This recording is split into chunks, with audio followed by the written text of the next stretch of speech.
But wait, it's our meeting.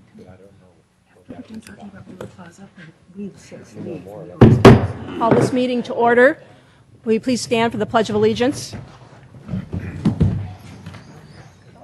Pledge allegiance to the flag of the United States of America and to the republic for which it stands, one nation, under God, indivisible, with liberty and justice for all.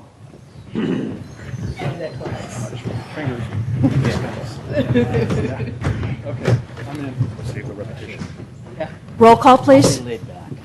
Good evening. Commissioner Harper Pedersen. Present. Commissioner Sanfilippo. Present. Commissioner Divney. Present. Vice Chair Marsters. Present. Chair Clapper. Present. And for the Transportation and Circulation Commission, Chair Zivas. Present. Vice Chair Pai. Here. Commissioner Feldy. Here. Commissioner Adiego. Here. Commissioner Pinero. Here. And Commissioner Baumgarten. Thank you. Public comment. Public comment is limited to items not on the agenda.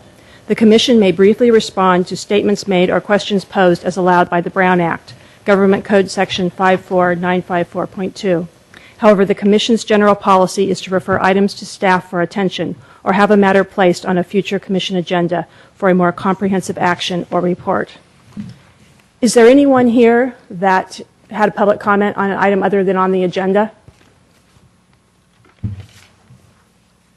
Some of the comment forms that we've received here, let's see, there's one, Mariano Valderrama. You didn't indicate the agenda item. Is that for the environmental impact report or the? I only have one question, and that is, But is it an item on the agenda? I didn't have time to cover the whole, I don't know if it's in the agenda. I believe your comment would be on the Wheeler project. Sorry, I can't hear you very well. Okay, thank you. We will have you speak then at that point. Okay. Is there anyone that has any public comment not on the agenda? Okay, thank you.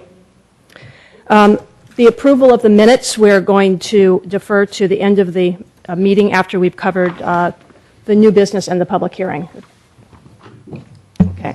New business, joint study session with Transportation and Circulation Commission on the draft environmental impact report for the Wheeler Plaza Development Project. Staff report, please.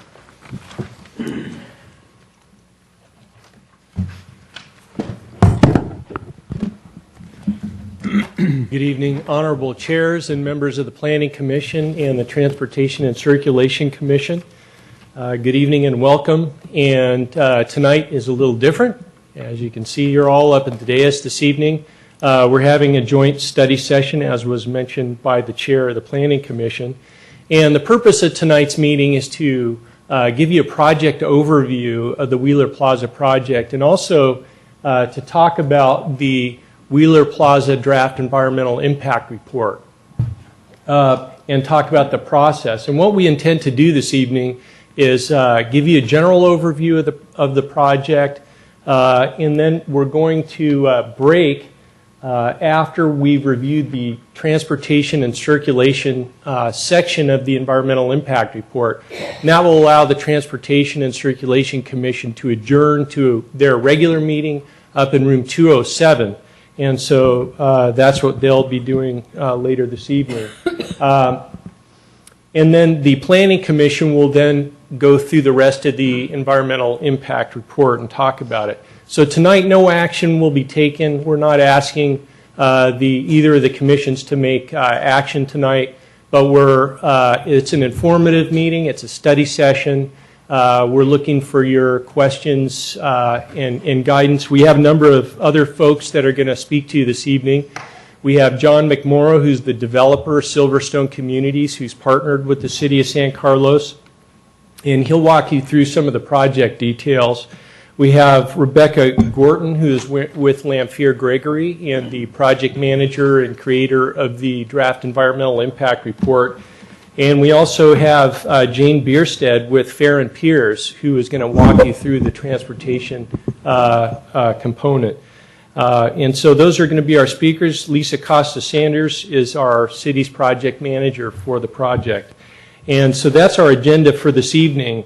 But what I'd like to do is back up a little bit. We've never had a formal presentation to either of the commissions for the Wheeler Plaza project. And so what I'd like to do is back up a little bit and talk about the history of the project and give you a little bit of context so that when you get into the EIR, you'll have a better understanding of the project and as we move forward.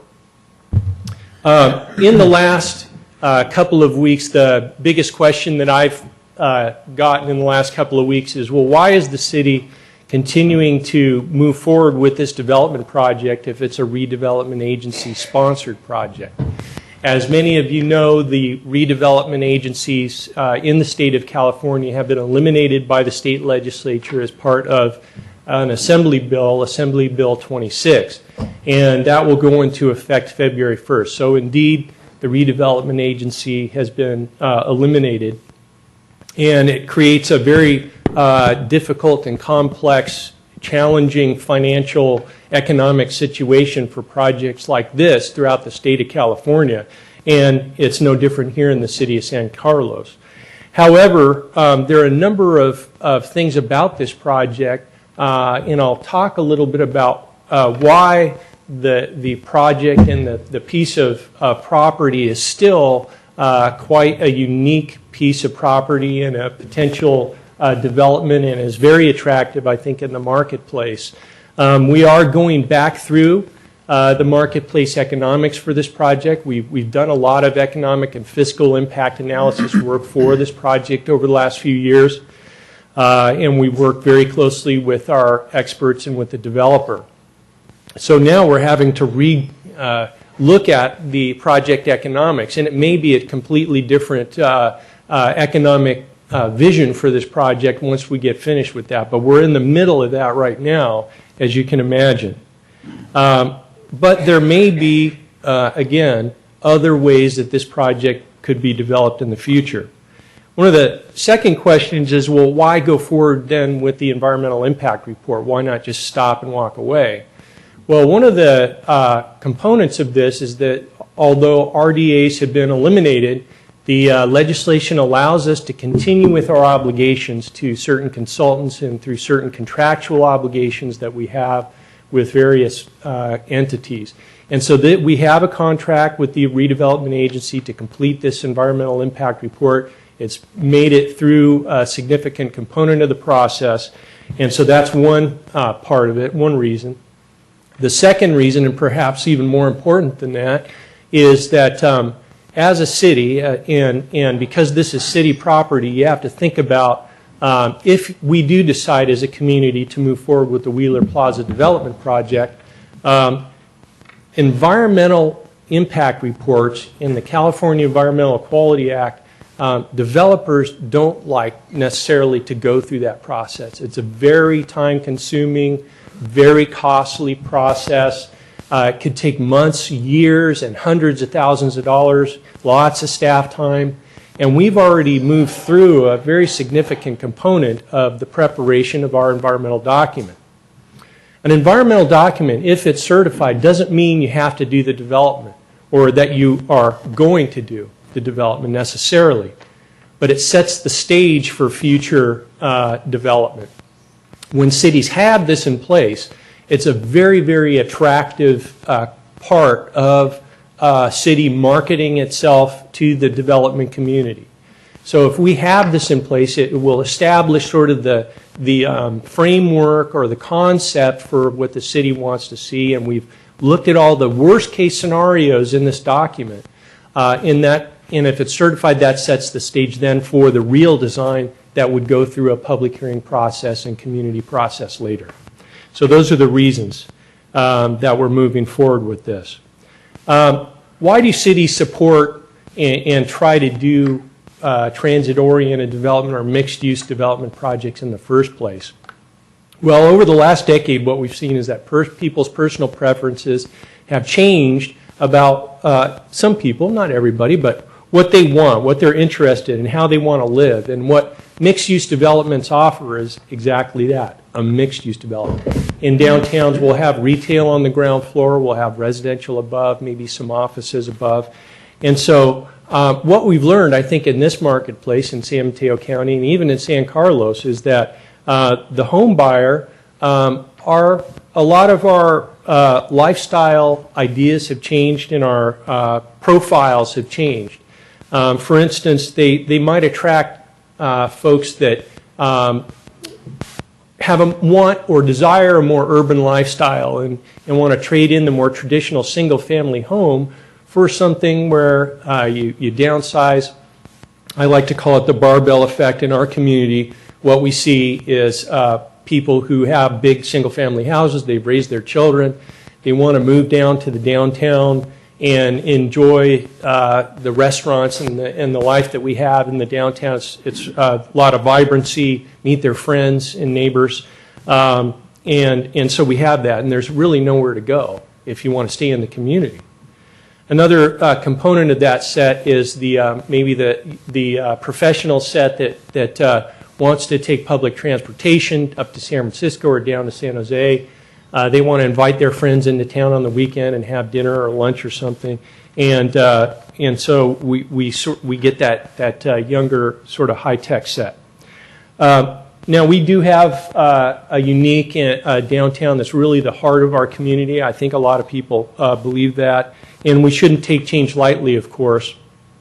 And on the other hand, the idea, the intent of these projects is to add to the vitality of our downtown and the local economy. And I think that over the years, and this Wheeler Plaza has been considered over the years as a catalyst in our downtown, a catalyst project where we would add new life to the area. And the other important component that we've heard over the last couple of years in working through this is that people want to maintain the integrity of our downtown and the design and the small pedestrian scale of our downtown. So the intent, again, offers a renewed vibrancy for the retailers. They have a built-in clientele with the houses that get built here, and it's within walking distance for the people who want to live there to public transportation. So in terms of this map, what you see on the screen here is in the red area we have our downtown retail core area, our first three blocks of Laurel Street and part of San Carlos Avenue. And Wheeler Plaza is located here. It's this public parking area that was designated as Wheeler Plaza after a fire chief that worked here for many years. And Walnut Street is located here, San Carlos Avenue. And just down the street about 300 feet or so, 300 yards or 300 feet or so, you'll see the Caltrain depot. So one of the attractive things for transit-oriented development, mixed-use development, is to be near transportation. So this has access just a couple of minutes walk to our Caltrain depot and to the Samtrans bus lines that are on El Camino Real. That makes it very attractive as well. Also, you're connected right into the downtown. If you lived in this location, you could walk right downtown and go to all the restaurants. There's a number of other amenities in the area, such as the library, which is located just right down the street, City Hall, and other businesses as well. So in the context of our downtown, you can see this is really in the heart, in a real anchor location in our downtown. But I think if you also think about it in a broader sense, San Carlos is located in a very unique place in our region. We're near the airport, we're near San Francisco, we're near San Jose.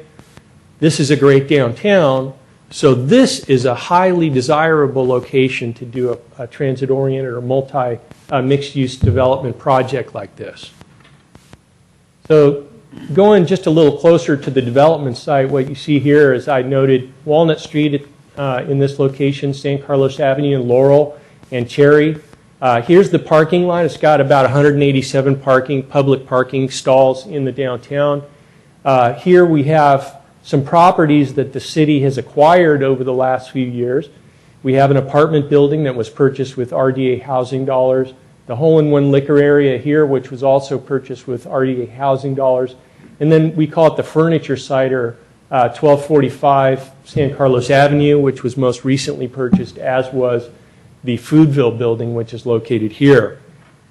And so the city began acquiring these projects over the last few years, and one of the other things that we did is we partnered with Silverstone Communities. We went through a process where we interviewed a number of different developers, and the city selected Silverstone Communities because of their track record in the Bay Area of developing similar type projects, and we've been working with them for a number of years. We have had a number of community meetings. We've had 3 community meetings. The most recent community meeting was centered on the draft environmental impact report, and that was back in December. And all those meetings have been very well attended. And so what I'm going to do now is ask John McMorrow to get up and walk you through the project. Great, thank you, Al. My name's John McMorrow. I'm with Silverstone Communities, and I would like to thank staff. They worked incredibly hard, and you really have a great team working for you. I'll just give a quick overview of the project, more focusing on traffic circulation than, say, the architecture, but I will cover that as well. As the slide says, it's 108 units. Those are 3 and 4 stories above the parking and above the retail. There's 190 parking spaces for the residential units, and those are all below grade. There are 3 levels of parking, and as we get into the slides, you can kind of see a cross-section of the building because it's a little confusing. It also includes about 10,000 square feet of retail along San Carlos Avenue, and that pretty much replaces the existing retail that's along San Carlos Avenue. The next 2 numbers Al will cover with the plaza, but the last numbers, the parking spaces currently, there's 187 spaces at Wheeler Plaza, pretty tightly condensed, and this project for the public sector will have 237 parking spaces, so about 50 more. And the way that this works is we build the entire structure, and those 237 spaces, which are the top 2 levels of the parking, get given back to the city. So they'll end up being really 3 owners of the building, the homeowners for the residential above, the city for their 2 layers of parking, and then a retail owner for the retail spaces. Let's see if we can go, or am I in charge of this? Oh boy. How do I go to the next slide? Just push it? Right click? Left click. Look at that. Okay, so there are 3 levels of parking, as I mentioned. The lowest level that you drive down into is residential. We wanted to make sure that the retail, well, one thing about Wheeler Plaza currently is very convenient. You can just pull right in, and run into a store. So we wanted to make sure that the retail was as convenient as it currently is. So the retail spaces are at ground level and 1 level above. So this is below, this is in the basement, it's strictly for residential, and there are elevators that take the residents up to the 3rd floor. And once you're in an elevator for them, it doesn't matter whether it's 1 or 2 floors, so it's okay for them to be at the basement level, if you will. And you can see that the entrance for this level is pretty much in the middle. And I'll talk about that at the next slide. Okay. So now this is the ground level. This is really the most important one as far as traffic and circulation. This is the parking at this level, 117, I believe that says, stalls for the retail. The entrance is here, off of Walnut. There's only 1 entrance. We're actually looking at flopping these entrances because this is more of a commercial entrance, and this is more of a residential entrance, and the commercial's up here. So we are going to be flip-flopping those as we get into the design a bit.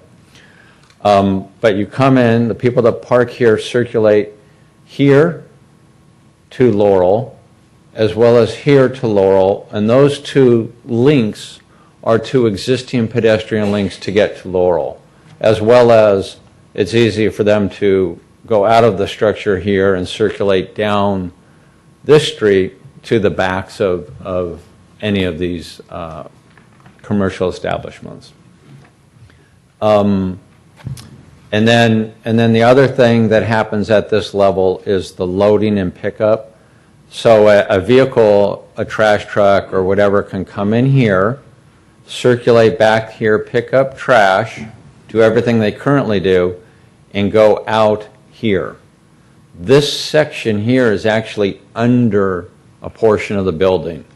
So they can circulate out through there, at the same time pick up any trash that's accumulated here for this retail.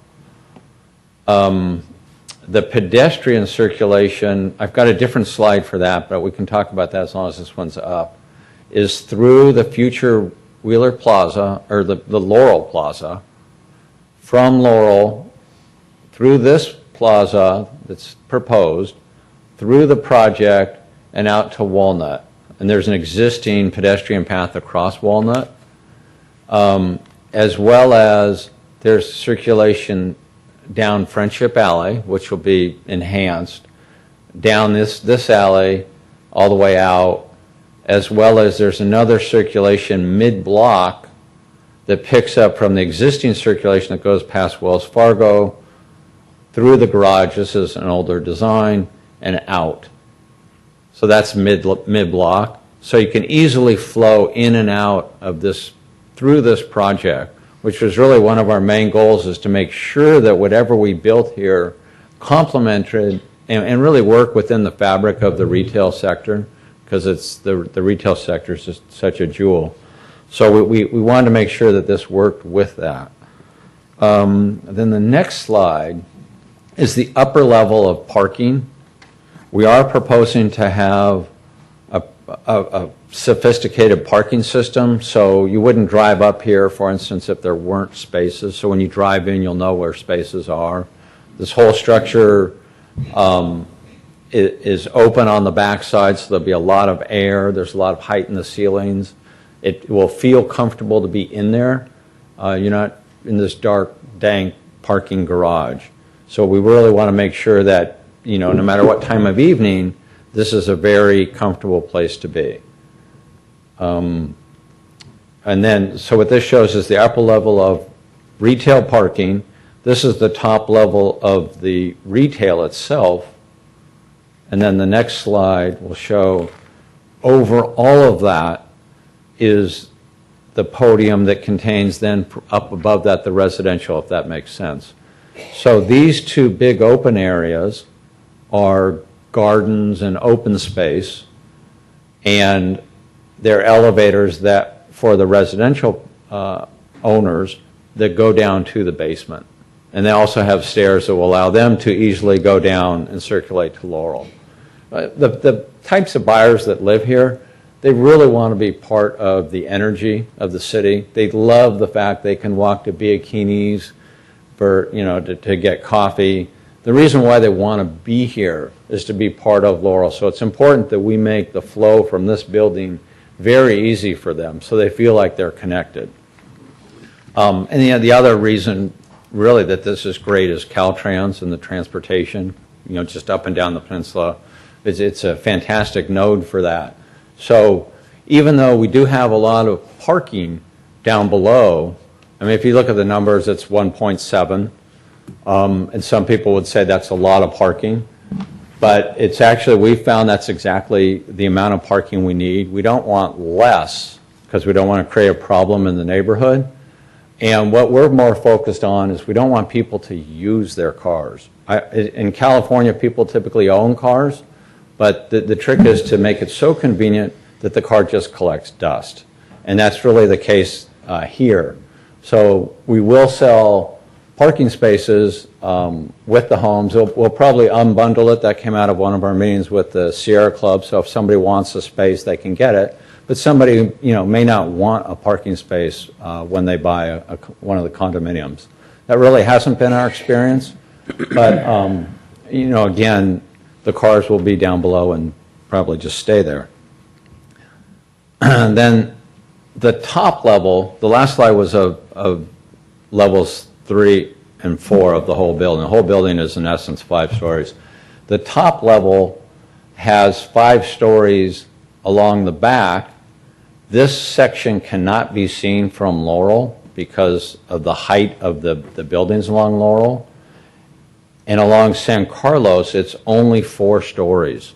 So that's less than the building across the way, less than the building, the Pacific Haciendas building. This 5-story element, though, is 50 feet tall, and that is similar to Pacific Haciendas. And what we did is we broke up the massing of that by stepping the buildings in and creating these large open spaces to break up that as you walk past it along Walnut. And then just as a cross-section of the building, here are the 3 levels of parking that we talked about. Here's the residential in the middle, at the end closest to Cherry. And then this is what it looks like along Laurel, where you've got, San Carlos, where you have the retail, 3 levels of residential behind, but along San Carlos, it's just 4 stories. So lower in scale, more in keeping with what's happening around it here. And this is another cross-section from the backside. Let's see, and then I do have a couple of elevations just to give you a flavor for the building. This hasn't been completely flushed out, but it will have a Spanish orientation. We have some stone on the corner. We have a strong element at the corner. And then the roof lines really meander up and down, so we create architectural interest at the eaves, as well as architectural interest at the pedestrian level with the building moving in and out. So you really feel like there's a lot of elegance and beauty as you walk past the building, and you're not walking past this blocky structure. And you'll see here, as you walk down Walnut, there are openings in the building that allow us to create smaller plazas with seating and really make this pedestrian experience along here a pleasant one. This is a little bit closer up as you walk down Walnut. The garage itself is behind these arches, and we're going to screen these arches with a wire mesh that's about 1 inch square, and as well as with landscaping. And what that allows it to do is when you're looking at the structure, that mesh stops your eyes a little bit like a screen. So you see the building, you don't see cars behind you. So one of the nice things about this is, even though there's 237 cars parked there, you don't feel them at all as you're walking down Walnut. Now, I don't know, do you have that? Were you able to get that one slide? It's the next one? Aren't you? Good. Oh, there we go. So I'm sorry. So this is the pedestrian access we talked about a little bit. So this orange line represents the circulation through the project towards San Carlos, and this also is the mid-block one. We're actually going to look at trying to straighten this portion out just a bit. And then here's circulation, secondary circulation, that extends from San Carlos all the way down really to Cherry. And then I'm available to, if you have any questions or however you want to tackle this.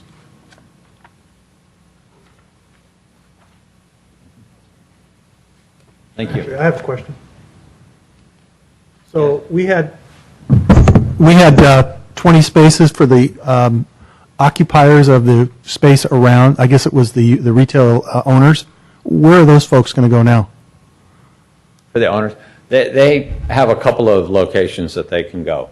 They can go well, I don't know how to go back, but We can just articulate it. I don't need to see it. They can go on the second level of the parking. We have more parking now than is currently needed, but so they can certainly go on the upper level, because that's the least convenient parking, whereas the ground level is really the main parking. And the other place they can go is if we have extra spaces down in the basement, which we probably will, they can go down there. Well, that was my question. If you've got excess space because you're going to unbundle the parking, Right. who gets dibs on that? We usually don't end up with many spaces, but if we do, and one thing we haven't talked about is bicycles. So we take what is extra, we have places for, say, bicycles and extra storage, but if we did end up with extra spaces, we would look at how we can use those alternatively. So maybe we expand the bicycle rack area, or, that it can be used by the city. But it is a bit difficult when you unbundle to keep track of who has what space. It's kind of a management headache, really, for the HOA management company. So typically in the past, we haven't unbundled, but it's fine to do. Do you have an elevation, how it looks like from Laurel? I don't have one here. What we have done, though, is cross-sections to look, because that's a great question, because we want to make sure, Laurel's very quaint, and you don't want this 5-story structure looking over it. So we did a cross-section to make sure if you're standing, and I'm 6, well, I used to be 6'3", 6'2", if you are on the far side of Laurel looking that way, you can't see the top of our building because this Laurel's not very wide, and the buildings there are primarily 2 stories, 1 and 2 stories, so you can't see over those structures. We do have, the only place where you can see our structure On is page with this plaza. When the plaza occurs, of course, there's not a building there. We didn't get one. So we've really worked to make sure this portion of the elevation is attractive. Yeah, Frank, you didn't get the EIR. They've got pictures of all that kind of built into, would answer your question. Oh, you are, okay. I have a question also. The San Carlos Avenue through Cherry, not the pedestrian, but for truck coming in through Cherry, going out, exiting onto San Carlos Ave, is that meant to also service the non-city-owned parcel at the corner of San Carlos and Laurel? It's meant to coordinate between the two as far as deliveries go for the retail space? Staff's nodding her head, so. Thanks. We can also answer additional questions. We're going to continue through the presentation, and we're here to answer lots of questions. But one of the things we wanted to talk about, one of the key components of the project are some of the amenities. When we started talking to the community about, even before pen was put to paper in terms of the design, what did people want? If there was going to be a development here, what did people want to see? And one of the things that came out from the talks with the community is that people wanted a public plaza, that's a place to gather in the community. And so when we first started, it was like, well, where do we put this? It was very challenging to find a place for a public plaza to make this work. It was critical. And so what we ended up with is when we purchased the Foodville building, that was the intent, is to provide a location that was connected to Laurel Street that would provide this new public plaza. And it offers an opportunity to have a gathering space for lots of different types of people, for employees, visitors, the lunch crowd, dinner crowd, people that live there. And so the idea here is to knock down the Foodville building and then create a brand new retail space on the ground floor here, about half the size of the footprint, about 4,000 feet, and have a business on the ground floor that would activate that plaza. You need something that would activate it on a regular basis in the morning, in the evening, at lunchtime. And one of the ideas is then to open this with glass out into this new public plaza, which would be about 7,000 square feet. It's a pretty good sized plaza. Then what we would do is put a second floor here, which might be incubator office space. We've had a lot of interest from smaller businesses that want to grow in the community. They want to be in and around the downtown, but there's nowhere for them to go. So we think that would be very attractive to the marketplace, and maybe have a balcony that would overlook this plaza. And so this is what it might look like. This is an artist's rendering of as you're walking down Laurel Street looking into the plaza. This is only a single story, but what we're thinking about 2 stories here, opening out into this plaza. And then there is what it would potentially look like from if you were looking through the plaza. And there is the pedestrian paseo that John McMorrow was mentioning as it connects back through the Pacific Hacienda project and all the way through the development project and through to City Hall and back through downtown to the Caltrain station. And so with that, I'm going to turn it over to the environmental consultant.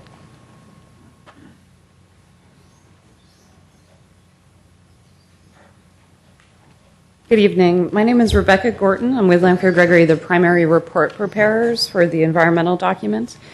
Elle already talked a little bit about why they wanted to move forward now, so I'm not going to harp on this slide too much. Just mention that the California Environmental Quality Act requires that the city, as the lead agency in this case, assess the environmental impacts and determine that feasible measures and alternatives have been incorporated into the project. Only following this certification of the EIR as complete and accurate can the city take any action on the project. It doesn't have to happen immediately, but this does need to precede it. This slide shows the process of the environmental analysis. Starting over on the left, in June 2011, we circulated a notice of preparation saying that we would be preparing an environmental impact report. We collected comments and performed technical analysis and circulated a draft EIR in November of 2011.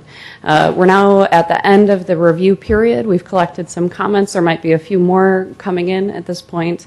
We'll need to respond to those comments and put out a final EIR and then go to public hearings at Planning Commission and City Council in order to certify the document. Originally that was anticipated that would occur in March 2012. We're still on schedule if we do proceed at this point.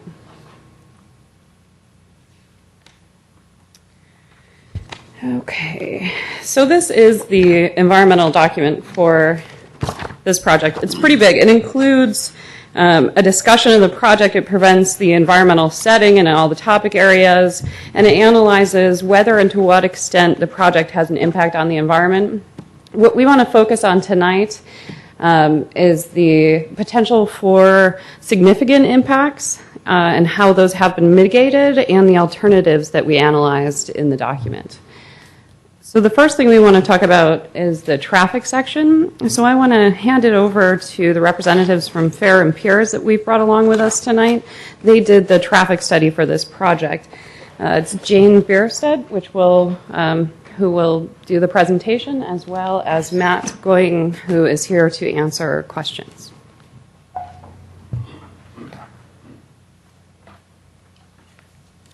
Good evening. I'm Jane Bierstead with Fair and Piers, and we did the transportation impact analysis for the project.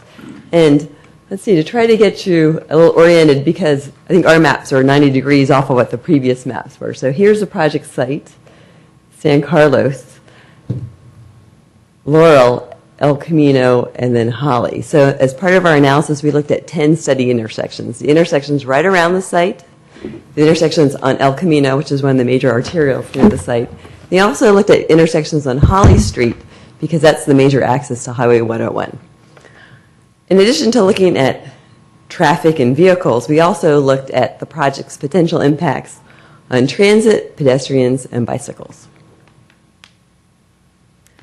So one of the first steps when we do a transportation impact analysis is to estimate the number of vehicle trips that would be generated by the project. And so we looked, I don't know how familiar you are with our traffic studies, but we use the Institute of Transportation Engineers, which is our professional organization, pulls together surveys for a variety of land uses and develops trip generation rates for those uses.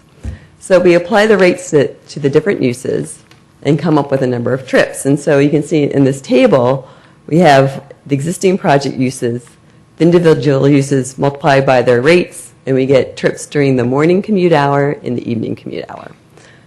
So this project would generate on itself, if it was a brand new project out in the suburbs somewhere, it would generate about 180 AM peak hour trips and 360 PM peak hour trips. But we also wanted to subtract out the trips generated by the existing uses, so we do a similar process. And we get a net new trips of 116 trips during the AM peak hour and 178 during the PM peak hour. Now this is not your typical kind of development. It's a mixed-use infill development near transit facilities. And so there's a lot of research that looks at how those types of developments, how their trips are reduced. And it's because of people using transit, people walking within the uses on a site and walking to, or biking to nearby uses. And so we applied a trip reduction factor for that. And so we have the project as a net generates 83 AM peak hour trips, 83 trips during the morning peak hour, and 130 trips during the evening peak hour.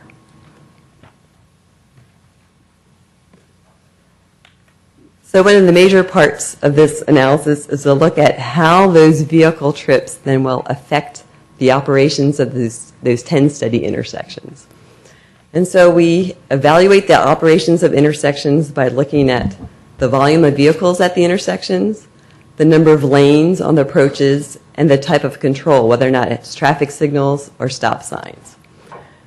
So we combined all that information for the existing conditions and developed or calculated the delay, the average delay per vehicle, and that is corresponded to a level of service, which is a letter grade, A through F, where F is over congested, where you have long queues on individual approaches. Level of service E is when the intersection is right at capacity. In the city of San Carlos, an acceptable level of service is considered the high end of level of service D, where the average delay per vehicle is 50 seconds per vehicle. So we looked at that for existing conditions, and that's here. And so, and these are, people standing out the corner, counting the number of vehicles turning left, going through and going right on each approach, putting that information into our calculations.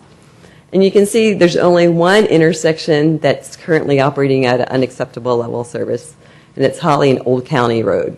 I'm sure that's not surprising to many of you driving through it, trying to get home in the evening.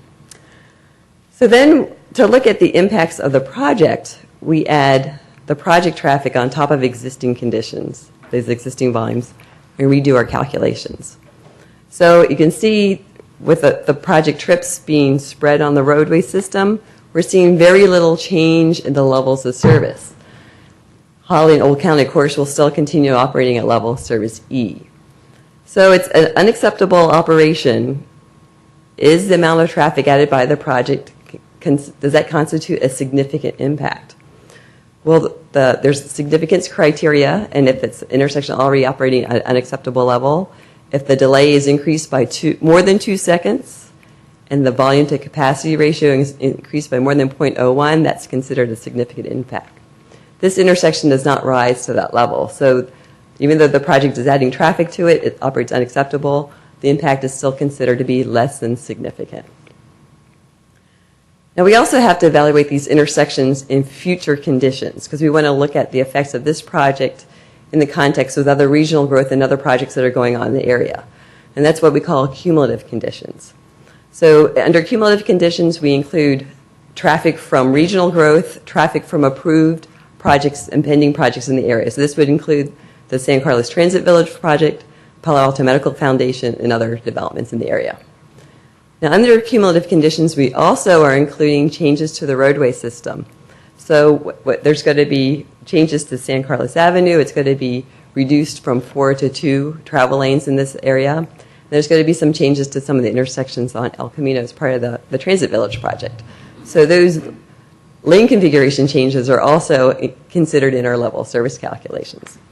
So we put in our projected traffic volumes, the lane configurations, and we redo our calculations, and here are our results. And there are several intersections that are projected to operate at level of service F. Now, we did the same thing again by adding on our project traffic and looking at the levels of service, and that's over in this column. And you can still see there's, again, very few changes in levels of service. But we have to take a close look at those intersections that are operating at level of service E or F, and whether or not the project trips that 2 seconds or 0.01 VC ratio increase. And it happens at 2 intersections, at Holly and Laurel, and then at Cherry and Laurel. And these 2 intersections, we're evaluating as if they're stop sign controlled. At Holly and Laurel, there's traffic signals there, but they're flashing red, so that acts as an all-way stop. Under cumulative conditions, with some of the lane configuration changes, it was going to be reconfigured to a side street stop sign intersection. That's what those letters indicate. So with those 2 intersections that have significant impacts, we look at mitigation measures. And the purpose of a mitigation measure is to improve it so that it operates at an acceptable level of service, or at least better than it did before the project traffic was added.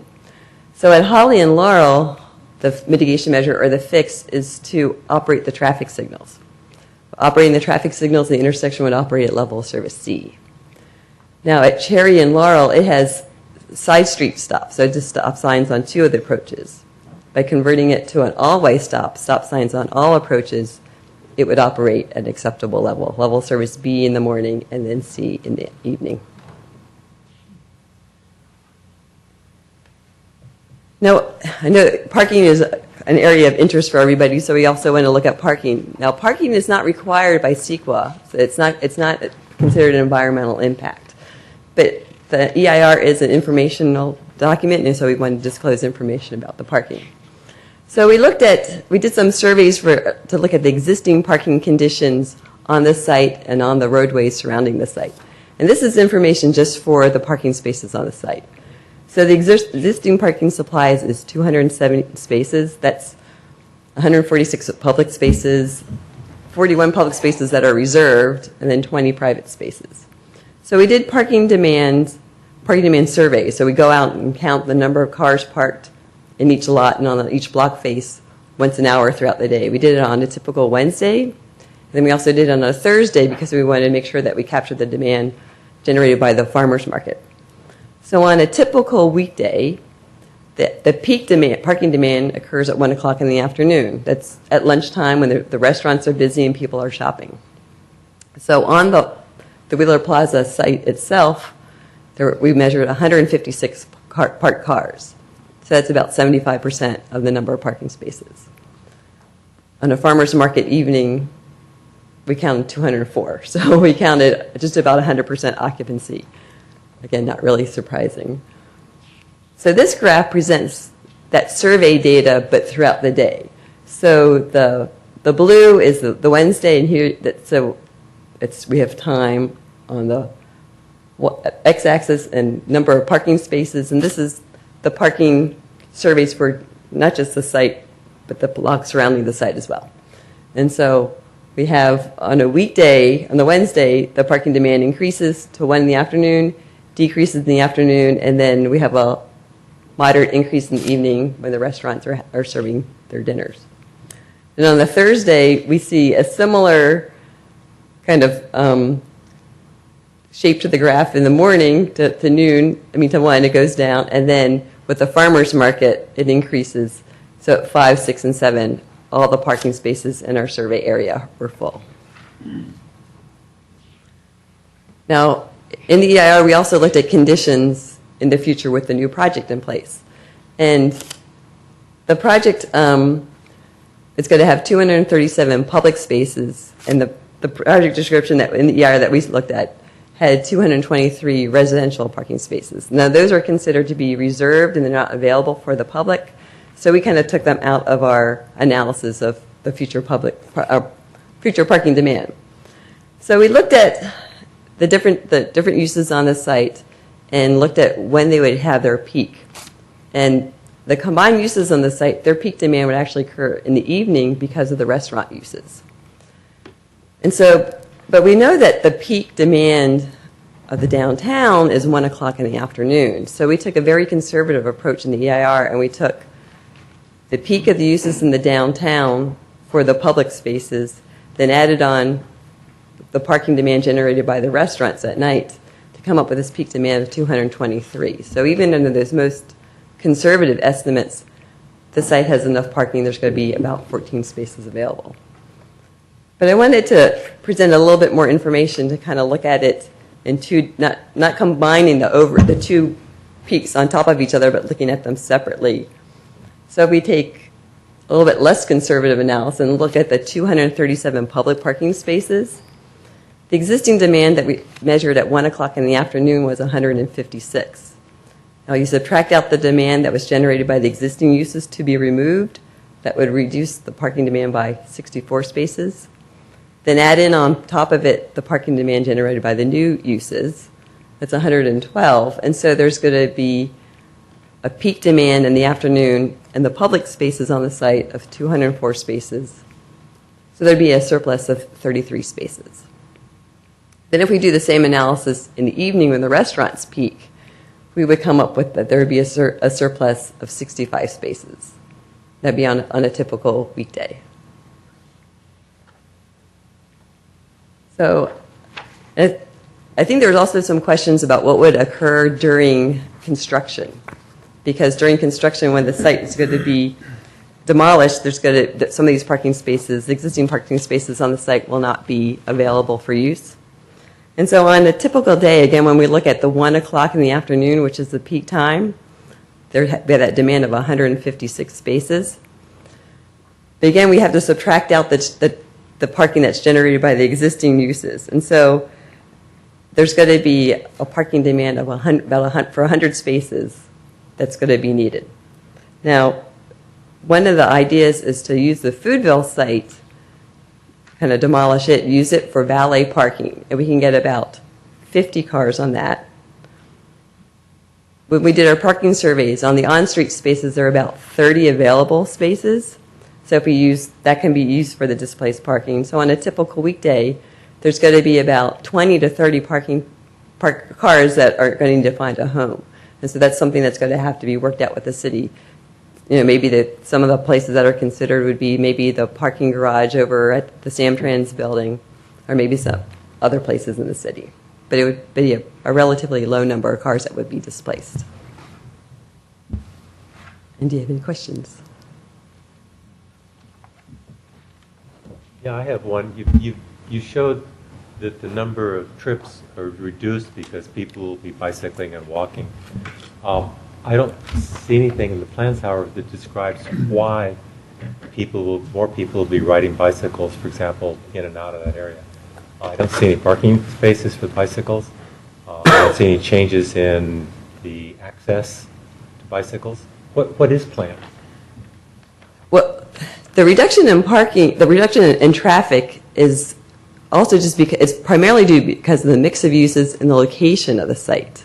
One of the lines talked about deductions based on walking, transit, and bicycles. Right. So where does that come from?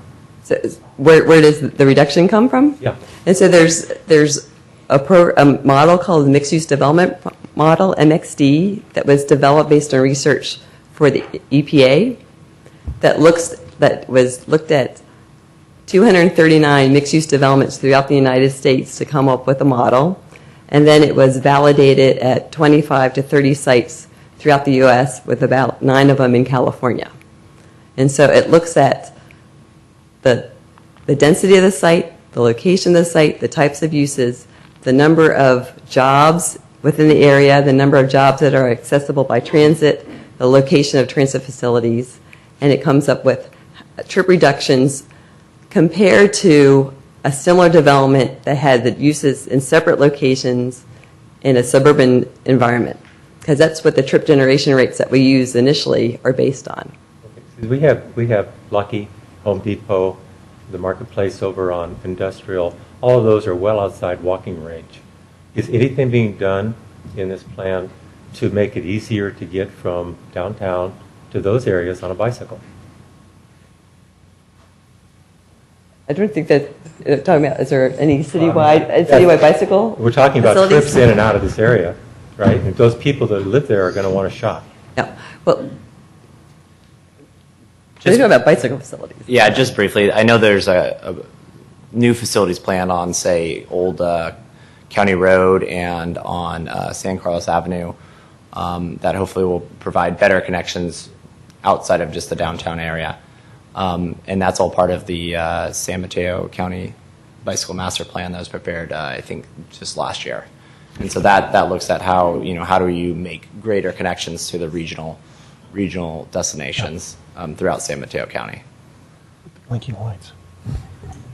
As long as we're on the topic of long ones, we're familiar with the plan. And when you deduct for mixed use, that assumes that there's going to be fewer cars in the transit-oriented village. There's less people in cars are going to be on bikes. And the point Tony is making, he's just subtracting 64 trips, I guess, or spaces, and assuming that under the assumption that the mixed use will apply, but there's no improved access and there's no improved parking for bicycles. Nothing in the plan that I can find. But most of the reduction will be walk trips, and there's plenty of destinations within walking distance of the site. Just a comment. Yeah. That's why I pointed out that the major shopping destinations are all more than a half mile away.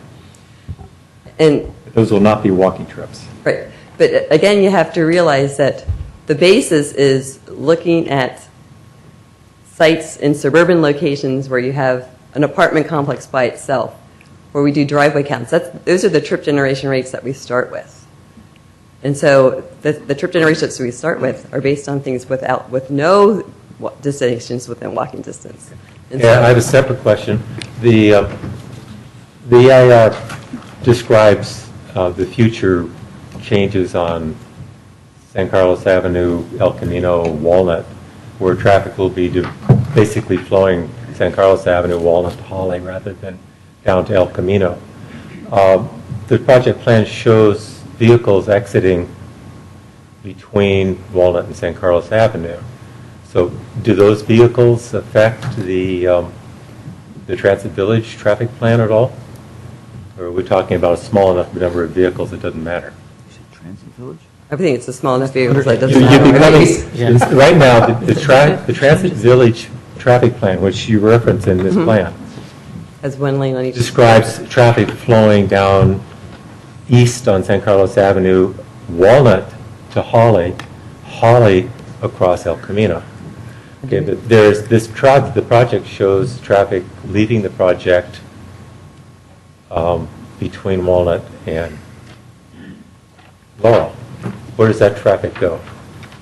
Do we assign traffic to a driveway on San Carlos?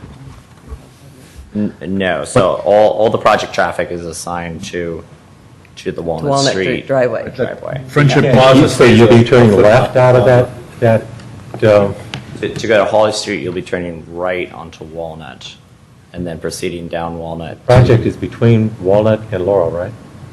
And if you exit on San Carlos Avenue, you get to can't. Walnut, you turn There's no left. driveway on San Carlos. There is no It's drive, there's just one for driveway on access. Walnut, enter and exit. And Exit.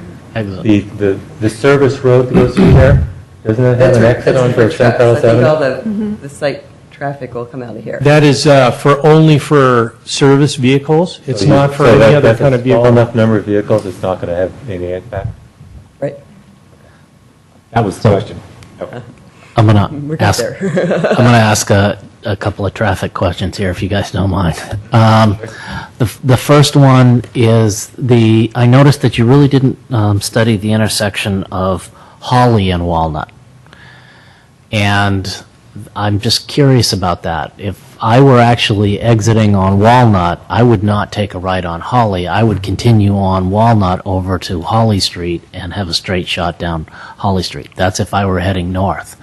If I were heading south, so that's the Holly and Walnut intersection, which wasn't even talked about here at all. And so I was just curious why you didn't study that one. I got one more. Okay.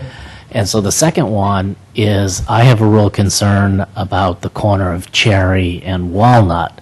And the problem I have there is that you cannot continue down Walnut. So all of that traffic is actually going to make a left onto Walnut, onto Cherry, which is actually the way I would go if I were headed south. I would use that. I would go down Laurel Street. I would turn onto Arroyo or one of the other streets there, get out onto El Camino, and take Britain Avenue. And I don't really see that the numbers there reflect that as a choice. So I think the numbers that you have at the corner of Cherry and Walnut are low. So you're referring to people who are leaving the project site. And heading, my assumption is these people are going to, who are coming to shop in the downtown, if they're going to park there, they're going to take Cherry and Walnut if they're heading south. They're going to take Holly and Walnut if they're headed north, okay? Because you bypass the major intersections and you can get around the traffic. But that's going to increase significantly the traffic at those two intersections. So I'd like to make sure that those get taken care of as part of the EIR. So your first question of looking at Walnut and Holly, it's, when we pick our study intersections, we look at intersections based on their existing volume and the amount of traffic that's going to be added to the project. And we're really concerned with intersections where the project might trigger an impact, cause it to operate at that high-level service D to an E. So when we looked at that intersection, it operates fine. It's not near the level service D range. And then we look at the amount of traffic added by this project and then distribute it among all the intersections. It did not rise to the level for us or city staff to think that it could possibly be triggered. And so there's no evidence that would show that there could be an impact there. So we didn't feel like it needed to be studied. There still will be project traffic added to it, yes. I But we're think not saying that when you look at the cumulative effect, if the potential is that you're going to shrink San Carlos Avenue down to one lane in each direction, all of that traffic is going to go either on Laurel Street over to Holly or Walnut Street over to Holly, okay, or Elm over to Holly. So Walnut's right in the middle there and is probably the least of the three that is used and is probably going to have a big impact on the people coming out of this this particular project. So I think you really need to study that intersection. Well, we can relook at it when we Okay, come and back I to it. think you need to consider that people heading south are also going to use Cherry and Walnut, and that's an intersection that you may need to think about putting a four-way stop at. That's a very dangerous intersection right now. So People fly through there, and people don't know that it's not a four-way stop. So Cherry and Walnut, what is an included study intersection? And Yes. We show most people turning onto Cherry Street to access El Camino. Turning But south and turning if left. you're now going to put a lot more parking in there, okay, you're going to add 300 parking spaces, roughly, and you have to take into consideration that what's there right now and when you did your study is not when that parking lot is full. And you're going to add at least 200 more parking spaces, 250 there, and that's going to create traffic at that intersection, because there's only two directions you can go. You're either going to go out, you're going to go to the left, or you're going to go to the right. If you go to the left, you're going to hit Cherry and Walnut, and that is a very dangerous intersection right now. So I just think you need to consider that. Maybe you can provide a little bit more comment on, because we have our trip generation, our trip distribution pattern, how we assign the traffic. We have project traffic going into that intersection. So we studied it, and we feel like we studied it appropriately. If there's other safety concerns, those certainly are comments that can be addressed. But you're also simulating what you think is going to happen. And I think that's Scott's point. You're simulating what's going to happen with, redistributing the traffic around by shortening this street and lengthening that street, or all the things you've described in here. We live here. We know what it's like on Cherry and Walnut. It's a disaster today. It's going to become a bigger disaster. I think that's... In light of what's been Safety or what said, traffic's doing there now. as it relates to the intersections, I was hoping this evening that we would hear something about how you're going to mitigate the negative impacts that would help the LOS, level of service, and what improvements you're proposing to do off-site specifically to lessen those impacts. I thought maybe you would cover that this evening, but I could be wrong. We addressed all this intersection that had significant project impacts. Because there are significant impacts, and the DEIR addresses those, and I know there's a lot of information in the DEIR, but to read everything, you guys are the experts. So what impacts are you going to address? What improvements are you going to do? How are you going to improve those impacts? Because there are a lot of impacts on the system. So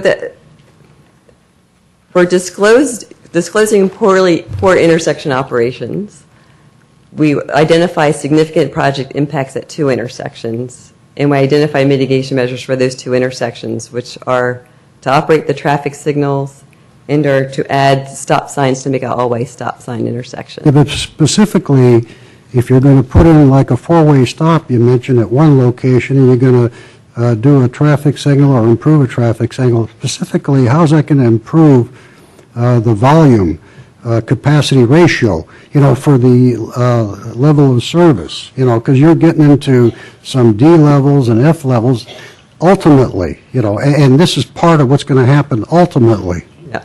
And that's the concern that I would have from a transportation circulation concern.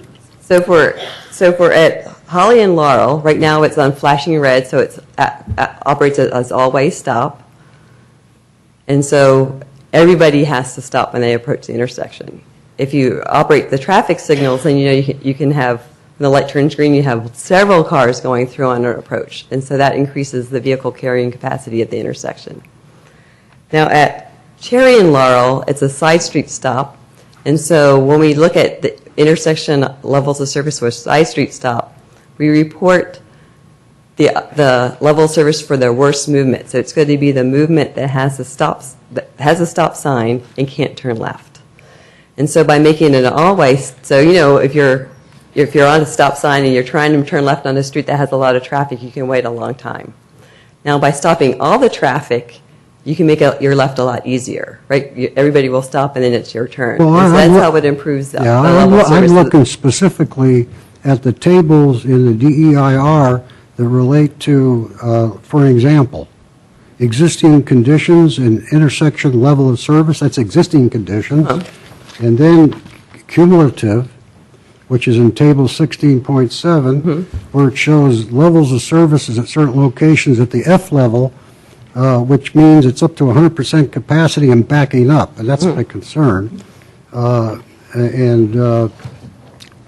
Those are the concerns that I have from a transportation system standpoint, how you're going to mitigate those levels of service, because I see problems down the road, maybe not necessarily all from this project, but from ultimate build-out. And I'd like to see that you do your share on the off-site system, and I like to make sure that you pay for some of that other, too, that you should pay your share on as everybody develops in the city, so that the city doesn't get stuck with those improvements. Well, I think some of your questions and comments are important, because that's what happens when the city does long-range plans, and like when you update your general plan, that's one thing that you would look at. Land use changes and then transportation system improvements and how you would fund them. So that's something that, most cities have a question about. But, for the purpose of the EIR, we're disclosing what potential operations could be and whether or not the project would cause a significant impact or contribute to a I was just significant impact. asking to find out specifically what off-site improvements you were going to be doing specifically that would really improve the level of service. But go ahead. I'd like to follow up Scott Melcher's comments. Have you considered, instead of dealing with the fact that people are going to want to go down Walnut to Holly, actually encouraging it? For example, right turn only out of the parking garage. So right now, your expectation is people are going to be turning left on Cherry, and then dealing with the difficult intersection at El Camino, where there's a queuing, short queuing. Have you considered, in fact, encouraging traffic to go the other direction, go down Walnut, which our long-term plan is anyway? We can look at it. One thing that's nice about cities that have like a roadway system, that then the traffic distributes among many roads, and so if we start directing traffic too much, then you can start to overload some roads. So it's not a preferred thing to do. But yeah, if there's a condition where something is getting overloaded, it needs to be addressed. That's something that can be done to address it. For those of us that aren't traffic engineers, it seems to me that the focus so far, at least what we see up here on the charts, is intersection by intersection. But what I heard the comments from the other side of the table here had to do with the overall flow of traffic and how the people that live here and work here drive through the community. It's not clear to me that your analysis takes that into account. Do you have some way in your analysis to determine how cars move through the city as opposed to just what turns they make at one intersection or another? You follow the question? In other words, what you'd like to have, for example, is the sort of thing that Supreme Court recently had a case about, which was GPS trackers on vehicles. So if you could actually track vehicles moving through the town, for example, then you would have the data that you need. Now, you can't do that. And even some law enforcement efforts can't do that anymore. But that's the sort of thing I'm thinking about, a bird's eye view where you're following how the residents and the people who work here and do business here travel through. They pick certain streets because they work well for them. You know, the kind of comments that you hear here are the experiences of people who drive through this community all the time. How does your analysis address that? So what we do is that we work with city staff when we develop our trip distribution pattern. So what percentage of the traffic is going to be approaching on different streets. And then when we do our trip assignment, which is how many cars actually turn at the intersections. So we work with, we do observations during the morning and evening peak hours. And then we also, work with staff who, kind of travel these streets every day and can help us fine tune those analyses. And is that enough? I mean, do you get enough data that you need? Traffic, it's fluid. It changes all the time. And so we use our best judgment. We work with people. But, I think if I asked you what path you took and what path you took, we all take different paths. Sure, but some sort of community input would be, it seems to me like that's maybe a little bit lacking, or at least that's what I hear. And Al is, I'm sure, understands the community well, but I mean, in these analyses, is there some component there where the community can say, this is the route that I drive every day and this is a street that's important to me? Kind of like what you heard here in the various comments that people have made. I think there is, and this is a perfect meeting for that kind of information. That's sort of why we're happy to get you all together and listen to those kinds of comments. But I guess, and so that is part of the conversation and you're giving us that information. This is exactly the kind of but at the same time, dialogue that we're looking for. What she's saying is she needs more than just anecdotal data. She needs some kind of cumulative data so she doesn't just get a particular person's point of view. Understood. Is that part of the process? And so from an engineering standpoint, what they do is and the question was, well, how do you know? Because I drive this way and I know my neighbor drives that way. And the way they know is they stand on the street corner and actually count the vehicles during peak hour times. So they have people stand there and watch. So that's different, see, than our experience with our own streets is we have there's a psychological, component to the way we drive every day, and we go places because we know these streets and that. But what they're doing is empirical analysis by standing and watching, the 10 cars that make that intersection. And so sometimes our experience is different than what the data tells us, and we do try to, I think, make those connections in these types of reports, but sometimes on the engineering side it's data driven, but it is based on real traffic where they actually stand out and at that intersection, tell me if I'm wrong, and watch the cars at a certain time of day and count, here's how many cars turn, and it could have been you that was driving that corner. So we're trying to make that connection. It's very difficult from a traffic engineering standpoint sometimes, and that's where the planning side kind of comes in. Well, Al, I have a question in that regard. In these community forums, I think you said you had a number of them that solicited input. You're taking away 3 ways to get in and giving them back 1 way to get out and in.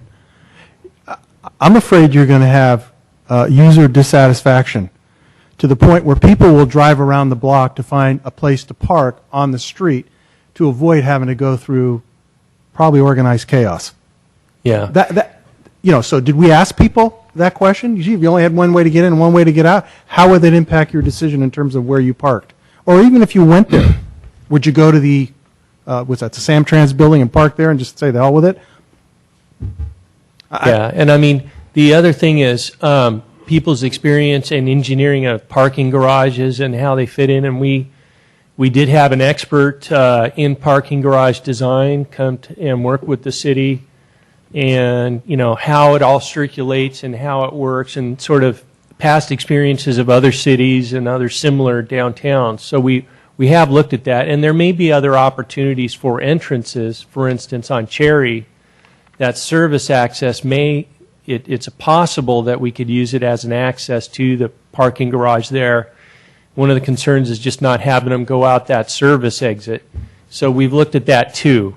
So we've talked to some experts and working with the developer and that kind of thing to work out the best solution we can.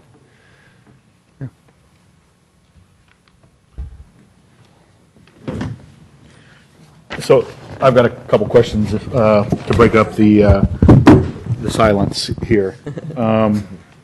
Uncomfortable silence, maybe? So the development's going to have 108 residential units. Do I have that correct? And then how many parking spaces for those residences? 190. 190? Our number, I think our project description was a little bit different than what's currently being planned, as happens with these Right, projects. and I wanted to address that disparity because I think what you had up there was 240? 233 now. 233? That was also including Cherry Street apartments. So there's affordable housing development that's going there, and that parking is going to get included into that parking garage. So I do believe, the city can correct me if I'm wrong, but they're going to provide that parking area in there so that when they build that development. Okay. In speaking with local realtors and having recently been involved in some school issues, a lot of people will tell you that the reason a lot of people come to San Carlos is for the schools. So the expectation, gathering my anecdotal data with speaking with literally hundreds of people, is that there's going to be a lot of families moving in here. So families that are moving to a neighborhood for schools are going to be bringing cars to get those kids to school, to music lessons, to karate, to swimming, and things like that. Has anything, and I'll speak a little frustration for the rest of the Transportation Circulation Commission, we got the draft EIR a little bit late. So I think a lot of us just cherry-picked what we were going to read in preparation for the meeting tonight. Well, right. Well, I got it electronically through magic sources. But I do see in the draft EIR that you're expecting either between 10 and 100 and some odd school-age children. I guess when you sell all these units. So with that range, the first thing I would do is find the economists that you use to come up with that range and that disparity and slap them or her. I think they can do better at narrowing that down. So the local schools are already at about 20% over capacity. Has any of that come into the development plan? So we were asked to talk about traffic first, so that's what we've talked about. I have more presentation following the questions about traffic to talk about the other sections of the EIR, which will include the Okay, schools I as can well. narrow that. I can change the game. I can narrow it down to traffic. So you're going to be, just trust me when I tell you this, you're going to be getting a lot of people that are families, either ready-made or planning to have children into these units. You're getting into houses into White Oaks that are selling at a lot faster rate than anywhere else in San Mateo County. Homes in San Carlos have not really fallen that much because when the old folks decide to move somewhere else, there are young families with kids coming in to buy up those houses. So that's what I fully expect. People who couldn't afford to buy homes with families are going to move into these areas. So you're going to have parents with cars and multiple cars. Hasn't been addressed how overflow is going to happen. How are you going to keep residents out of the public spaces? How are you going to keep residents from overflowing into the surrounding neighborhoods, which our commission has dealt with on a number of occasions with public comment at public meetings for the transit village. The East Side residents are really concerned with this overflow because human nature being what it is, People are going to buy where they can or where they want the best they can, and they're going to work where they can or where they have to. So even if you try to limit how many cars they have, until there is a law that limits the amount of cars you're going to have, I think you're going to have to deal with substantial spillover. How have you addressed that? Have you even considered that? Sure. From an environmental perspective, as we mentioned, the CEQA guidelines were revised in 2010 to remove parking as an environmental consideration, and that's because parking is often at odds with other environmental topic areas. For instance, air quality. You want there to be less cars. You want people to be walking around. You want people to be bicycling. So providing more parking sometimes is against other elements of the environment, and they found through studies that people often adjust to the amount of parking that there is. If it's an area known not to have good parking, the people who buy into that know that, and you start over time getting people with less cars. Now, these are all planning issues. They're not, strictly speaking, environmental issues. So the short answer would be no. From the environmental team perspective, we didn't delve terribly far into the questions of the possibility of not enough parking or the possibility of too much parking. But it's a good planning question. So the answer is chaos. Well, I mean, like I said, from an environmental perspective, the answer is that it will self-adjust, that people will learn what the environment is like and adjust their behavior appropriately. Where does that happen? In San Francisco? Right, from an environmental perspective, not necessarily from the human perspective. Maybe I can kind of address that. So I agree with you entirely. Even though, transportation, MTC, they want 1 car per unit, people have cars for just the reasons you're saying. So the amount of parking that we're providing is enough for our entire building to be inside.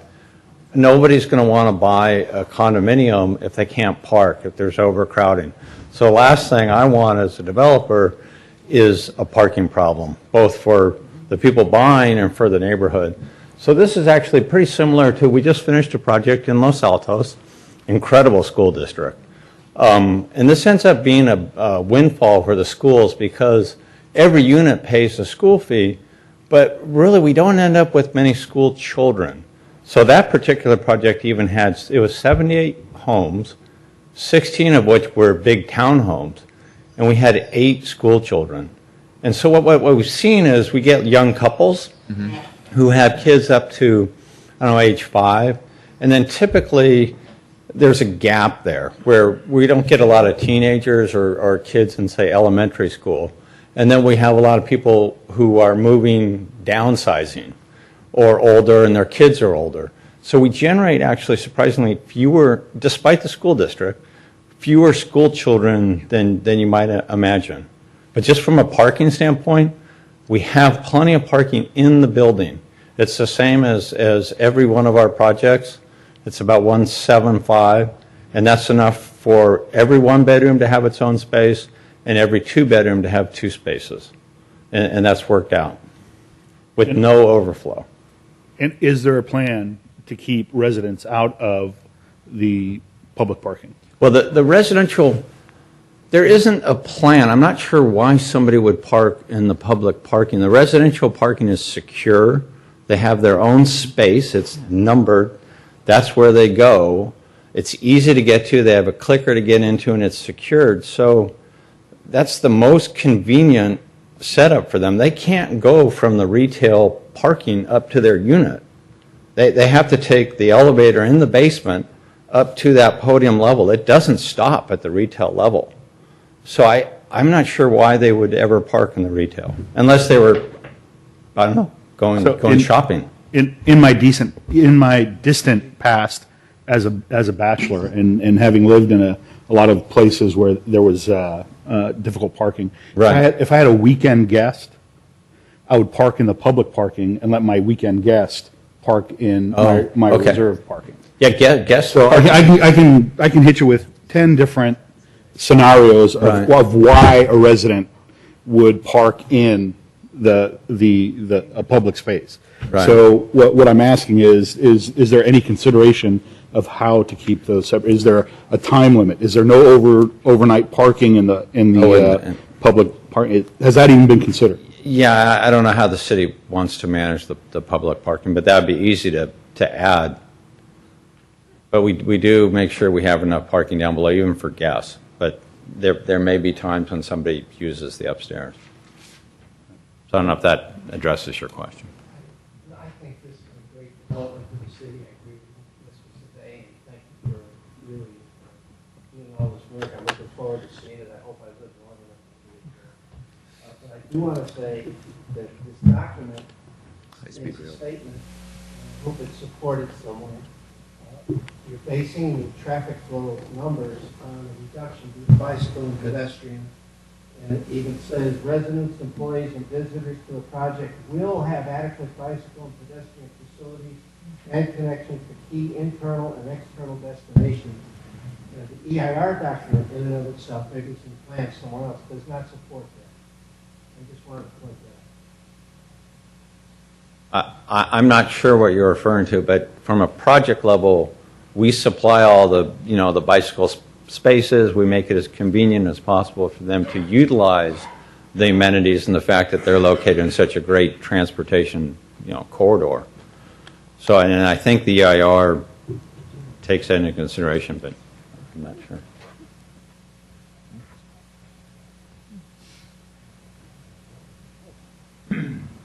Well, I have some questions. I was wondering about cars entering the parking lot from Walnut Street or leaving, using that there's a driveway, isn't there, from Walnut Street into the project? Yes. Is there one driveway or two driveways? There's two driveways. Two driveways, one for the private, one for the residents, and one for the public parking. Okay, so two driveways. I'm concerned about pedestrian safety. People are walking along the sidewalk, and cars are crossing the sidewalk. So what can be done about improving the... Can we put that slide up there so the public can see what we're talking about? Oh, there's two driveways. Two. Adjacent. Yeah, There's two driveways. They're next to each other. Am I going the right way? Gotta go back. Sorry. That's the upstairs. Oh, sorry, that's the downstairs. This is the basement level. We need the ground level. You'll see. But there's two driveways. Yeah, you can see it. The driveway's there. There's one right there. Look, there's one, and there's a second one. Yeah, so can you show again with the red arrow? There are two driveways, are there not? Right now, crossing the sidewalk? It's showing this one going to the public area and this one going into the private area, the residential area. So one of them goes down.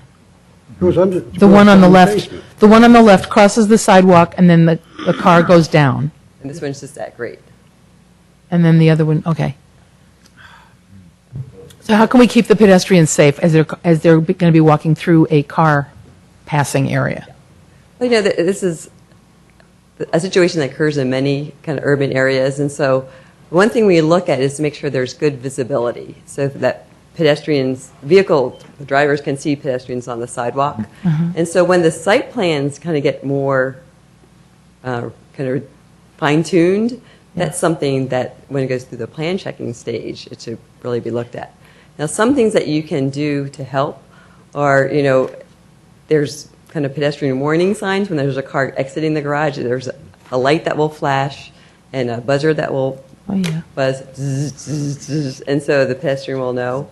But it's the driver who really needs to pay attention to the pedestrians. And so the key there is to make sure that the driver has good visibility. You don't have walls right up against the edge of the sidewalk. You want to have any kind of wall pulled back so when the car pulls up, the driver can see pedestrians on either side. But isn't that what the plans are showing, that the walls are right at the sidewalk? Again, this is something, we talk about access in the EIR, but the site plans often change and it's during that design review stage that those details can be best addressed. And if those are pulled away from the sidewalk, isn't that going to mean less parking? They're already That's a pulled very away good from the detailed sidewalk? question. They're pulled away, is it 5 to 10 feet, or what's the distance?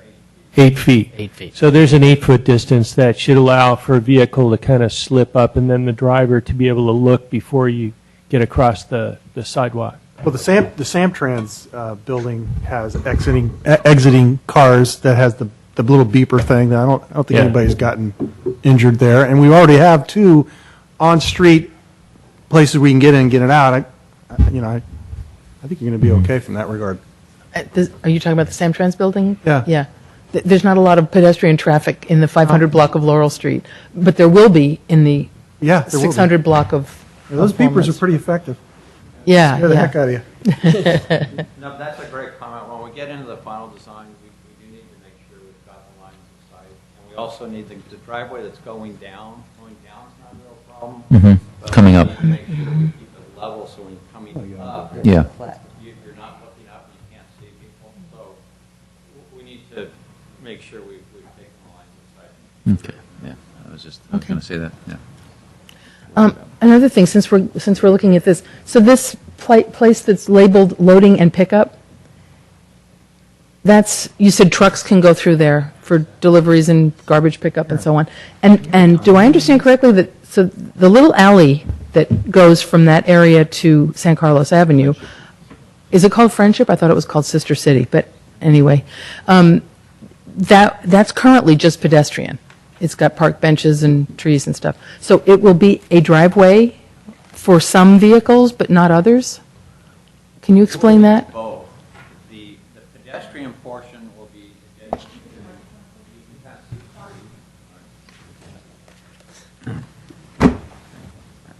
So the loading and unloading is designed to be early mornings. And so during the day, there should be hardly any vehicles on this.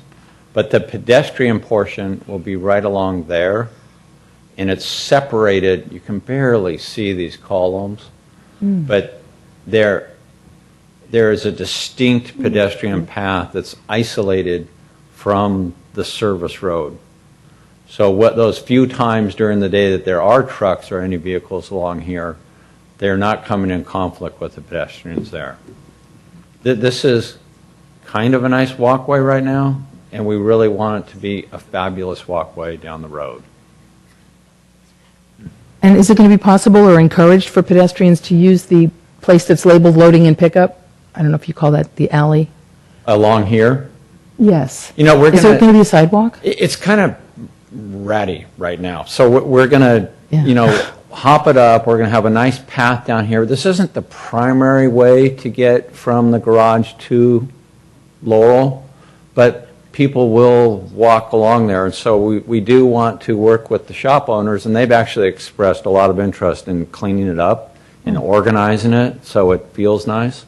So as we get further into this, we're absolutely going to work to clean up the backs and make it a nice pedestrian location. But it's not the primary pedestrian path. Is there any possibility that some of the businesses might want to have some development of the areas behind their stores? Maybe a couple of tables, chairs, a little, some other businesses do that sometimes where the restaurant will have a seating area behind. Behind. And then that would encourage pedestrian traffic as well if there was something more there than just parked cars or Yeah, a truck I driveway. can't say I've heard them. I think one of the stores down here has some seating in the rear. And I think these are the people that want to organize like centralized trash and maybe increase that seating. But I haven't heard that from, say, Les Boulangeries or the other stores. So I don't know what their goals It's a are. suggestion, perhaps. There's not a lot of room back there. Thank you. In 1990, I was involved with a development, not to the scale, at University in Ramona. University in Ramona. Ramona in Palo Alto. So it was a mixed-use building, and it had alleyways, and the alley actually became a popular place for spillover from a restaurant that faced on the street directly east of Ramona. Emerson, I haven't worked there in a long time, so I can't remember. But it really, the alleyway really became popular. Now, that alleyway didn't have regular vehicular traffic, just early morning deliveries, and then they had bollards after a certain point of time placed during the day. So I think it ought to be considered for heavy pedestrian use, because I think if it gets built, it would probably morph into that. Right. Well, we'll certainly, I mean, I think that's a great example where a street evolves over time. I mean, it's hard today maybe to imagine sitting back there and having lunch, but you're right, after 5 or 6 years or something, I could see, you know, that being desirable. And so what we're going to make sure is that that street is going to be a great street, so that if they want to put up bollards or something like that or change the use, it'd be desirable, but it could still function as a service way until then. Al, I'd like to kind of do a little process check with where we're at relative to what you wanted to accomplish in this meeting. As I understand it, the focus is on expectations of what would be included in the environmental impact report. We're starting to morph into some design issues that I don't know if this is helpful for the process as you see it right now, or if you would rather us deal with the design issues later on. What do you suggest at this point? What we envisioned is that you'd focus on the traffic and circulation issues and maybe parking, so that we could finish with that and then adjourn the Transportation Commission to their regular meeting. So we'd like you to finish up with your questions on that, and once you're done, then we can adjourn, and then the commission can go on. It's okay to make a few comments with regard to design, and you can always, as commissioners, provide more information as you think about it after the meeting to city staff. So we'd like to wrap up the circulation and transportation component and adjourn soon. Okay. If I can just add, I think we'd also like an opportunity for public comment on this section as well. Right. Now, well, that's what I was moving towards also. Sure. So, any other commission members here that have I really commented to the... hate to say it, but I have not heard anything on how specifically those impacts are going to be mitigated off-site. And I know the report contains a lot of that, but I was hoping to hear from you. But that's okay if you have nothing more to say, because I don't think the impacts have been addressed. So I can address that. And the short answer is that we have analyzed the impacts of the project according to the distribution that Fair and Pierce came up with in coordination with the city's traffic department. The impacts that were found to be caused by the project were at only 2 intersections. There were other intersections that were found that aren't operating very well, but this particular project doesn't contribute what we call in the environmental world a cumulatively considerative amount. So by that I mean it's a drop in the bucket, and it's not enough for there to be appropriate nexus to require this project to fix something that's not the cause of this project. So there are 2 intersections, though, that this project does have a considerable impact on. And those 2 intersections, are you guys prepared to talk about those 2? Of course. I'll let them talk about how they've been mitigated. Again, it was... Well, my concern was the cumulative. You know, you're creating and you're contributing to the cumulative, and what are you doing about it? That's where I'm coming from. Yeah, and that's what I'm talking about as well. And that is the only place that we found impacts of the project is when you look at the cumulative level. There are certain things that, certain areas, certain intersections in the city, like I said, that are bad, but that this project doesn't really affect. So we can't have this project paved for those. We can only look at the intersections where there's nexus, where this project can be shown to have at least some portion of an impact on those intersections. Pay your fair share. That's where I'm coming from. Yeah, we're just going to do that. But I hear that. Okay. So did we? Through the chair. Yes. I just wanted to add to address Commissioner Adiego. Is that how you say it? We do have a traffic impact mitigation fee in the city that this project would be required to pay. There were, and if you're referring to some of the other level of service issues at Holly and Old County and Holly and El Camino. Those were actually identified when we did the PAMF EIR. And we also have a general plan EIR, which identifies cumulative impacts within the city. So there is a traffic impact mitigation fee. This project would pay towards it. Those projects are much larger projects that exist outside of this project, and hopefully they would go forward as we accumulate more impact fees. Great, I was waiting for somebody to talk about those impact fees. You know, trip-in fees, right? Are there any other questions from the commission before you move to public comment? Did you have some additional information that you were going to present right now? Good, perfect. Our No? presentation's done. Okay. Okay. Any other commission questions? Okay. I have 2 slips for public comment. Is there anyone else that wanted to speak on this? Oh, yes, here we go, another one. Okay. Now I have 3. Anyone else? Please fill out one of these forms and hand it to one of the staff. Okay. Bonnie McClure, please come up to the podium and state your name and address.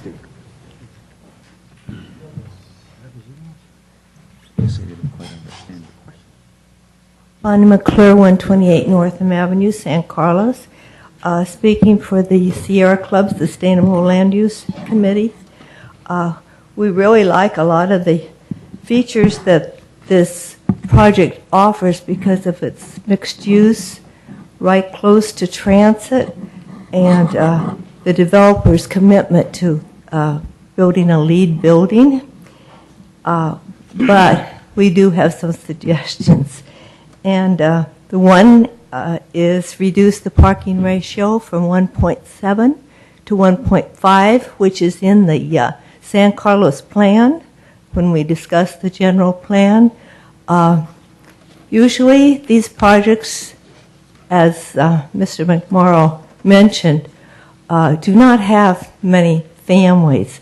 The families move to the houses that the seniors came from that are filling the project. So we really feel that 1.5 would be adequate. There are many, many traffic studies that are more current, that, particularly in California, that shows that providing more parking, there's too many empty spaces now in a lot of the newer projects. And we detailed that in a letter, the studies that are given. We also would like to see unbundled parking being provided, because then the people can pay for the space they're going to use. And it really makes a difference for a young couple. Sometimes if they happen to buy a 2-bedroom apartment and they were forced to buy 2 parking spaces, they don't need it, it makes the price of the unit go up. And that really isn't fair. So we would like to see that done. And also, there are a lot of projects now that provide transit passes for the first year or first 3 years to encourage the people to use public transit. And they work out deals with the providers, Caltrain and Samtrans. And there's actually programs that do that. And we'd also like to see Silverstone provide space for Zip cars. And that's about it. Thank you. Mariano Valderrama, please.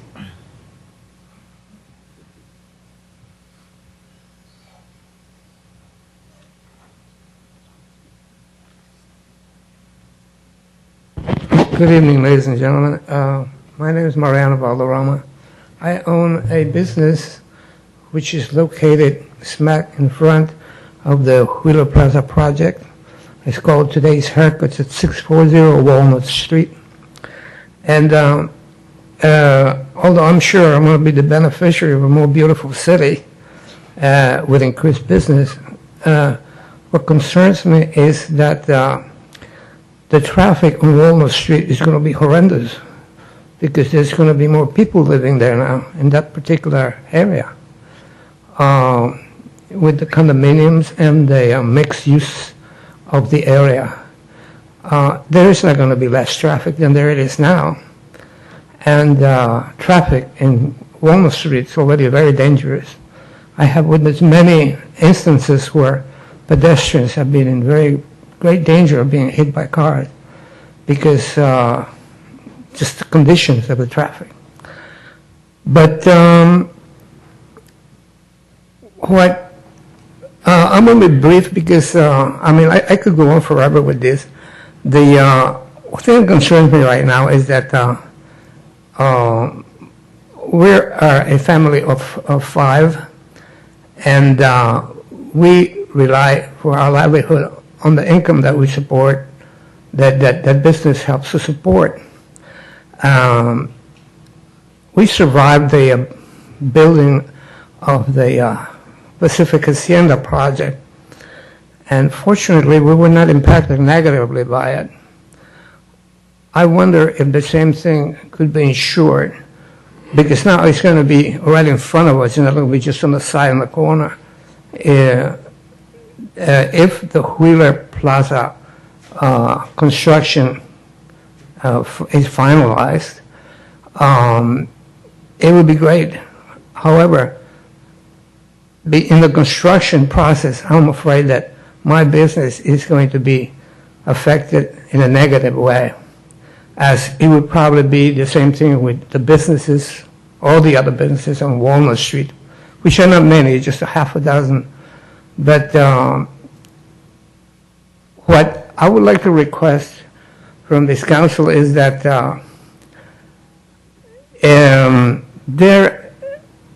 that we, the business owners in that area, be notified in a timely manner about the possibility of street closures, or the closure of Walnut Street, or in some kind of a manner, let us know if our businesses are going to be affected negatively, and what avenues should we pursue. Should it be by mediation and arbitration, or should it be through the courts of justice to redress the whatever financial grievance we may have because of loss of income? Thank you very much. Okay, thank you for your comments. Okay, Ben Fuller, please. Wow, it's great to see everybody together in one meeting. This is a unique opportunity to speak to a bunch of you at once. Unlike in the past, where I've often come up here and been unhappy about certain projects that'll go unnamed, this project really has a lot to offer for the city. And in regards to the EIR, I've been accused of conflating issues in the past, of having brought the transit village into any specific issue, such as in and out or something like that. This is one of these times when I think it is really relevant. And seeing how they've put this project together, I think that the placement is excellent. I think Al and all the consultants have done a great job in devising something that really is going to work well for our city. And the key question now becomes financing. How can we finance something like this? So, I want to just encourage everyone to keep an open mind about this one. Really, it seems like a 21st century opportunity for us, and thank you very much for considering this. Thank you for your comments. Is there anyone else who had? Okay, you need to fill out a form. David does. Okay, I guess. Oh, I'm sorry, I put them in the wrong pile here. Okay, Andrea Bettendorf. My name's Andrea Bettendorf. I live at 618 Walnut, and I'm right across the street from Wheeler Plaza, and I frequently observe the traffic flows. Currently, there's 5 inlets and outlets, 2 on Laurel, 1 on Cherry, and 2 on Walnut. And they're all used, and the traffic flows freely through all of them. Now, my concern is you're going to have all the inlets and outlets on Walnut Street alone. And on top of that, you're going to be more than doubling the number of parking spaces. So it's going to be a horrendous bottleneck. And then you mentioned the intersection of Walnut and Cherry. If the cars are going through that, they will also encounter Walnut and Laurel, which is it's not a 4-way stop. It's very difficult even now. If you want to cross the street, make a left-hand turn, usually you end up just making a right-hand turn. So that is also a huge consideration, and that will cause a bottleneck. I'm very concerned about this. I do see the traffic flow on a daily basis, and I'm concerned when people are going to work or coming home, it's going to be a horrible mess on Walnut Street. Okay, thank you. Thank you for your comments. Okay. And David Crabb?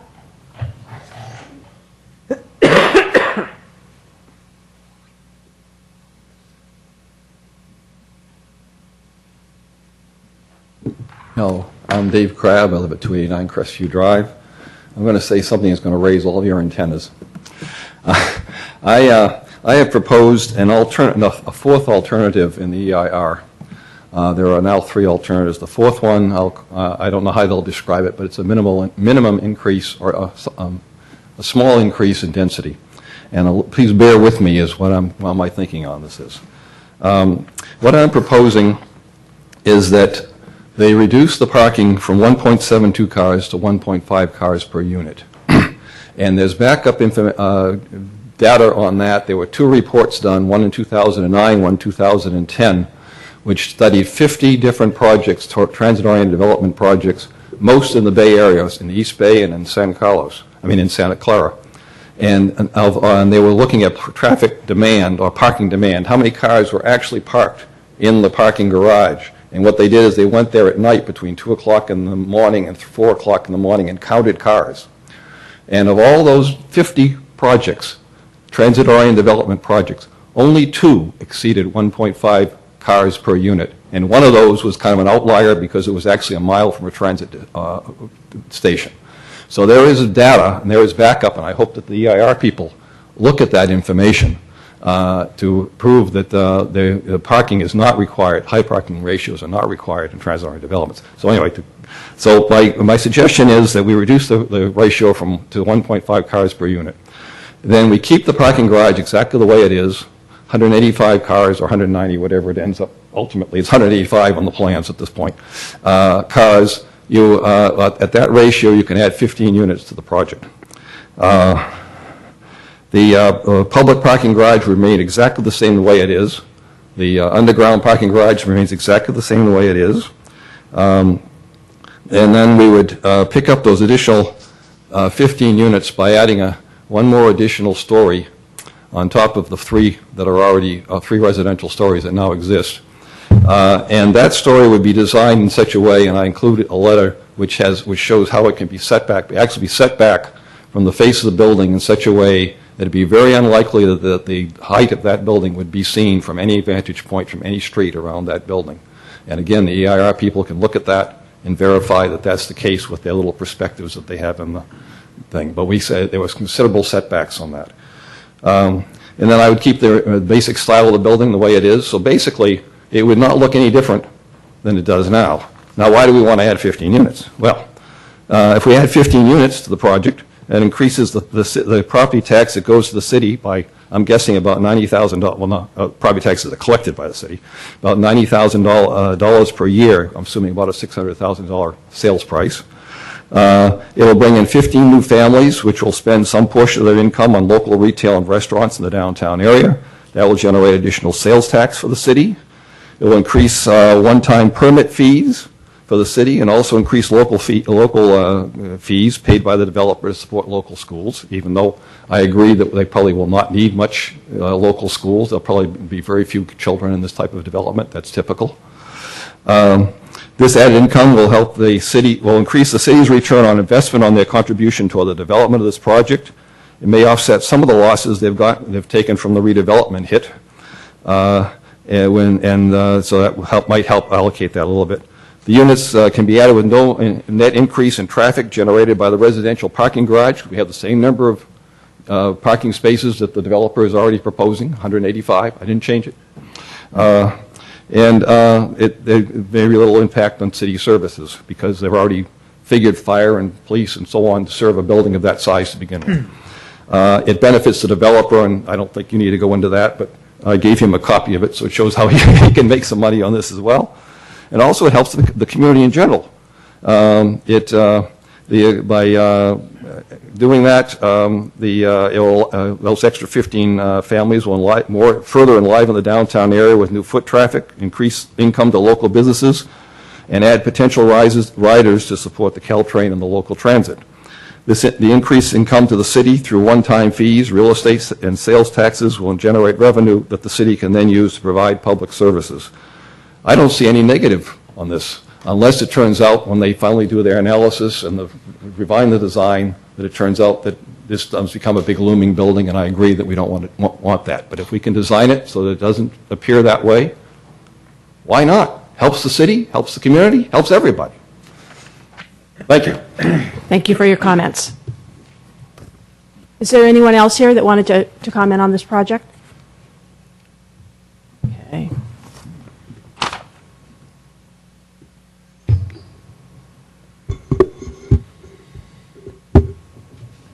According to the suggested process here, I don't know if there's any other discussion, or if the comments that everyone has made, was there a form of discussion? So I need input from the commission members as to how we want to move forward. Okay. What do you need to get specific input back from us other than what we've already provided? No, I think that was great. It was a good conversation, good dialogue. We had some really good questions tonight. The purpose of the meeting was to inform the commissions and the public of the EIR and the project, and I think that we've done, staff set out to do what we wanted to do, and we got some good feedback. So we're satisfied at this point, and if you'd like to adjourn, then take a short break and reconstitute as the Planning Commission would be a suggestion. Yes. One follow-up question. If we think of other things, how should we get our comments? Should we send them to you? You can send them to me by email or Elisa Costa Sanders. What is the next step for the EIR? The next step, Lisa, do you want to walk through the next step? Thank you. We're going to continue the discussion of the EIR this evening with the Planning Commission on the other sections. And then the consultant's wrapping up all the comments that we've received, and they'll be responding to all the comments that are related to the environmental issues, and then preparing a final environmental impact report. We'll be bringing that final environmental impact report back to the Planning Commission. Right now, that's scheduled for the March 5th Planning Commission meeting, and then to the City Council for consideration at the March 26th meeting. And that meeting where ideally the document would be certified. Will the TNC have a further shot at it, or is this it? We may bring it back to you for some comments to show you the final EIR and show you how your comments were responded to in the final document. Okay, then we will adjourn the study session and take a 5-minute break. Okay, thank you all.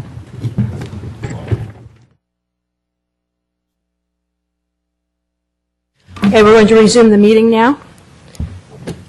So I'm assuming that there is an additional part of a presentation for us, or? The attorney would like to make a comment first. Through the chair. Please do.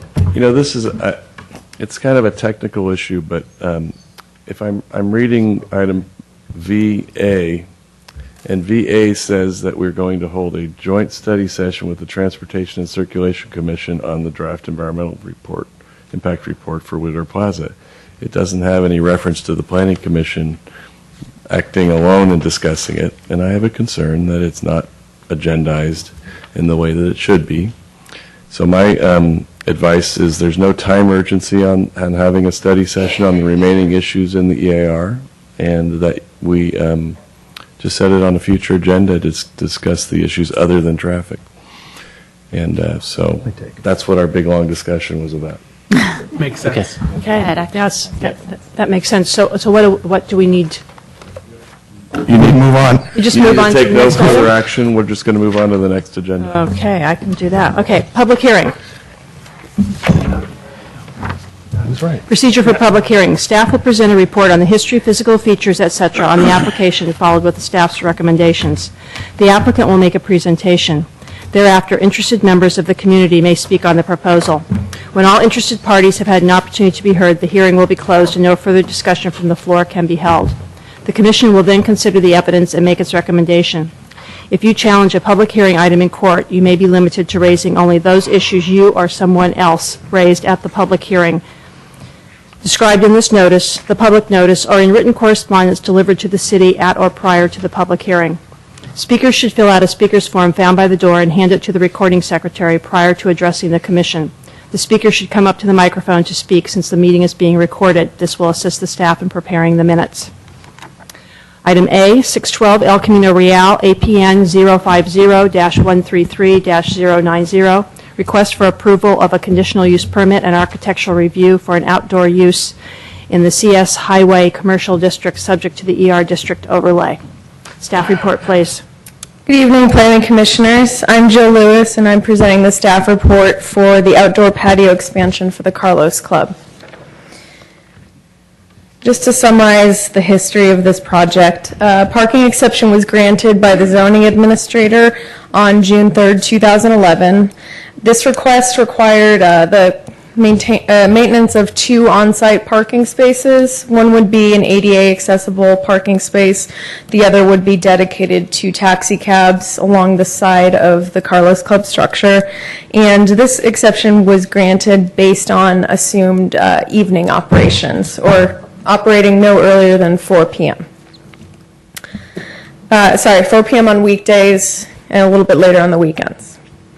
Conditional use permit and architectural review for the outdoor use, just further details pertaining to the outdoor patio were submitted to staff on June 15, 2011. The Planning Commission conducted a public hearing on October 10th, 2011, with the direction to staff to work with the applicant to prepare findings for approval. Item was continued to a future meeting date. That date was December 5th and then continued to January 17th and finally to tonight's meeting. Okay, these may be a little bit difficult to read, but I know the architect has them full size if you need to see additional detail. So within the area along the north side of the property, a permanently roofed area is proposed which would accommodate a stationary food trailer that would be permanently plumbed to utilities, 1 restroom per gender per plumbing code requirements, and a sheltered portion of seating. The patio, based on dimensions and occupancy calculations for A2, which the building official tells me is assembly area without fixed seating, the occupancy per the building code would itself allow for a maximum occupancy of 178 patrons, and this is in addition to the maximum occupancy of 88 within the structure of the Carlos Club. A 6-foot stucco wall with 42-inch diameter porthole windows and a recessed 8-foot tall door providing means of ingress and egress set 5 feet back off of the alley would enclose the patio on the south side while still allowing for some visibility into the space. 1 additional exit is proposed approximately 40 feet further west of the main entry. Raised planters with ledges for seating would line the patio along the western border between the now optional platform and the proposed covered patio. There would be 3 or 4 palm trees planted on the inside of the stucco wall, with small planting strips on the outside of the wall flanking the porthole windows. Lighted bollards are proposed just inside the southern property line. Slightly different perspective. The covered patio would cover 667 square feet of space and would feature a built-in direct vent gas fireplace. 3 skylights would be installed within the roof structure, which would have an 18-foot wide overhead roll-up door and a man door to the right. The roof overhang would project out 4 feet from the face of the structure. The restroom facilities are accessible from the covered patio via a covered walk behind the stationary kitchen. Another covered walkway between the Carlos Club structure and stationary food truck would allow employees to pass from the interior of the club to the patio. The 200 square foot food truck would have a 34-inch high serving counter, and that meets ADA accessibility requirements. So this is the most recent copy of this site plan. As I mentioned previously, there's a shift of the performance platform to the southwest corner of the patio, repositioned so the music would be focused inward toward the patio instead of outward toward the alley. There's one patio entrance and exit combination plus one additional exit, which meets building and fire exiting requirements based on the diagonal distance of the 2,670 square foot occupancy areas shown, and that's illustrated by the diagonal line. As a result of the applicant's discussion with Recology to address the on-site trash and recycling needs, this site plan shows the proposed on-site accommodations which have been approved by Recology. The trash enclosure would be located at the north of the property, screened by a 6.5-foot wide gate and adjacent to the proposed restrooms and storage, and that's in the clouds up towards the top of the drawing. Recology required 1 2 cubic yard bin for recycling in addition to 2 64-gallon carts a piece for trash and composting. 2 to 3 mornings per week, the bins would be wheeled out to an area next to the curb separating the Carlos Club structure from the side private parking spaces dedicated to the taxi and ADA accessible space, and that's indicated in the clouding at the bottom right-hand corner. Excuse me. As the Planning Commission had directed staff to return with approval findings for the project, these conditions above were added to the draft conditional use permit code compliance certificate based on suggestions made by the applicant's attorney at the October 10th, 2011 meeting. So just wanted to draw your attention to condition number 16, which would limit the hours of operation from 4 p.m. to 12 a.m. with any entertainment ending by 10 p.m. Condition number 19 required 1 security guard posted at each entry and/or exit during hours of operation for the patio. Condition number 9 requires a lighting plan to be reviewed and approved by the Planning Division prior to permit issuance. Condition number 18 ensures that the food trailer and service meets county health requirements. And condition number 13 provides for the project to be re-reviewed in 1 year from the effective approval date. Some additional information since the preparation of that December 5th staff report. The first 2 items, the proposed on-site trash enclosure as approved by Recology, has already been discussed. And regarding the second additional piece of information, the applicant had requested some change in the hours of operation, which would allow the patio to operate from 11 a.m. to 1 a.m. and no change to the live acoustic entertainment. That would still conclude by 10 p.m. in the patio area. The staff has not had adequate time to evaluate the potential increase during lunchtime hours. As I referenced earlier, the parking exception granted did include analysis based on the fact that the Carlos Club opened at 4 p.m. Monday through Friday, 2 on Saturday, and noon on Sunday. So staff has added an extra third motion that would allow the commission to direct staff to evaluate the additional proposed patio service hours. Finally, staff participated in a site visit at the Carlos Club with the chair and vice chair of the Planning Commission on Saturday, January 7th of this year at 9 p.m. It was helpful for staff and the commissioners to see the layout of the site, though staff still had concerns regarding the queuing area spilling beyond the property line into the public alley. Also, staff noted that the front entrance to the Carlos Club is monitored by a security guard who directs patrons to go around to the back and use the rear as the main entrance, where another security guard would check for identification. So the path of travel to the rear presents 2 issues not previously evaluated. First, this practice removes some pedestrians and lively activity from El Camino. Second, patrons are directed to travel through the driveway to the rear entrance without a protected walkway. So the Planning Commission should consider this practice of using the rear door as the main entrance as part of your deliberation tonight.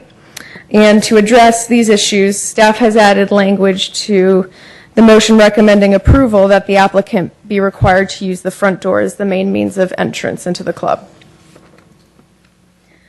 So the necessary findings that you need to make tonight are under these topics: the commercial zoning standards and the proposed outdoor use. And these were the 11 required findings. Staff was unable to make 3 of these findings for the October 10th meeting. So the December 5th staff report contains findings for approval for all 11, and then in addition, the 4 architectural review findings and the 2 required conditional use permit findings. In addition to these findings for approval, staff included the findings for denial, as public safety staff still has significant concerns that can't be mitigated.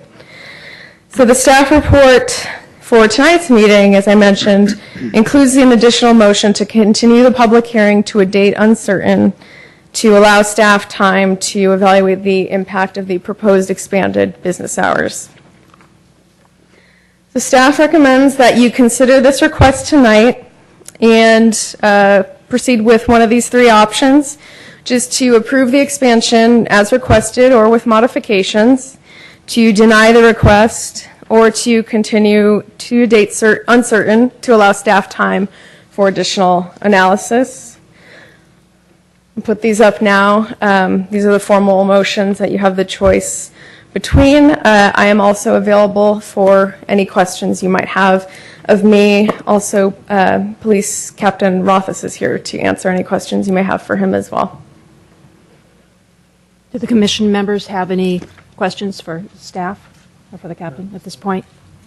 Okay. Did the applicant want to make a follow-up presentation at this point in time? Okay. Please come up to the microphone. Good evening, Chairperson Clapper and members of the Commission. Mark Hazeloop, 607 Knoll Drive, San Carlos, and I am representing the management and ownership of the Carlos Club. I'm going to keep this short tonight for a couple of reasons. One is it's late. We sat through the presentation, which was very, very interesting. Second is I don't know if my voice will last very long. And third is I think you got the picture. And I don't think there's a lot more that talking about it's going to bring about. There are a couple of issues that I think need to be addressed, and one is the kind of the 800-pound gorilla in the room, which is the issue of the drunk driving questions, which apparently hit the front page of the newspaper, but are clearly not planning commission issues. It's called driving under the influence because the offense is driving.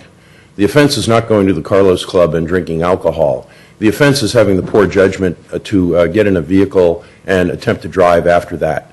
And that is not something that any innkeeper, restaurateur, barkeeper has complete control over.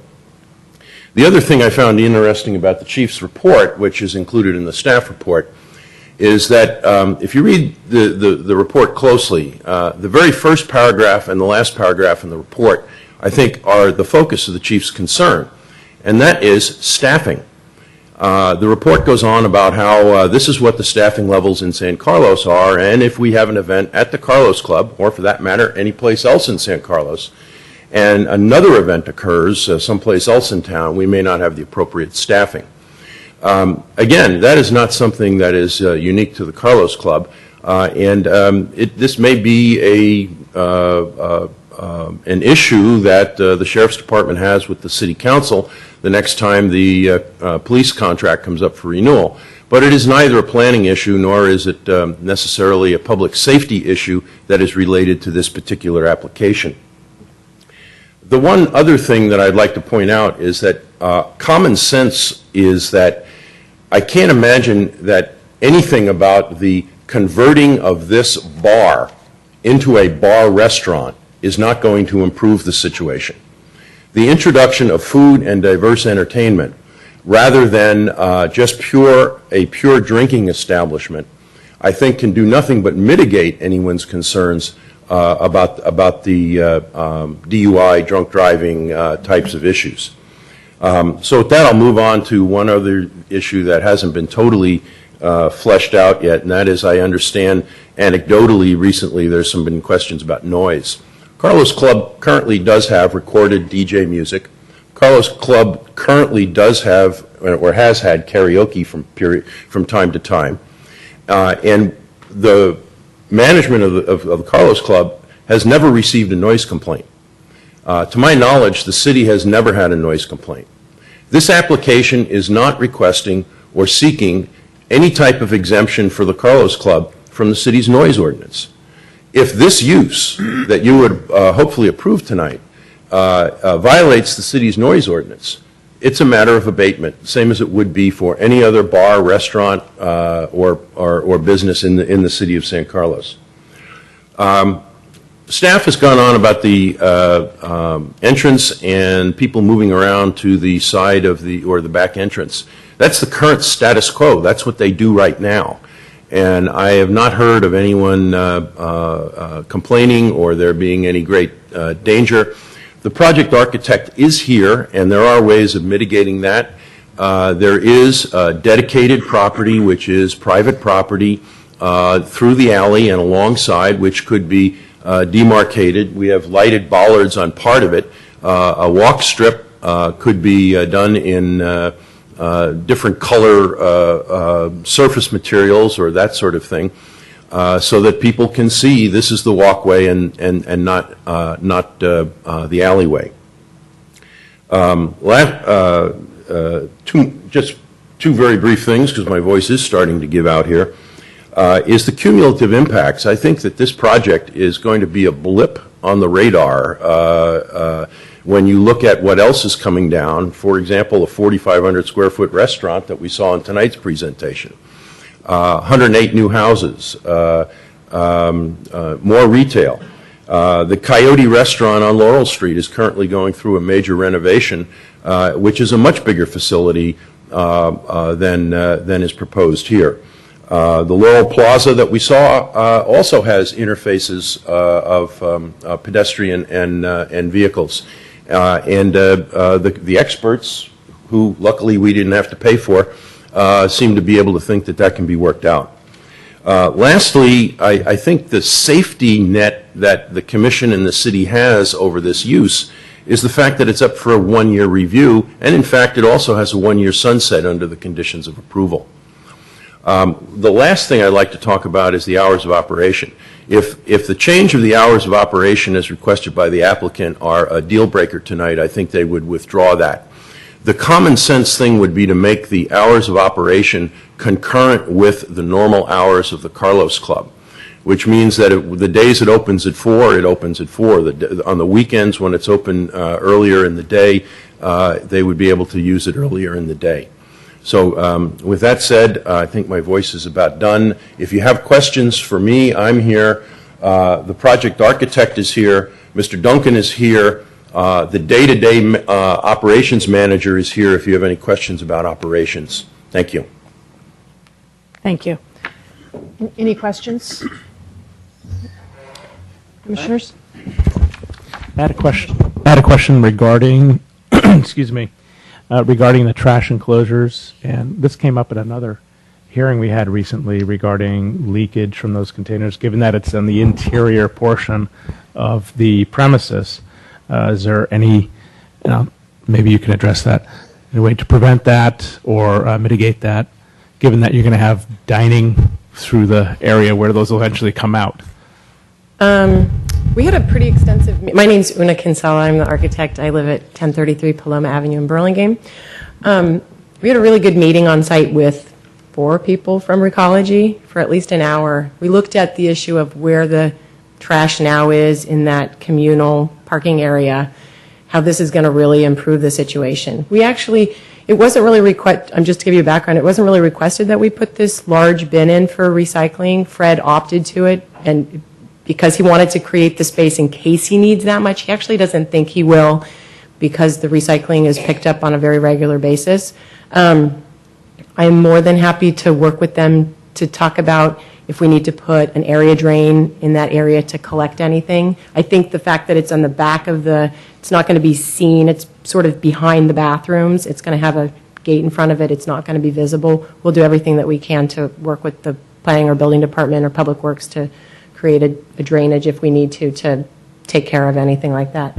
Yeah, I mean, the Recology folks are going to be the experts on that. I have, just as I've seen the leakage in other places around town, I don't know if that's going to be an issue Yeah, here I or think not. it's a good point. I think it's something that Fred would be concerned about. He wouldn't want that stuff pouring onto his patio either, so I appreciate the comment, and we'll definitely.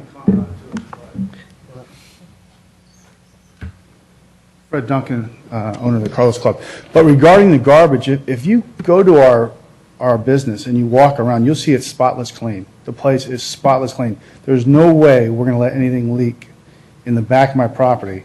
So it's just not going to happen. It's going to be clean. Now, for example, it'll be our place, our garbage. But if you go to the garbage outside where Saffron, Sneakers, and everyone else, it's a free-for-all. If you were to look at it right now, I think there's a mattress out back. It is a mess. And so if I wanted to draw a comparison to that, that is a disgusting mess, and no one cares because it's no one's problem. But if I have a problem at the Carlos Club, it's my problem. I just want to say that. Well, putting a drain in really helps the situation, just keeping it so you can wash it down and that kind of stuff. That just makes a lot of sense. But that's a small issue. Thanks. That's all I had. Okay. Did you have any other comments that you wanted to make in terms of you filled out this, overall, in addition to responding to the Commissioner's question? Are there any other, do you have other questions for Mr. Duncan? I'm going to save some of my questions until after public comment, Okay. but I think you'll want to come up and address some of the things. You can speak later. No, you can speak later too, so you don't have to speak right now. Okay, good suggestion. Okay, so then we're going to move on to public comment if there's no other questions from the commissioners. Russ Bertetta?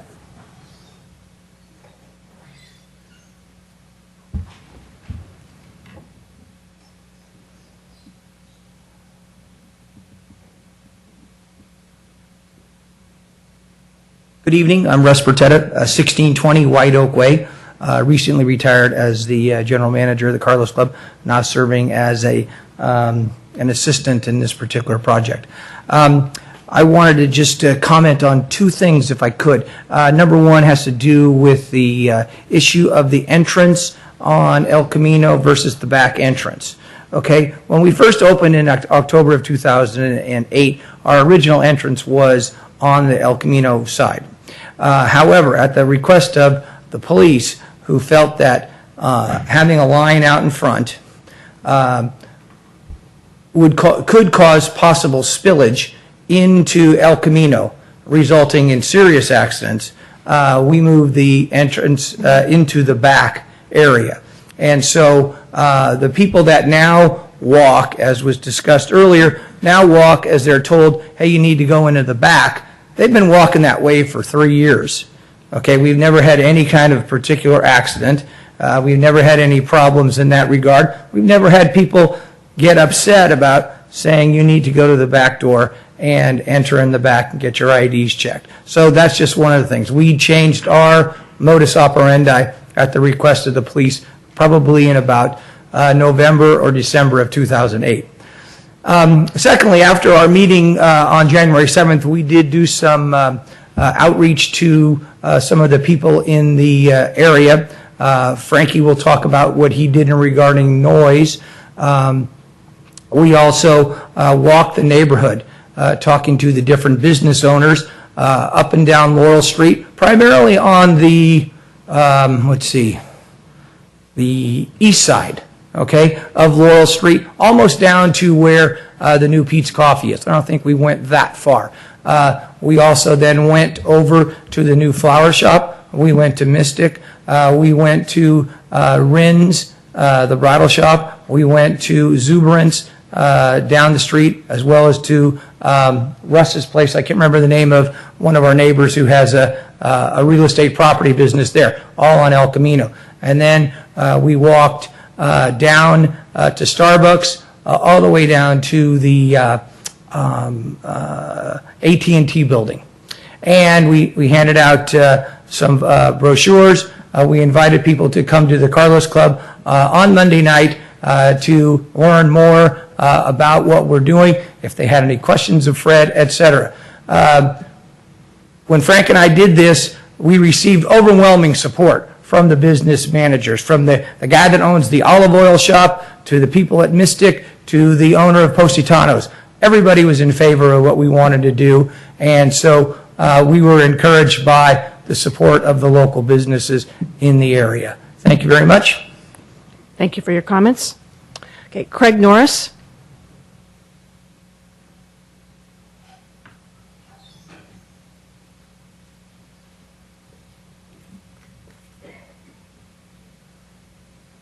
Good evening, everyone. My name is Craig Norris. I live at 952 Montgomery Street.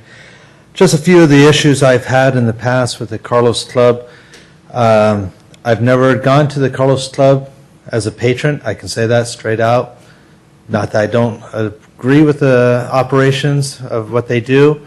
It's just some of the complaints I do have is the current noise level.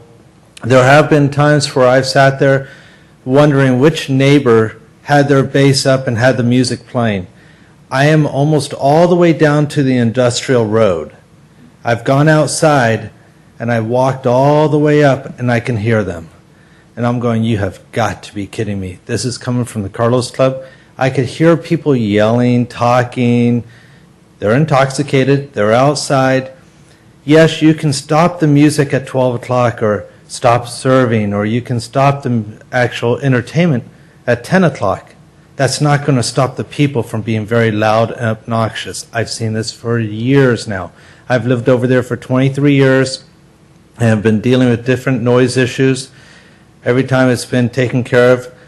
I have called once or twice to the police department in the years past and said, hey, there's some kind of loud music going on. It sounds like it's up by El Camino area. You know, just giving them that general direction, let them go. So there have been complaints. Even though, as someone stated earlier, that there wasn't complaints, yes, I did call about noise. A couple other concerns I have is the increased noise in the patio area. We've heard the music coming out of the Carlos Club at night. You put that music outside with a live band or live entertainment, you are increasing that noise level dramatically. There's just no way around it. More potential for intoxication. Obviously, you're increasing your patronage. You're going to have more people getting there. Some people say this isn't the Planning Commission's dealing. I believe it is. If you're sitting there approving a plan that's going to increase the level of people who can drink or get intoxicated in an operation of that sort, and the police department has to come in, and they have to spend more time now and use more energies to take care of those problems, I'd hate to think that the city is actually going to be liable that if someone else in the city was not being taken care of because the police was now putting a lot more effort towards that operation and they missed helping out another citizen, that the city is not going to be liable, legally liable, because they knew this may be a problem in the future and they still okayed the operation without increasing and planning for more operation with the police department. Give me just a second here. Didn't think I was going to be number one to talk. Also, the Wheeler project here coming on in. If this project does go through, it's just like when someone buys a property, it's near an airport, the realtor has to disclose all the noise problems. You're talking about live entertainment till 10 o'clock at night, right next to some brand new upscale condominiums that are only going to be, what, a block and a half away? The patios on the back side of their operation, that's right close to where you're going to have the new condominiums. If I was a new condominium owner and all of a sudden this went in there, I probably wouldn't be too happy on that whole thought. Thank you. Thank you for your comments. Dimitri Vangelos.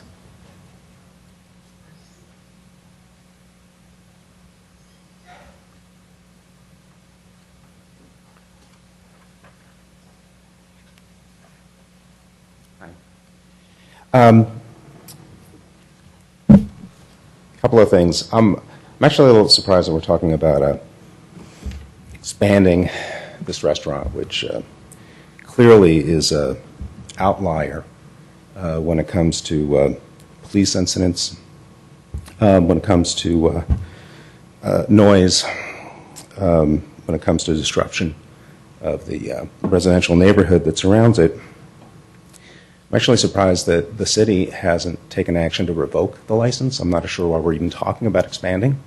So I'm going to just make that as a point, my first point. I read with alarm the newspaper report that talked about 132 arrests for public intoxication in San Carlos alone. Similar-sized cities in Burlingame had 24. Foster City had 33, Belmont had 73, Bar Heavy, Los Gatos had 93. San Carlos is an outlier as a community in terms of intoxication and police incidents. And what is particularly concerning in this article, that there were 131 alcohol-related incidents at the Carlos Club alone. So what we're talking about is one establishment is responsible for the vast majority of all of the incidents related to alcohol, whatever the alcohol-related disturbances are. So again, I'm wondering why we're even here discussing expansion. So I'd also like to second the issue of noise. It was kind of ironic that the night when this meeting was originally planned, my wife and I were up around midnight or so. All the windows were shut. We heard that noise, stereo booming. We realized it was the Carlos Club the night before the meeting was supposed to have occurred. So we're not talking about people with high sensitivity. Where do you live, Dimitri? Montgomery Street. Okay. One thing that's important to note is, the establishment is on the other side of El Camino. Then there's a berm in the train. And then the blocks are quite long, and we're on the second block. And we can actually hear it. I'm actually astounded that we can hear it. And this is what the establishment endures with their music. So if we're talking about 131 incidents, how many times have the cops been called out? That's like once every 3 days. The burden on city services alone from this establishment are astonishing. I haven't talked to the police chief or the cops about any of this stuff, but it's astounding to have read this stuff. So now we're talking about having this establishment, which has proven itself to be irresponsible, to have an open patio with outdoor entertainment, and they're asking to have the entertainment go on till midnight. So now it's closed. You can hear the music. Imagine an open patio, the disruption that's going to create. So read the facts. I mean, there's not much to say. I'm flabbergasted. With that number of incidents, and with the gentleman describing that they've never had a complaint, something isn't matching up. And I can say that we've had to call the police on occasion when you need to go to bed. It's a weeknight, and you can hear the music, and I don't know how far away we are, if it's a quarter of a mile to half a mile, but the fact that the noise is coming over is just silly. So that's all I got to say. Okay. Thank you for your comments. Gina Vandelos.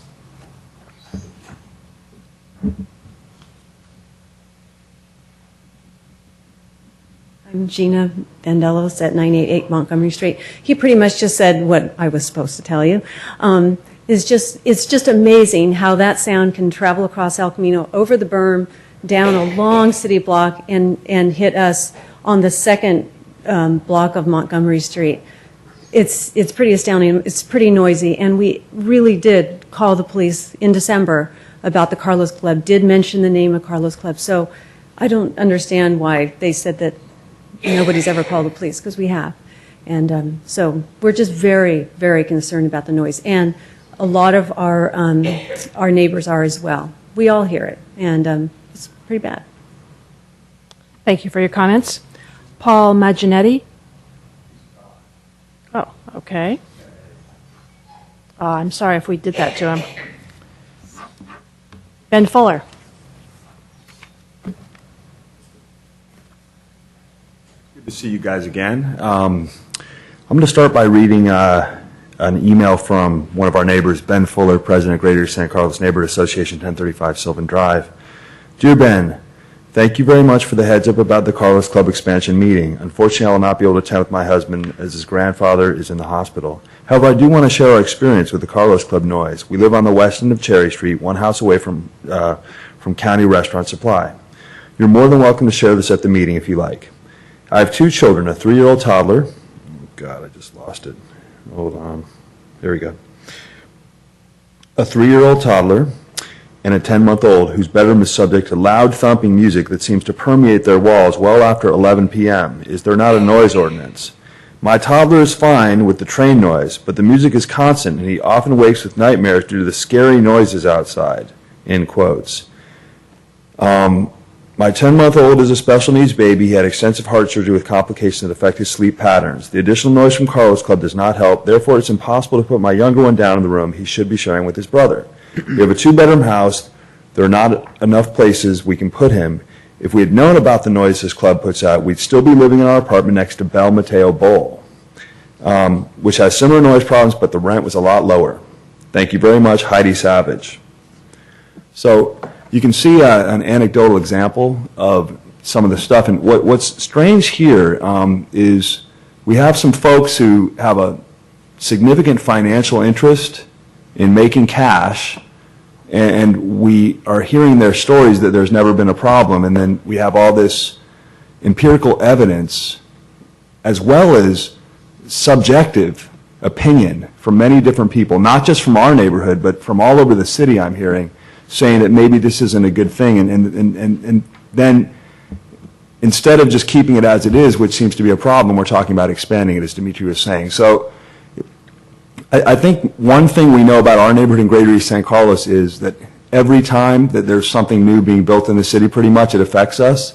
This situation is no different, and every time that something gets built in the city, we get nothing. We just get the full impact. There's no extrinsic mitigation or benefit to us. It's all just negative. And this is just another example of that. So I'm going to stand up against this expansion. Thank you.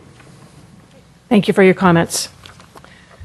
Okay, is there anyone else that didn't get a chance to fill out a form yet that wanted to and come up and speak? I filled out a form, but it would be okay if I can go next week. I have some things for that opposition. Okay, Just some comments. so you have some information from the applicant? On behalf of that. Right, okay. Okay. Did you want to come up now and offer that information?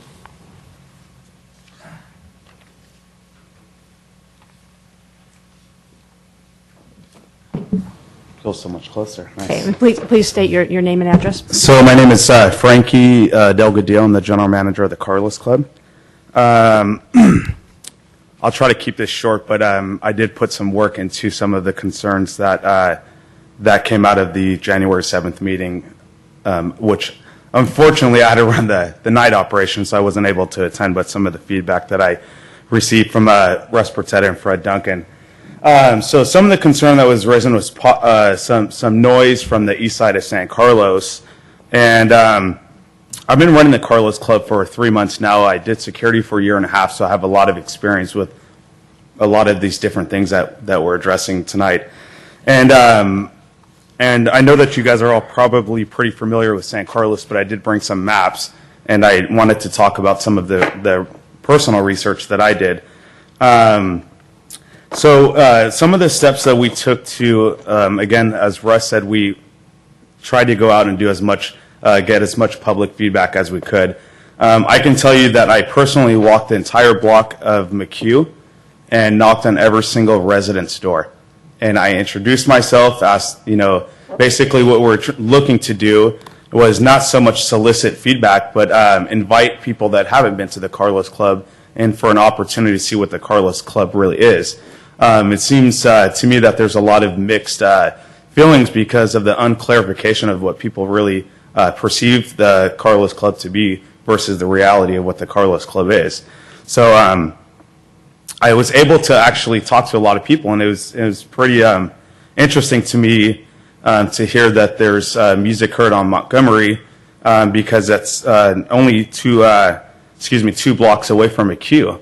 And I talked to a couple of residents that initially had some concern with the Carlos Club project and what we're trying to do.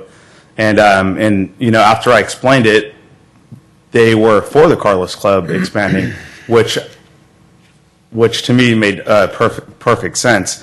However, so every resident that I had a personal chance to talk to on McHugh, again, which is only 2 blocks away from Montgomery, there's no residents on East San Carlos unless they meet industrial, had any concern with noise. Again, I wasn't soliciting, hey, do you hear noise? But it was more of a, do you have any feedback for us? And not one complaint with noise. And once a lot of the residents brought up the expansion because it's been advertised in the Daily Journal, the Daily Post, the San Jose Mercury News, everywhere, and there's been a lot of misleading facts and a lot of misleading information. And it's hard, and I can understand where the residents are coming from, because if I continue to read 4 different versions of the same story, I'm going to start to believe that it's true. But again, going back to the noise, I find it, and it's very challenging for me to comprehend that no residents on McHugh, and actually I had almost a 40-minute conversation with one of the residents that initially told me, I don't want to talk to you. I oppose what you guys are doing at the Carlos Club.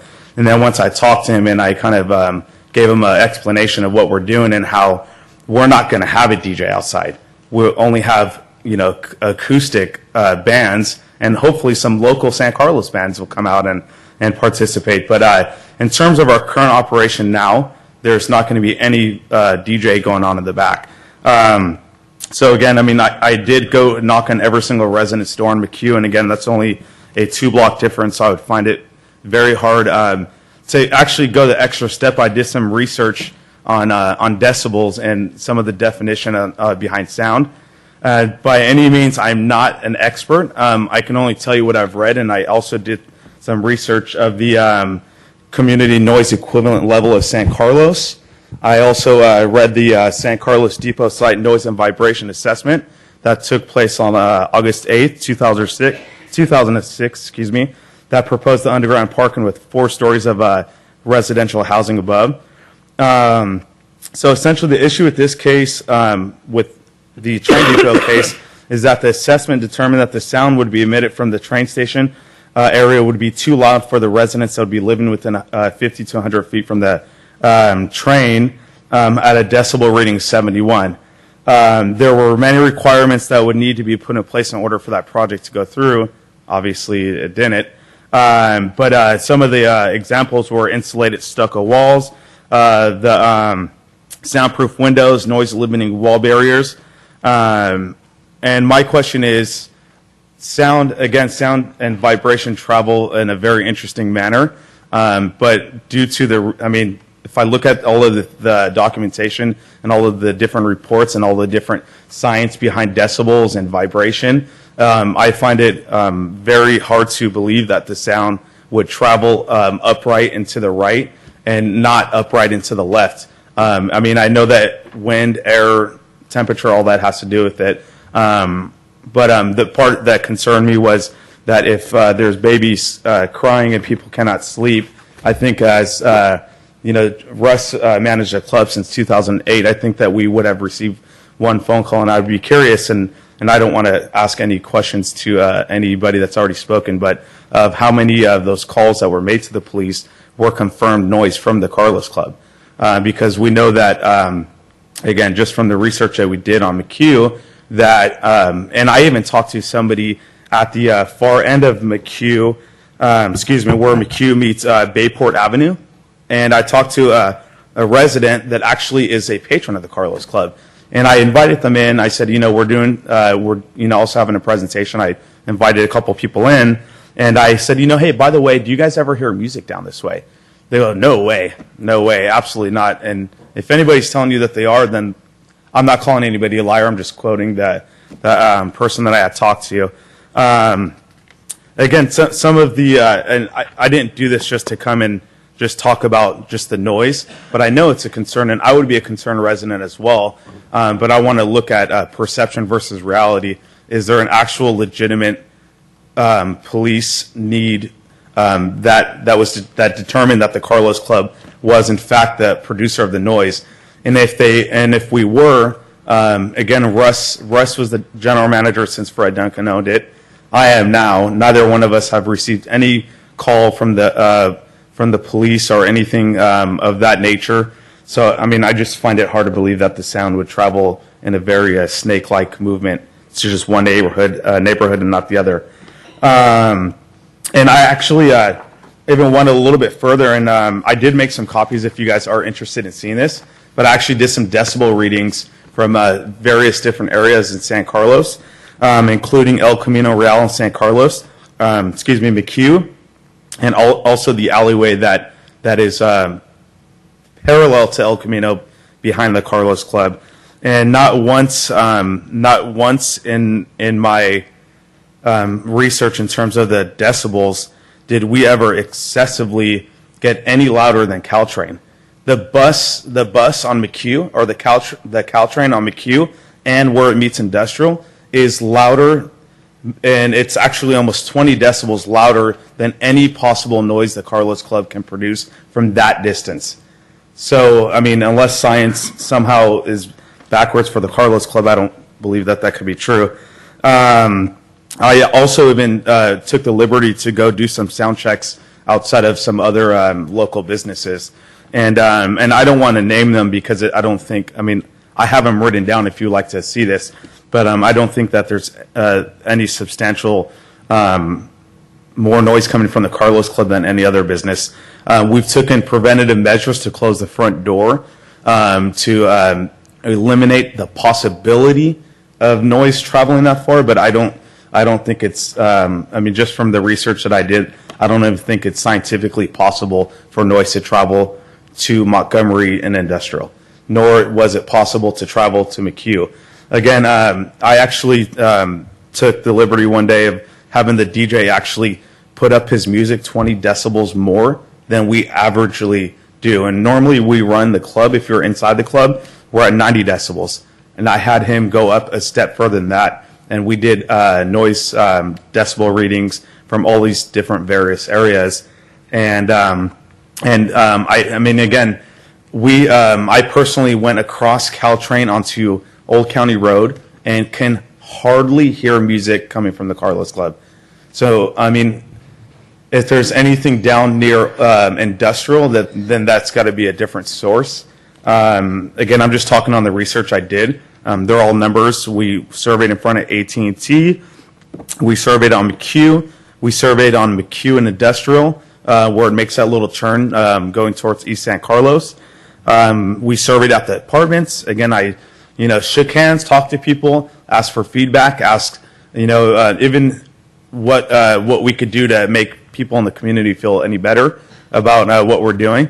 And I mean, that's really all I have to say. If you have any questions or if you wanted to take a look at this, the way that I color coded it is what is permissible by OSHA standards, and also in yellow is when it gets kind of the borderline, and red is excessive.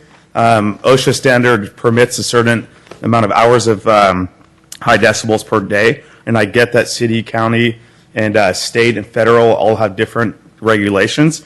But for 4 hours a day, a business can nearly operate 95 decibels for 6 hours at 92 and 8 hours at 90. So I think with what we've done at the Carlos Club in terms of also building the 6-foot wall will help prevent any sound carrying, as that's what the one of the resolutions for the train depot assessment was to build a wall to help prevent the travel of sound. So again, I don't want to drag on this any more than I have to, but I find it impossible that one neighborhood could hear and not the other when they're so close to us. So. Do you have some questions? Just a comment more than anything. I think in your research, if you look at sound walls, which the Caltrain berm would probably more than likely operate, you have sound walls up against freeways. Typically, it's not the neighborhood behind it, but it throws it some distance. And I don't know any of that. I'm not a sound expert, but I think if you do any cursory research into sound walls, you'll see that it does throw the sound to areas where you wouldn't think it would reach. And perhaps this is the case here. Yeah, and I mean, we did a lot of, I mean, I can tell you that we did nearly 100 different decibel readings. And that, again, I know that sound does travel depending on, you know, the winds, the temperature, the humidity, I mean, everything that's going on. But I mean, again, I think that we did enough research to know that, and especially going out and taking the extra step and asking our local residents. We didn't go down as far as Montgomery because that wasn't a significant concern for the feedback that we did get from some people. So, but again, I mean, if you look at the map, it's a very, very, very close distance in relation to the Carlos Club and El Camino and Industrial to McHugh to Montgomery to the no residents on East San Carlos. And one of the first, again, the person that I had mentioned had a significant amount of opposition, and I mean, he even gave me his name, and I mean, I asked if I could share, and he said it wasn't a big deal, but his name was Chris Mahoney. And he lives on the right, so if you're traveling towards Industrial on McHugh, he lives on the right side, 2 houses down after the commercial buildings, and he said he's never heard us once. So in order for it to go down 2 additional blocks, I would find it hard to believe that that's even possible. So that's it. So I have a quick question as far as the music format. You mentioned it was acoustical guitars. Are we talking? I know what that sounds like, and it's pretty low key. Excuse me. Or can be pretty low key. Or are we talking rock band? I mean, are you going to change the interior music scheme? I don't think that the Carlos Club even attracts a heavy metal clientele. I didn't quite mean it that way. Yeah, but I mean, at the end of the day, I mean, when you own or run a business, you are going to provide to your customers what they are asking for. We provide the top 40 music. In terms of the back area, I mean, we don't we wouldn't encourage having any any loud rock bands. It would just be, I mean, your local bands. I mean, Russ Bertetta has a friend that is in a local band, and I think he's a dentist, and he's just a guy that wants to go have fun, and we want to attract those kind of people. We're not looking to attract heavy metal bands or rappers or. I didn't mean it that way. What I meant was, first off, if you're going to have a DJ inside the building, you're going to have competition with music on the patio. I have to think. Or are you just going to have one format? One format. There'll be no music inside. It'll all be outside. So the DJ will never be outside, just like we currently have the DJs only inside. If any music is to occur outside, that will be the only form of music coming out of the Carlos Club. And I believe that we said it would go no later than 10 p.m. And as the general manager, my personal preference would be to end it a little earlier than 10 p.m. As you know, we are looking to attract a new crowd. I mean, again, it's the competition in the food and beverage world, and I've been working in the food and beverage world for about 9 years now, is immense. Every business is looking to get better and better. And there's been some significant competition in San Carlos. I was trying not to do this, but we can use The Office as an example. I mean, they have live bands all the time, and they have residents right behind them. I mean, if I was a resident there, I would be upset. We're not looking to do that. We're just looking to create a low-key environment. And it's not going to be some party house, at least not under my supervision as long as I stay around for a while, which I plan on it. But again, it's one of those things that we're just looking to just encourage local communities, local bands to come and patronize the Carlos Club. That's it. We're not looking to perform some big rock band thing in the back. That's not what we're going to do. It's never, nor will it be our plan to do that, or intention at all. Did you have a question, Commissioner Marsters?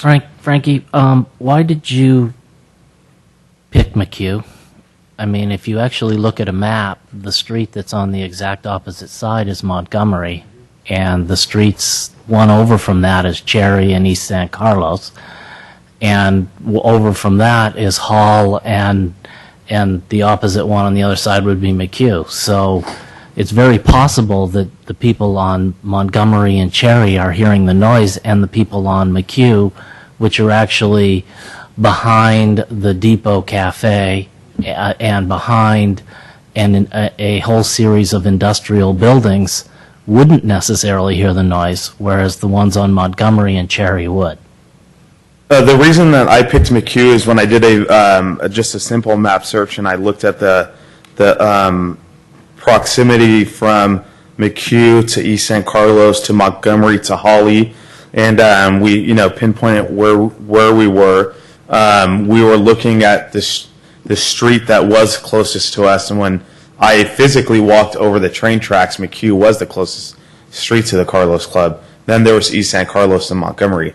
I mean, there may be a difference in terms of the streets, very minimal difference. I don't think that it would provide any difference in the impact of noise pollution of one street versus the other street.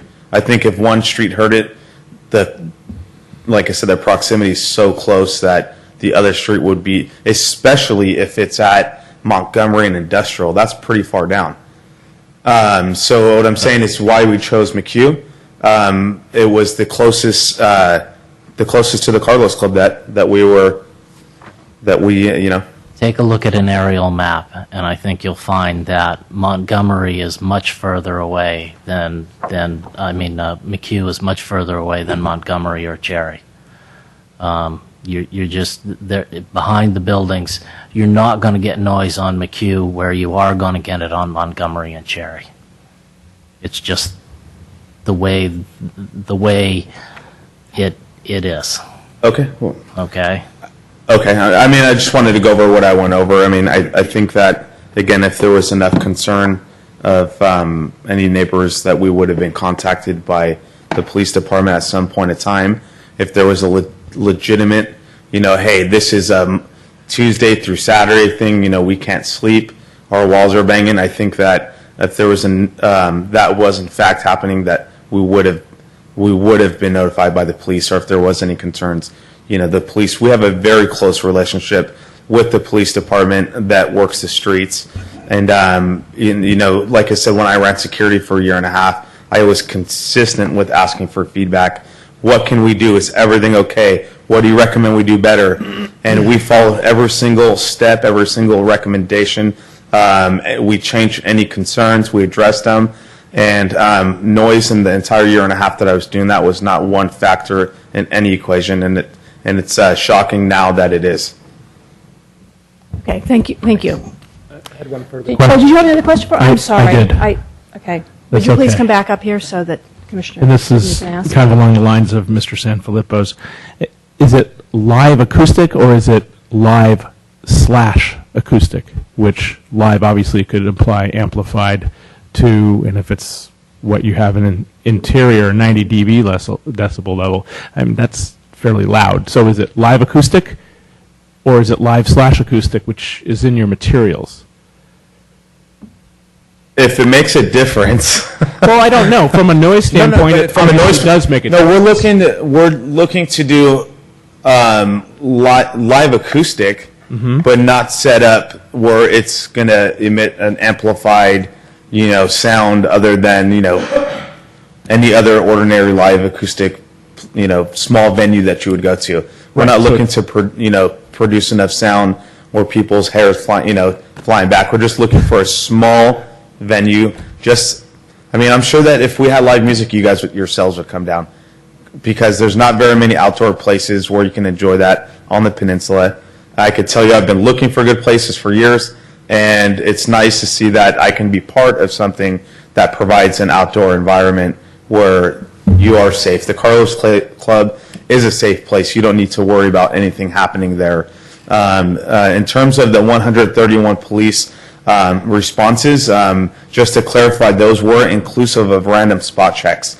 So if the police are sitting in their police vehicle near the dumpsters between us and Sneakers, 9 times out of 10, it sounds like they're checking in at the Carlos Club. Anyhow, I can tell you that entire year, I talked about it last time, I ran security there, and I can tell you that there was not 131 incidents at the club. Now, were the cops there 131 times? I can tell you, yes, they probably were. But were they responding to any type of incidents? Absolutely not. And not once in my entire year running security did I have to call the police for any kind of support. Any other questions? Okay, thank you. Okay. Any questions? No. Okay. Thanks.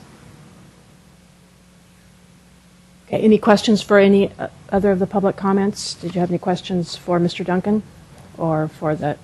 Well, maybe. No other public speakers? Or for, Maybe he can clarify this acoustical stuff. It's going to make a noise footprint one way or another. Well, yeah, I think it will. So Fred, can you help us out with that a little bit? Acoustical music to me is a couple guys playing a guitar. That's pretty much When you it. start bringing in organs and drums and stuff that has to be amplified, we're talking like it's a different ballgame. three-man band, like you'd have at a hotel or a hotel lobby, that type of Yeah, thing. okay. That's what I thought it meant. I had a question, unless there's another question. So will people under the age of 21 be able to come in to eat food? No. No, so it'll still be restricted to only those over 21? Yes. Okay, thank you. Okay. Are there any other members? Does anyone else have any comment at this time?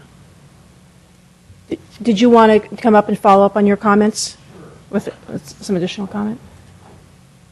Still open. Mhm. I want to make a couple of... Please identify yourself. Dimitri Vandelis, I spoke earlier. Just want to make a couple of clarifications.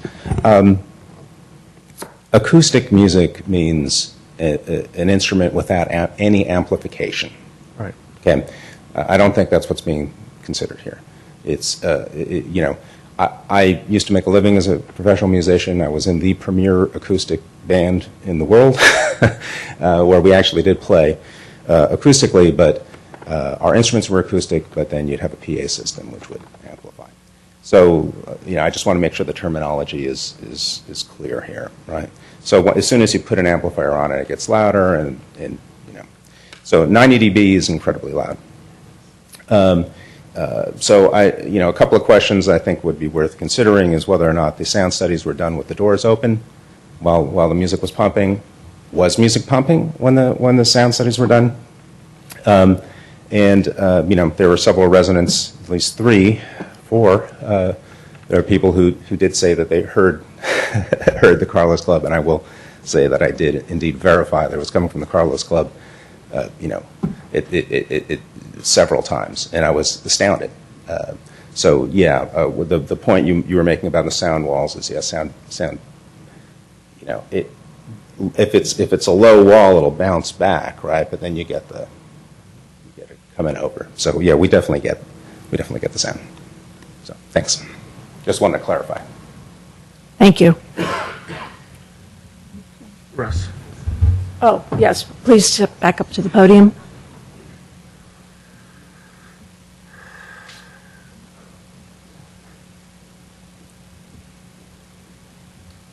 Russ Pertetta. As a result of our meeting on the 7th, the front doors on the El Camino have been closed beginning when the music plays. So that was one of the accommodations that we did make through your recommendations. When I just talked to Frank, he did mention that the sound checks that he did with our DJ were done both with the door open and with the door closed. But since the 7th of January, we have directed that the bar manager and the bartenders, if the manager is not there, keep the front door closed in order to prevent the sound from going out to El Camino area. Thank you. Thank you for your comment. Yes, please step up to the podium.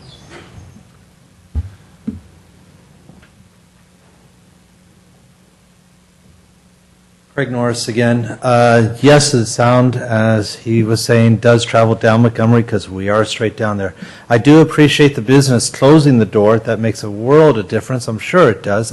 I have heard a lot less noise coming from the operation. It's not just the noise we're dealing with here. It's the amount that we're increasing the patronage, and it's the noise of the people that are outside. I've gone down there a few times, and the one time that I did call, I walked down there, and sure enough, there was a police officer, came right up. There was a bunch of people outside. They were kind of on the sidewalk, kind of off the sidewalk. So I walk on down there. The other issue, there was one time, I guess I should have called. I'm a captain for United Airlines. I couldn't get to sleep because of the noise.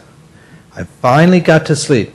I can guarantee you, if I had called my crew desk and said, hey, I can't come in because I'm fatigued, show me one person in this room that would want their captain not fully rested because they were kept up.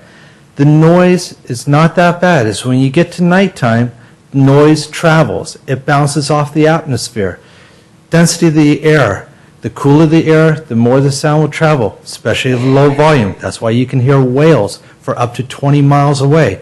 So it's not really during the middle of the day. No, we don't hear that. We hear the other noises. But when everything else is quiet, there's no squirrels chirping, making the little noises, that's when you start to hear all the noise and that thumping of the bass.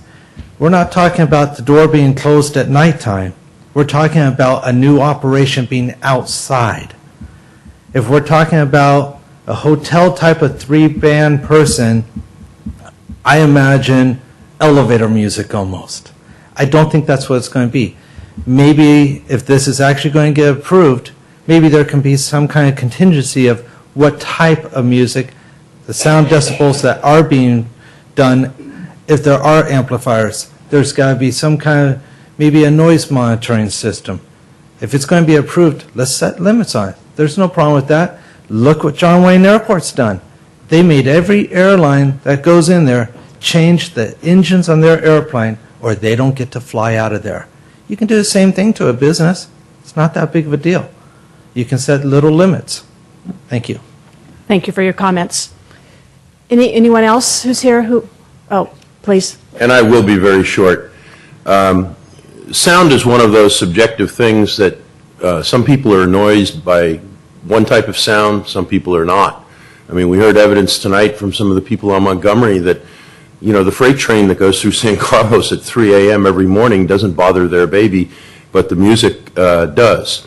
Most of us in this town are aware, you know, the freight train goes through at 3 in the morning. I know I certainly am, and I live a lot further from the tracks than anyone who's spoken here tonight. The thing is that sound generated by businesses in your core commercial area are normal and expected. Okay? And that's why you have a sound ordinance.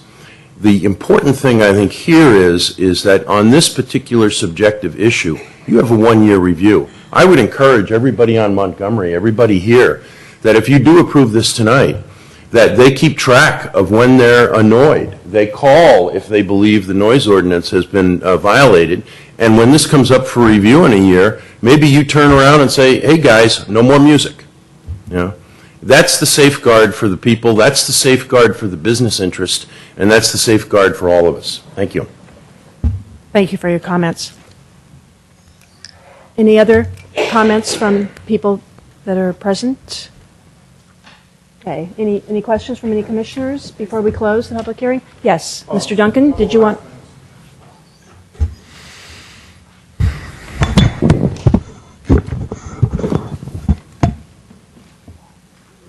So I want to talk more about perception than reality. I mean, perception of the Carlos Club, I forgot the 2 other magazines, but Bar Brawl Brews in San Carlos. There was never a bar brawl, but it made a good heading, and people read about it. The first commission hearing, no one was here. But they should have been here if they had a big problem. Because when we first started this, the ABC was the first place I went to because they usually take the longest to do anything. So the ABC notified everyone. They sent mailers out.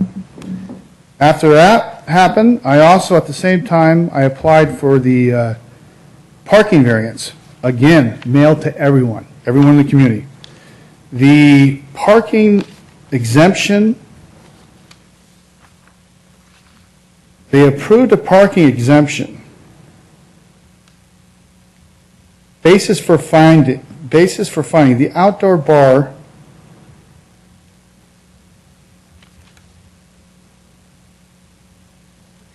you have the wrong one.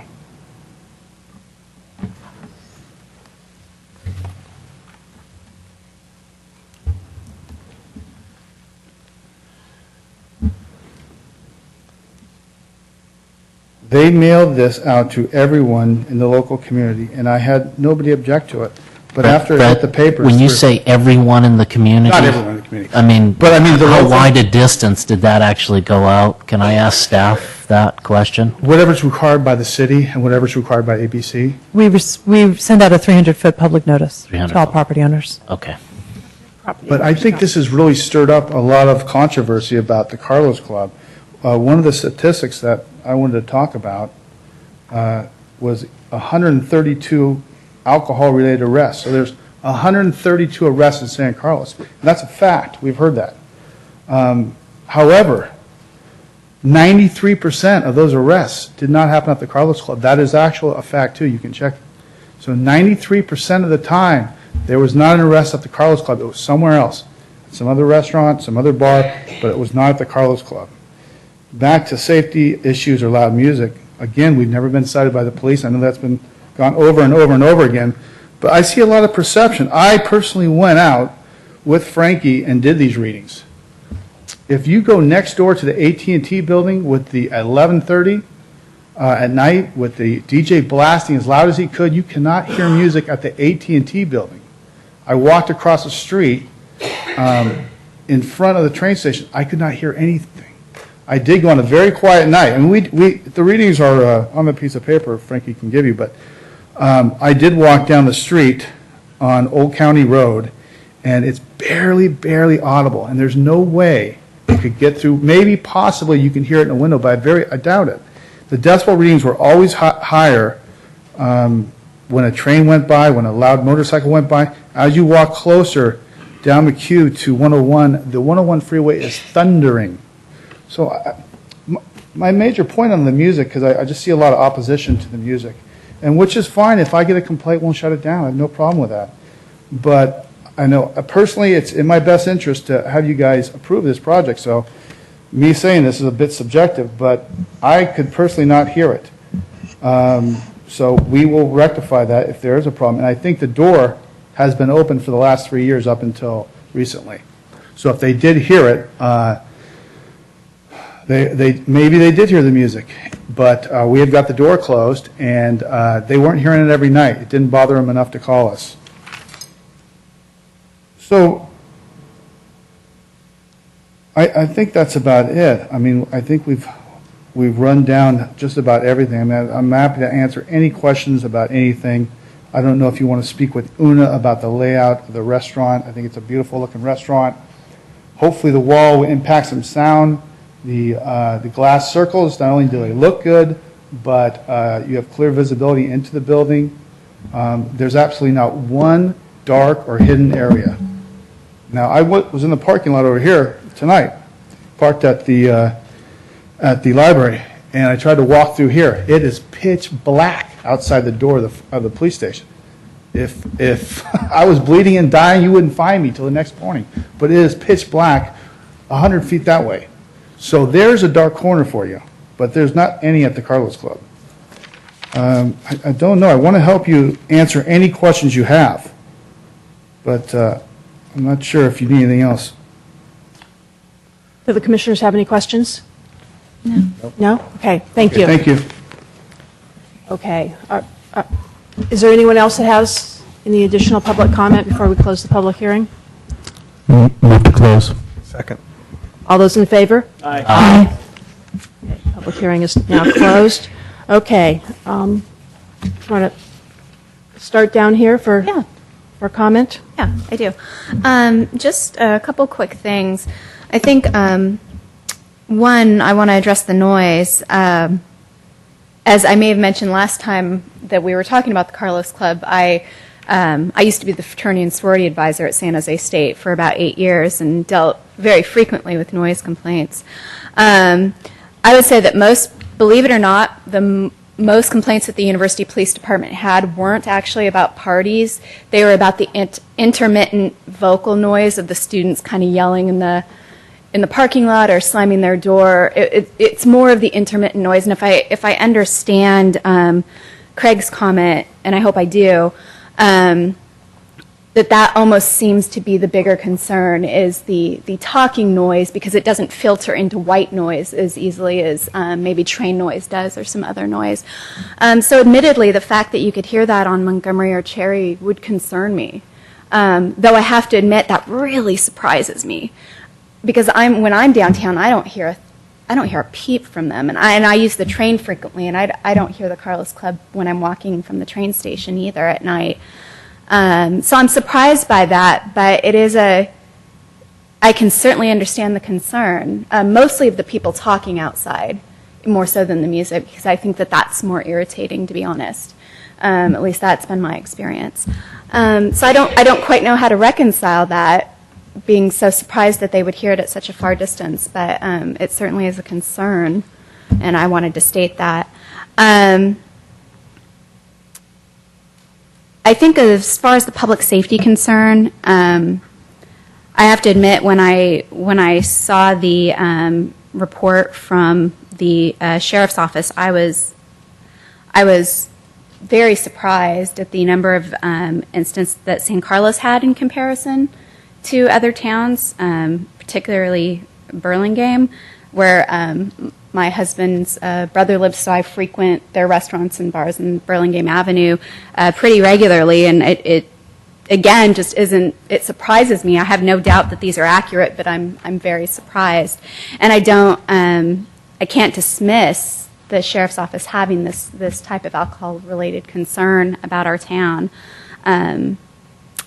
So I just wanted to state that also. On the other hand, I think that there's a conversation about, we don't want to reward, any bad behavior by letting them expand. And I think and I hope this is more of a transition than an expansion, that what they're trying to do is to transition into a new type of business and a new type of clientele by offering food in an outdoor environment. And that's certainly what I've been getting through our 3 different conversations and hearings about the Carlos Club, and I hope that is the case. So those are the comments I wanted to make. Okay, Commissioner Dibney? Yeah, I have a little different filter on this. I think we have a different set of issues. One is if there are current noise issues with the existing operation, that's an enforcement issue, and I think it does kind of color the merits of our discussion with respect to a proposed expansion to an outdoor area and any noise generated by that too. So I'm kind of looking at that, and that's all in addition to the merits of the actual application, which I've got to say, I mean, I love the look. It looks great. I'd love to see small business expand and succeed. But I think that I think a comment was made that the safeguard, Mr. Hayslip, I think you said this, the safeguard is that there's a 1-year visit on this. I would say that the safeguard is the process that we're in right now. And we have a chance to objectively address any of these issues to see whether they are actual issues or not anecdotally, but objectively, and do that now versus having some residents, if there is an issue, live through a year of logging in complaints to the police department. That's, to me, a little foolish to do when we have the chance to actually address it now and prevent it if it is an issue. So I've got kind of two theories on this. One is, as I stated earlier, I can make a lot of the findings because I do like the way it looks, etc. But I think it's premature to get to that.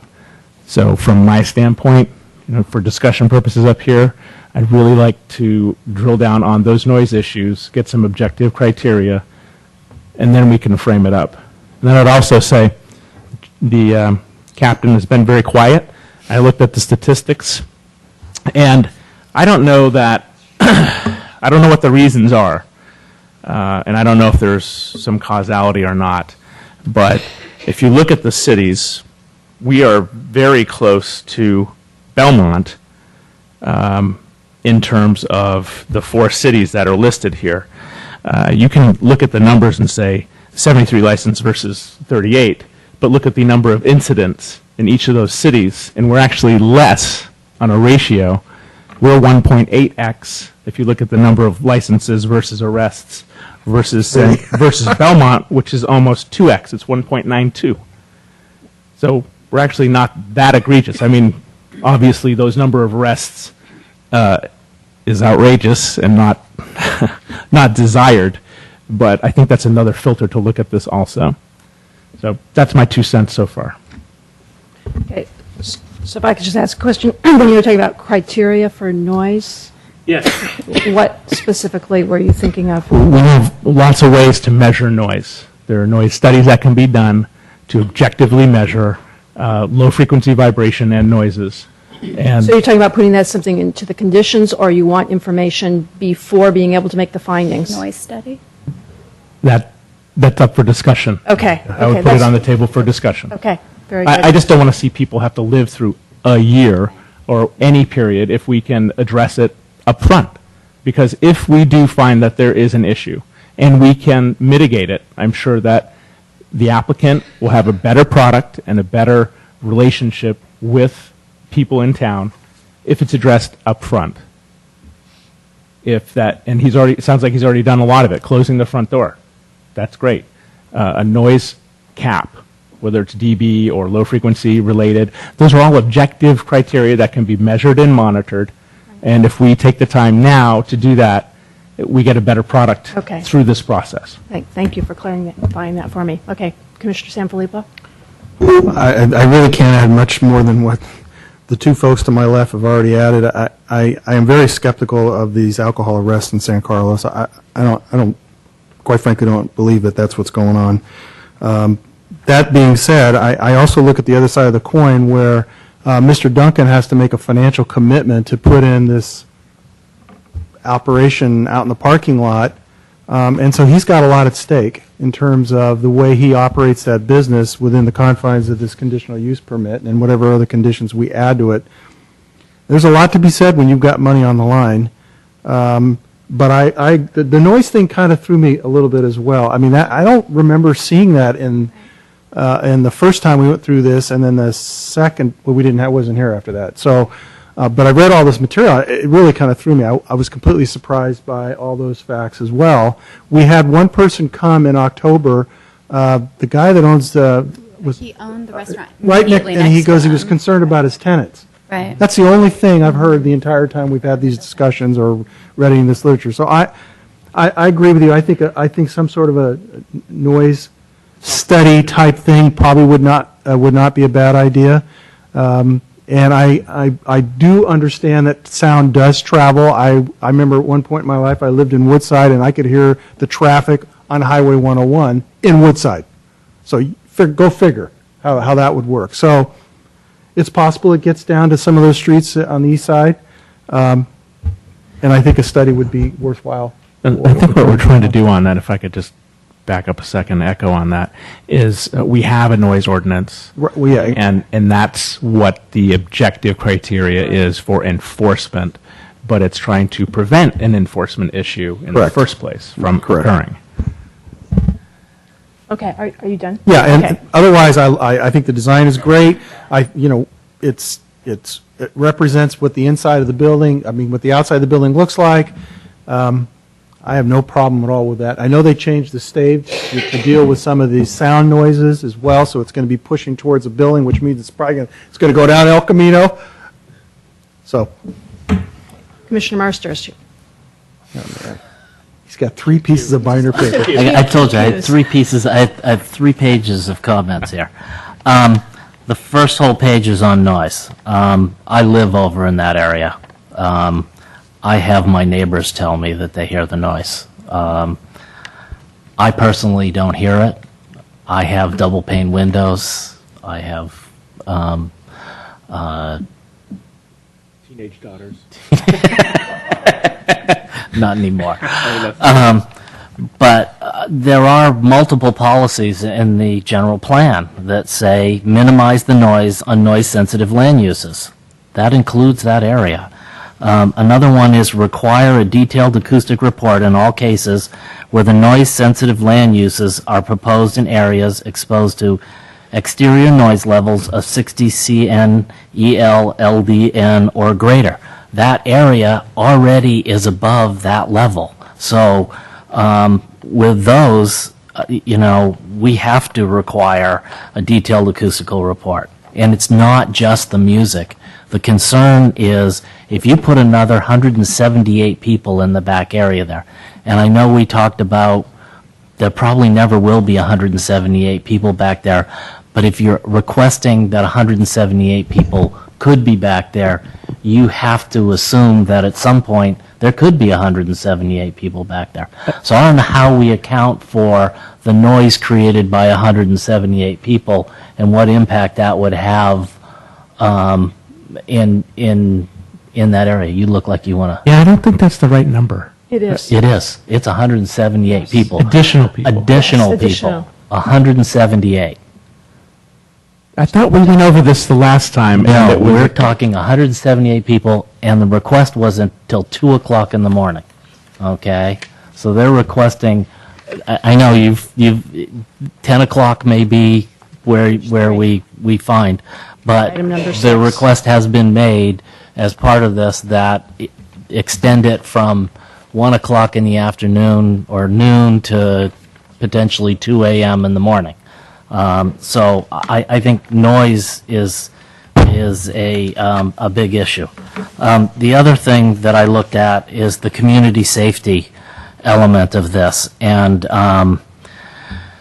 again, I went back to the general plan, and it says one of the policies is CSS 7.8, approve rezoning development permits only when adequate services are available or when a program to provide services has been approved by the applicable district in the city. The police, the sheriff's department has told us that they do not have the services, okay? I, at this point, am not ready to say that, I'm not ready to disagree with them. I would like some more information on that and say that, how do we get around this? Okay, I don't know how to get around it, but I do have to respect the fact that the sheriff's department has essentially said we do not have adequate services to deal with this. I don't know if we can deal with it at that level. I I mean, quite frankly, the city's responsibility is to provide services to its citizens, period. So can we just let him So get I through just- all of his I- comments, and then we'll have discussion on it? I do know that I read an article recently where Artichoke Joe's is actually providing service, Yeah. a police officer, to the city that will actually be at their establishment. I don't think that they're ready to do that. I don't think that that's here. But that is the type of thing that I've seen has been done in other locations, okay? So I'm not ready to throw out that community service, community safety yet. I want to hear more about that. And then there were a bunch of sort of miscellaneous things that I think we need to address at some point. These are comments that have come up. Visibility into the establishment, I don't know whether that's something we want to look at. I was over there. There is a concern about the safety in the alleyway and the location of the doors and using a front versus a back entrance and access from the front door to the back. I think all of those need to be addressed in some way or another, and I'm not sure that what I see for a plan here addresses those. So I think if we move forward with this, all of those things need to be addressed in one way or another. I know they got the parking exemption from 4 p.m. to 10 p.m. based on it being open from 4 p.m. to 10 p.m. I don't know how the parking for an additional 178 people is going to work, and I know that they got the exemption for removing those parking spaces, but parking for 178 people is not a small space, and especially if you expand it to go from noon on a weekday. If it opens at noon on a weekday, from noon to 6, all those businesses downtown, I don't know if that was explained to them when they said they were all in favor of this, is if there's a whole lot of people using their parking spaces and their customers can't get at their businesses, I'm not sure that they'll be really thrilled with that. So I don't know if our purview covers parking or not, but I think that's something that we need to look at. I have a problem with expanding it to past 10 o'clock because of noise. I'm glad to see that they've closed the front door. I think that may have been a good portion of the noise. The problem I have is that there's now 178 people in the back area. Will you recreate that noise in a different way? And I'd like to see the noise solved. And the last thing I just want to say is comparing the Carlos Club to the Caltrain as far as noise to the people who live on the east side, that's not a good comparison. It really, and comparing this to the office, again, is not a good comparison because I never got to vote on the office.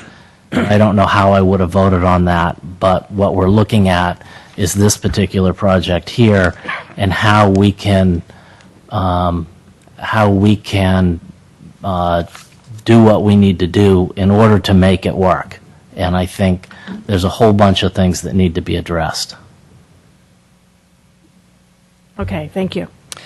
And while I can agree with many of the findings that are in here, I echo the concern about noise. And I am very concerned about the number of people that the project would be allowed to have. And although it was been stated that it's unlikely that there will be that many people, the fact that it can be that many people is a concern to me, because I think that's the noise level that is going to carry, echoing on what Angela was saying about voices, and then that if that area is now going to be open until 1 o'clock at night, we've just opened up the time frame for the noise to be able to expand. So I agree with all of you on the noise. I'm also concerned from a public safety point of view because of the access in and out of the area. While 5 feet may sound like a wide area to have outside of the wall, the fact that people have to queue up to show their ID, and we don't have a good feel for how many people are going to be there with an enlarged facility. We can go down and we can see the people are directed to go into the back door, and they queue up in the back door. Well, they can extend out into the existing parking lot. Where are those people going to go? I'm concerned about them being out in the alley area. If there's no surface differentiation, putting down, either a sidewalk along there and treating it as if it's a street front facade, or some kind of a surface that clearly lets the people who are standing there know when they have moved into the alley area. I think you're dealing with nighttime hours, you're dealing with people that are talking to one another, they're talking on their cell phones, waiting to have their ID checked, and they're not paying attention to where they are, and it is right on an alleyway. And I think the design, either the wall needs to be set back further, or I know there can't be another wall to keep people from going into the alley, but something that differentiates the space. It just really bothers me that we're creating a situation where someone's well-being may be put in danger when they're out to have a really good evening and something happens to them. So that's an area of my concern. So, which kind of ties into the visibility that Commissioner Marsters mentioned. I'm not wild about the facade with only having a few windows. I would rather see it just be all windows.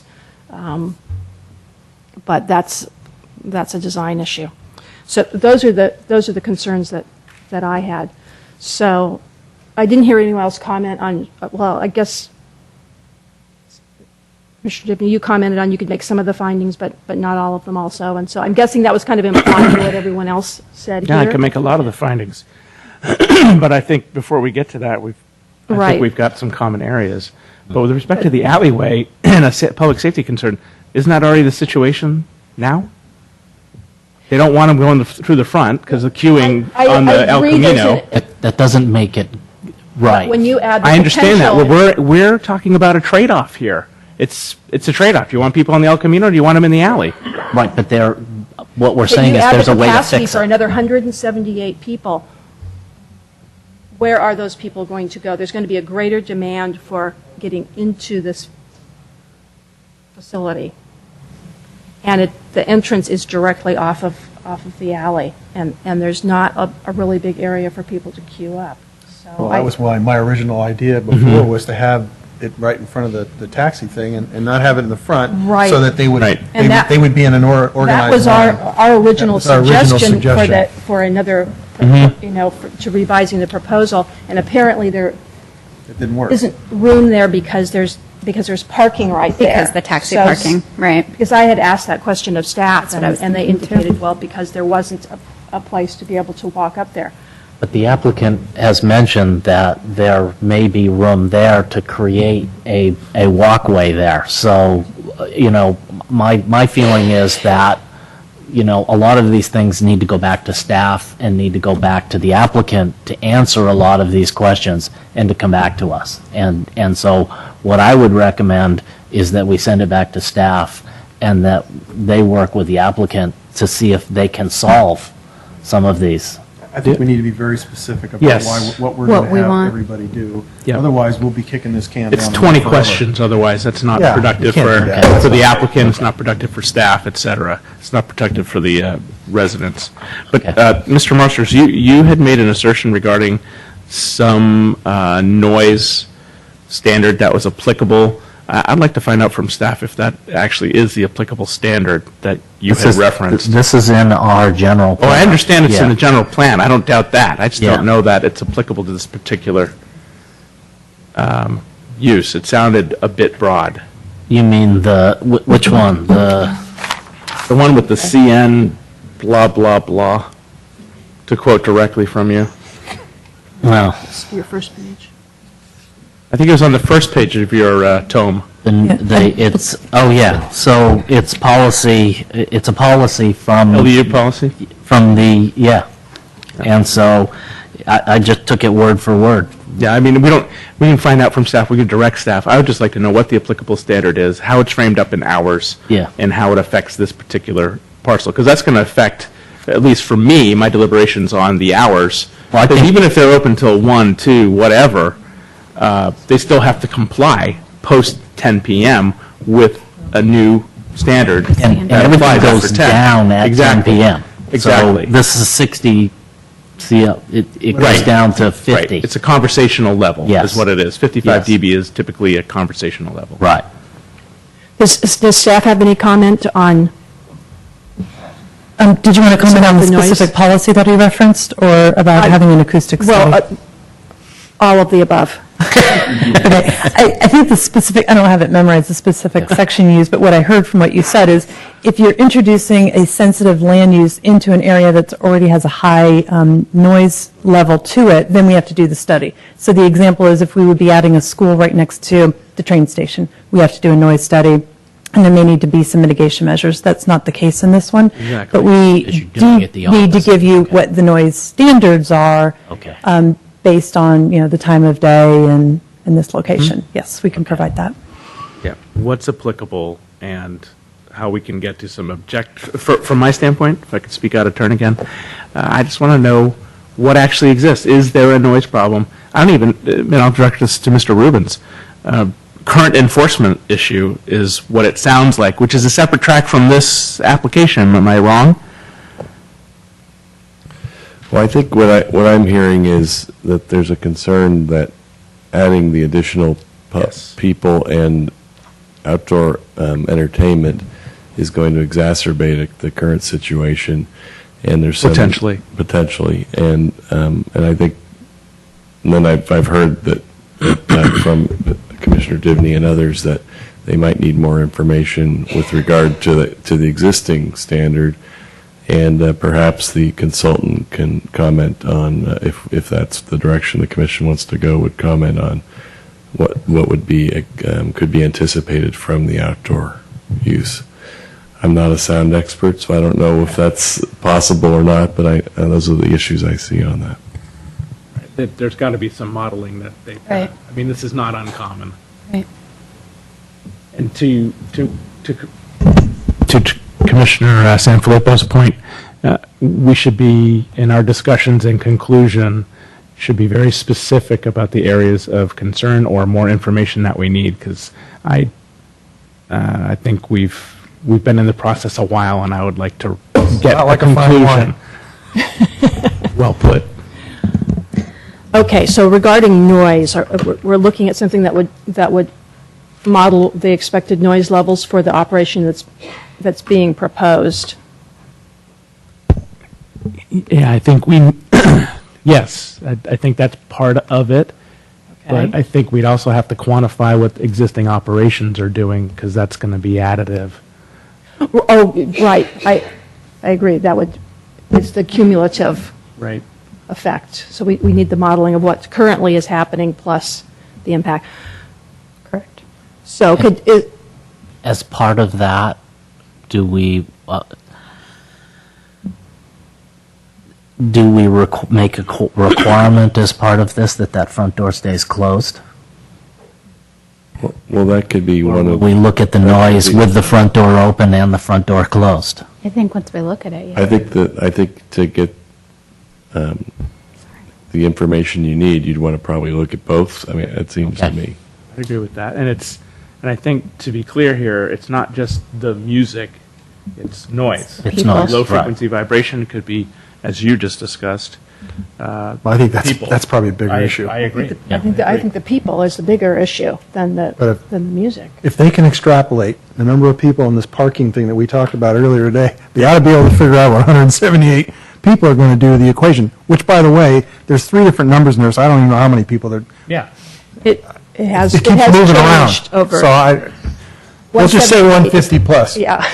178 is the latest number. Okay, so that's one issue. That's one issue that would require further resource and study. The other issue that I heard at least 2 commissioners were the safety issue in the alleyway. Yes.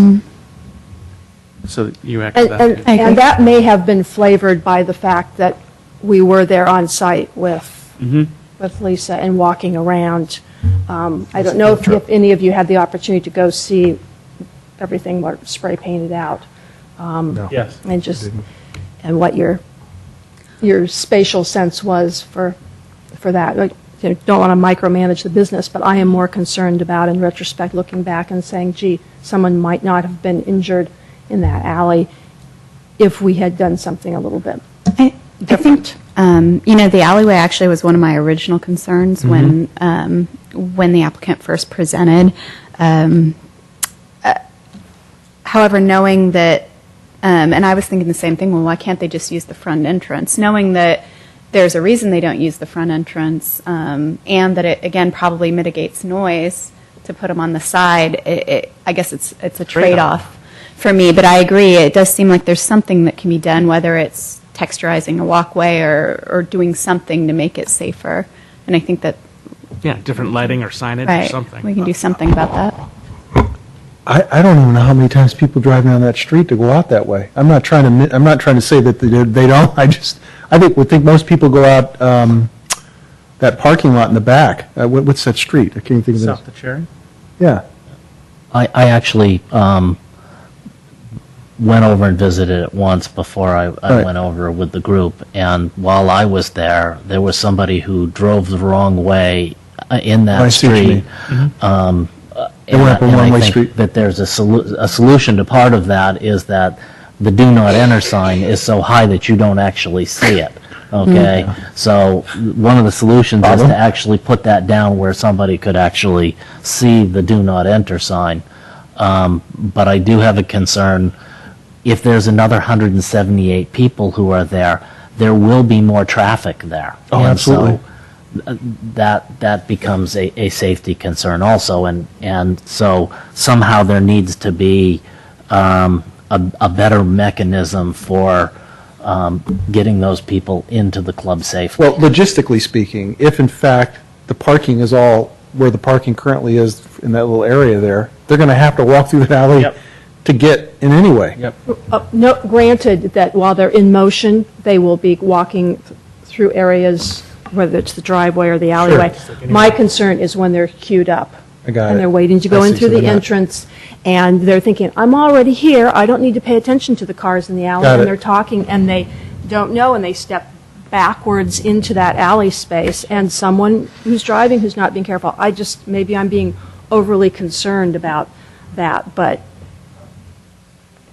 again, because of the number of people that can potentially be in this facility, if that's one of the conditions that the maximum capacity is reduced below what can be allowed legally, then I think it's something that's more manageable for the business. But when you're looking at the capacity of both the front section and the back section together at their maximum levels, it makes me very uncomfortable. Do we have any information on the customer count from 9 o'clock to whatever time this place closes? We don't have that current information. I'm sure the applicant could provide something. Okay, I mean, I think that also has a lot to do with it, and then, of course, you'd have to extrapolate or interpolate from that the customer count during those fatal hours, we'll call it. Well, here's my other thing about capacity, since you guys brought it up. Where are you at? I'm actually looking at the design, thinking, thinking about maximum capacity on a patio. I don't know if that includes, are people standing or people sitting? I know that seems silly, but if people are going to be sitting out there and there's not going to be a lot of standing, it might be a maximum fire code capacity, but it wouldn't actually be a maximum amount of people out there. Similar to, not to bring up the office, but you don't just sit around. You don't stand there. You either take a seat or Watching people eat. or you go inside. You know what I mean? You don't stand up. I guess that's my thinking. So would that be something similar? That fire code, yeah, they can put 178, but really nobody's going to be having more people back there than what can fit in these pretty tables and couches? I don't know the answer to that, but that's kind of my thinking, is that probably the actual capacity would be lower even if they were at full capacity for what would be comfortable for the area. And For the I don't know customer. if we could say something about that in our conditions or not. I honestly don't know, but if we could, maybe we could. But what happens to the situation where you move all the tables and chairs to one side because you've got an artist that comes in that's really popular, and now you've got the whole 178 standing around in there, so you could potentially still have the 178 So in could that there. be a condition that we put in? I don't know, but you got to look Right. at the whole situation where there, No, I agree. what could actually happen versus what we sort of envision happens. That's another enforcement issue, though. We already have laws and codes that govern all of that.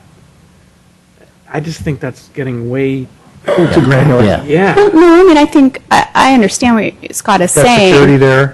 But do we then add it as a condition then? I just don't see 178 people standing around I don't either. in the back. Not where all I those see chairs that as available. being the capacity, but not the reality of the experience. So if it would make people comfortable, is there something we can put in the condition? Or not?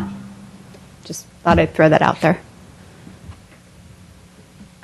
Well, it doesn't, I'm feeling like we don't have consensus on the public safety alley access as something that we want to ask. I'm a little more libertarian. I mean, we can't be in loco parentis for people who are patronizing. I mean, we could do that for any business. What about the people sitting out in front of Starbucks, preventing a car from hitting them, or them falling off the sidewalk and getting run over?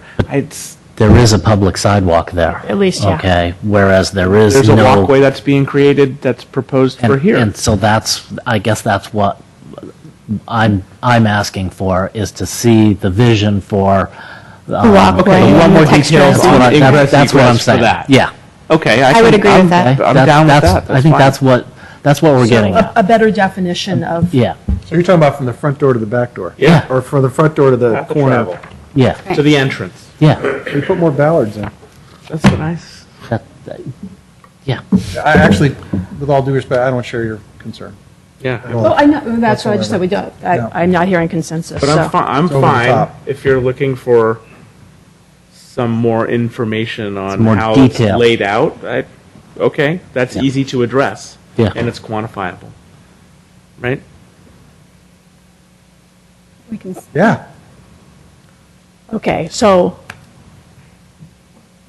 what exactly are we asking for? We're asking for design Design options in terms of how the to address the some pedestrian members, area is defined. to address some commissioners' issues. To address with that. some micromanaging commissioners. I didn't Okay. say that. It's okay, I'd like to see it too. Yeah. Oh, okay.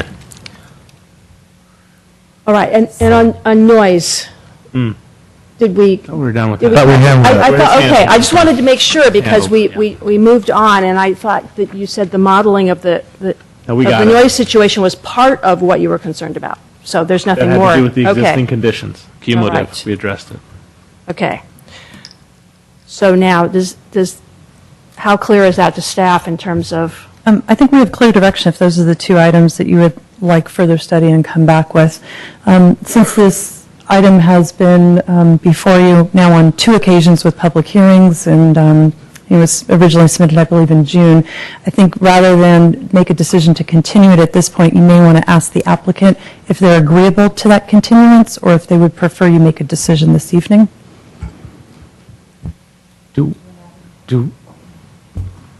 Mr. Rubens, if I could through the chair, do we need to reopen the public hearing portion for that question? If you're, no, not to ask a Okay, question. okay. No.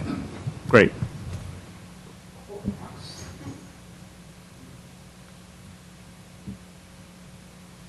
To answer your question, I don't know what we're doing.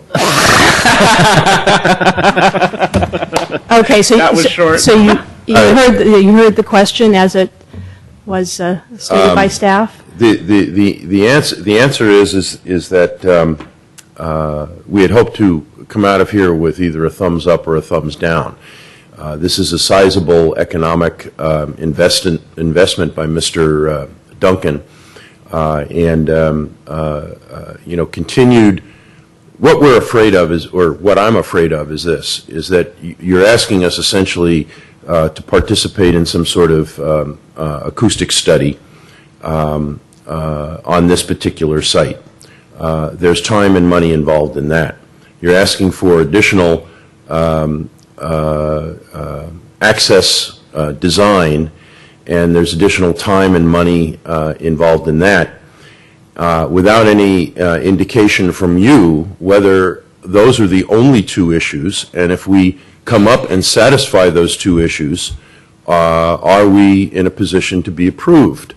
Because if I don't want to come back here again with an acoustic study, I don't want to come back here with additional design, and then have this spin off in some other direction again.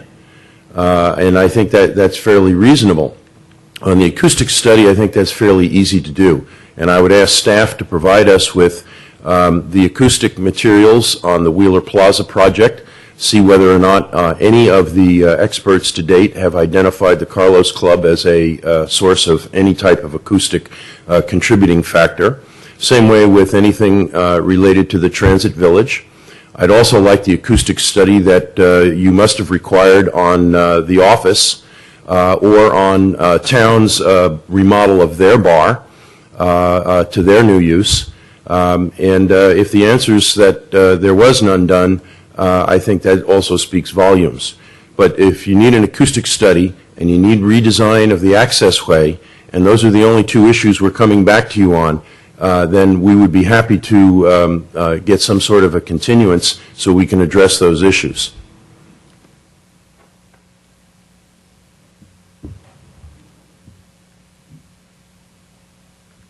Okay, I'm not sure what an appropriate response would be to that. And Something sarcastic? No. I am capable of that, but not in this instance. Yes, Mr. Rubens? Well, I think those are the issues that the commission has been discussing that are open questions that you would like to have answers. That's not this. I mean, if there's anything else that you want to have us bring forward on a staff level or from the applicant, you could bring that up now. If you're satisfied with, I've heard a lot of statements about you can make many of the findings. Those probably aren't issues anymore. It's really the findings. If the remaining questions are those two, then you're not really limiting yourself to not being able to make findings on other matters. You're just asking for more information.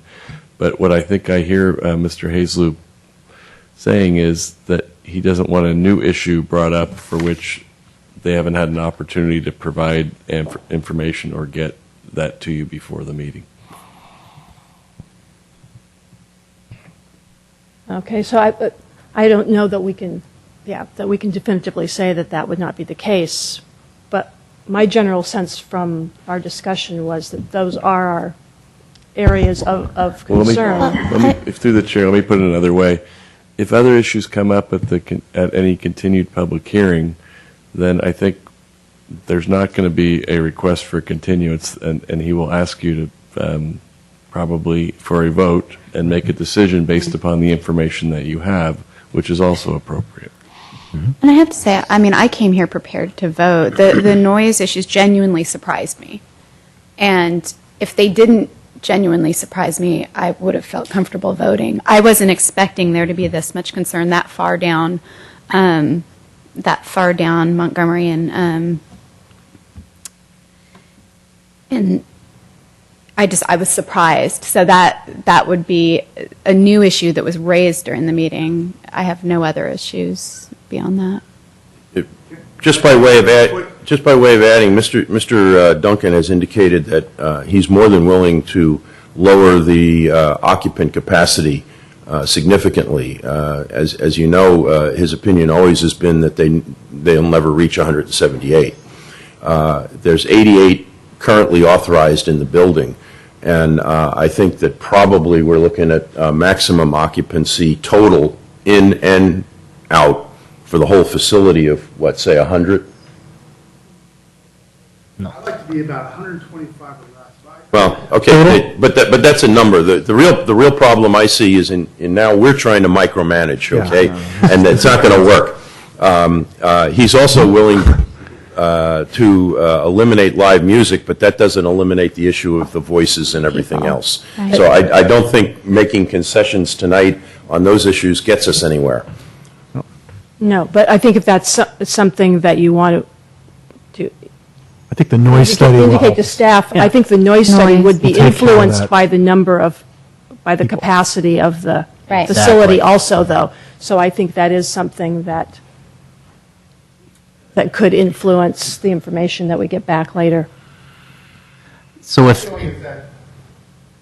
Could you please come up to the podium so we can hear you? How you make a decision is based on what's been decided in the past. And what's decided in the past for other restaurants like Town and all these other places, they've never had these studies. So you're asking me to do something. If I was a lawyer, that's how I present my case. This is what happened last time. That's why you have to say this is what should be today. And that's exactly how Mr. Hasty presented it, but I think that's false. There were no noise complaints at any of those other places during any public hearings, if there were public hearings. So I think it's really a bit of a stretch to put it out there like that, quite frankly. Okay, I'm a well, little peeved. That aside, I mean, I know with this noise consideration. Through the chair, that public hearing's closed. I mean, we can ask questions, if there's a particular question, but I don't want to, this is really Okay, outside your thank you, public hearing. thank you for the reminder. With respect to, if I could, Madam Chair, any other issues, there was an issue with respect to extended hours above and beyond the prior recommendation or findings in the application. That was one of the things I wanted to Okay. ask the commission members to find out if that was something that they wanted to ask staff to continue to look into. You mean as far as an impact, if any? Right. It goes back to the time, I mean, the noise study. That's part of it. I mean, it's all part of it. Right, yeah, that would be my only concern, would Yeah. be the noise impact. Through the chair, it also goes through to the parking issue, because the Exactly. parameters of the zoning administrator decision. Was from 4 to 10. Right. Yep. Am I the Okay, only so one if that you go doesn't- outside 4 to 10, then that parking exemption that you got, it may not be valid. And so if you go outside the 4 to 10 hours, then, you've got to go back to the parking, the Parking parking administrator and Okay, so issue number 3 is we need to know if the extended hours, what the impact would be. Well, is that really the question? No. I don't think it is. I don't think that's the question at all. The question may What do be you to the think? applicant to say, hey, you've petitioned to go beyond what was originally in the scope for the parking waiver. Do you want to continue on that path? And then we get to the question of impact and timing, et cetera, right? From a process standpoint, is that correct? Is that fair? Basically, I have to start the process all over. Well, I In mean, es- that in would- essence. that- if- Well, if do they? that- Oh, I God. think that's what I would wanna think do would be that. the method. You go back to the zoning administrator on that part of it. But it also could be a condition for you to consider whether to, that's a request. It does not have to be granted. So where does that put us in, with respect to direction to staff, is the question? That's a About discussion parking? point. yeah. Well, not necessarily parking, the- parking is ancillary to it. Right. It's the, Process around it. yeah, do we want staff to address extended hours of an impact? I mean, which obviously would include, hey, the process is this also, in addition to what the impact would be. I think we have to ask staff to address that because the applicant has asked for the Okay, fair hours to be from noon or 1 or 2 Depending on the day. to 2 a.m. And so that's outside what's been decided already. So that has to be something See, that yeah, staff it's not clear to me that because the parking was restricted to 4 to 10, does that mean that we cannot put something in the conditional use permit for this that would allow extended hours? Would there be a conflict there? Would that not be allowed, or is that something, that's what we're asking, is it okay? Well, I think, I don't want to give a definitive decision tonight, but Well, yeah, it seems to me that not asking for that. the process that was followed to obtain the parking exception was through the zoning administrator, and the zoning administrator granted it based upon the application that was presented to him. So what's being proposed is something different than that. So it's possible, probably likely, that it would need to go back to the zoning administrator to review the parking exception that was granted if the hours are lengthened. It could be that it's within your purview, and I'll look at that before your next meeting. Well, it's a form over substance type issue, isn't it, in terms of, I and mean, are we okay with them extending the hours, and then we'll figure out how to mathematically get it to work or not work? I mean, that's really the question that we need to answer amongst ourselves. And I understand that form over substance argument, but the problem is that the zoning administrator's decision is final, and it was never appealed up to the planning commission. It didn't follow that process. So, but it may be that it's within your purview anyway under the use permit. So I just want to, I can't say it right now. It's getting late in the evening, and so Yeah. I'll reserve my And there's always, more and considered there's, opinion. from a practical standpoint, I mean, there's always okay, it's been requested, we evaluate it, and one possible route is we say, no, we're going to stick to the original decision, the applicant decide to appeal it or not, and go from there. Or say, yeah, I'll do that, I'll take the approval if it gets approved, and then try to amend it later by going to the zoning administrator and say, hey, I want to extend the hours, blah, blah, blah. I mean, there's a couple different paths to go. So I think we need, what's the subject matter before the commission now is whether and how to continue it and what additional information that you're requesting of the applicant or staff before the next meeting on this. And I think I heard from counsel for the applicant that if we limit the requests and new issues, they're not going to be asked to respond to new issues at the next hearing, and you'll make a final decision then that they're agreeable to continuing it. And although there's not a choice on the formal motions, I would think that you'd want to continue it to a date certain so everybody knows when that's going to happen. Does that a question? Yes, Commissioner Dibney. What is staff's experience with respect to acoustic studies and how long that takes, and then evaluation and all the other things that go with that? Yeah, hard to say. I mean, I definitely need to contact a few firms, to get the cost estimates. I can't just go to one guy. Get them under a contract, get them out to take the readings, a week to prepare the report. I mean, I'm thinking the earliest might be a March 5th meeting date. Oh, wow. Commissioner Marsters? I just, have a comment? before we move to make that it's 6 weeks. decision to continue it, I want to know if there's any other issues other than the ones that we brought up, because one of the issues that's sort of been the big issue, according to the papers and everything, is public safety, and we have sort of ducked all of that, and whether we have adequate services, whether there's a public safety issue, and I just want to hear how everybody else feels about that, and whether that's something that we need staff to address further, or whether we're just going to ignore that. Or we discuss it. Or we discuss it, right. Well, like I said in my original remarks, I mean, I certainly don't think I wouldn't take it lightly. Go ahead. Sorry. I'm trying not to interrupt the commission. I'm sorry. I apologize if it seems like I am. But I don't think that's a new issue. I think but if there's more information you need somewhere in order to make the findings, then ask for it tonight, and we will endeavor to get it to you. I think the issue is the applicant doesn't want to be surprised by a new issue that he hasn't, or they haven't seen before, that they haven't been prepared to respond to. They want a final decision on the application.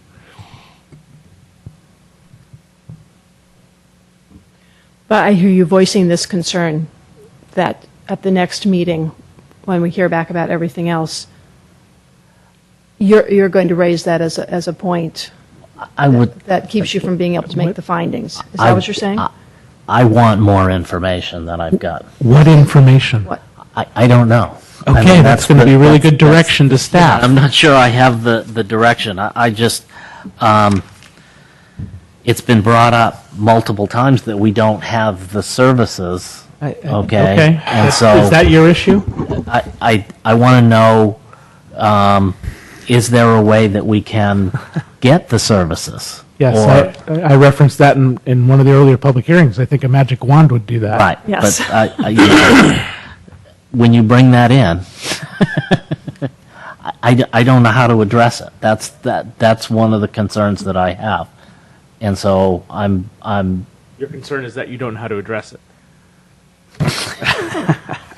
I'm getting cantankerous. It's something that we really can't put into a conditional use permit. It's something that, as has been said before, we don't have control over. It would be like for any project. Right. Wheeler Plaza, for example.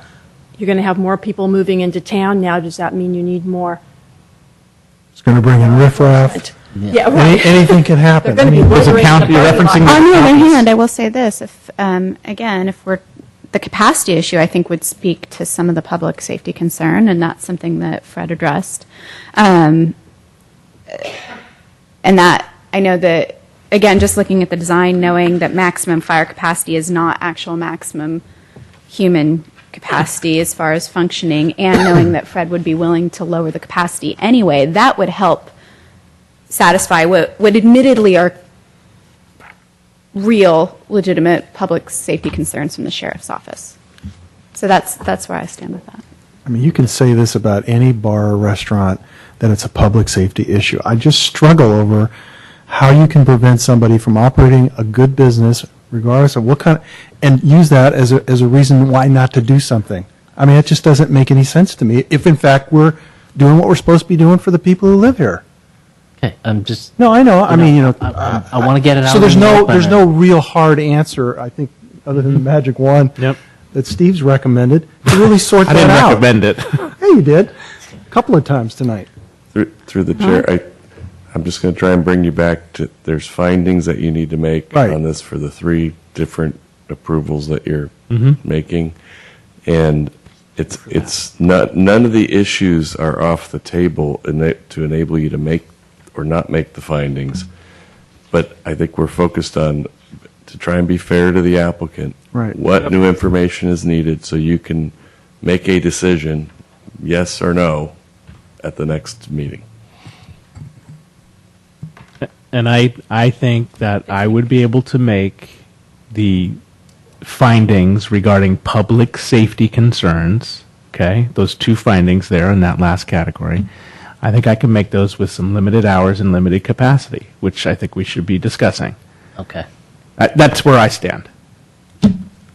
And when I referenced earlier that I could make many of the findings, that's exactly what I'm talking about. I'm talking about the architecture, I'm talking about all the different, the 11, the 4, the 2, all the different sets of findings. Okay.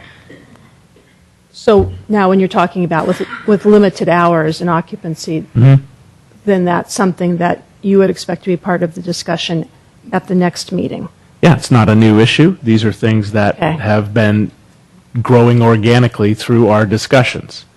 So I think that's something we obviously need to reach consensus on, or we can't reach it and, a motion fails or a motion passes. Okay.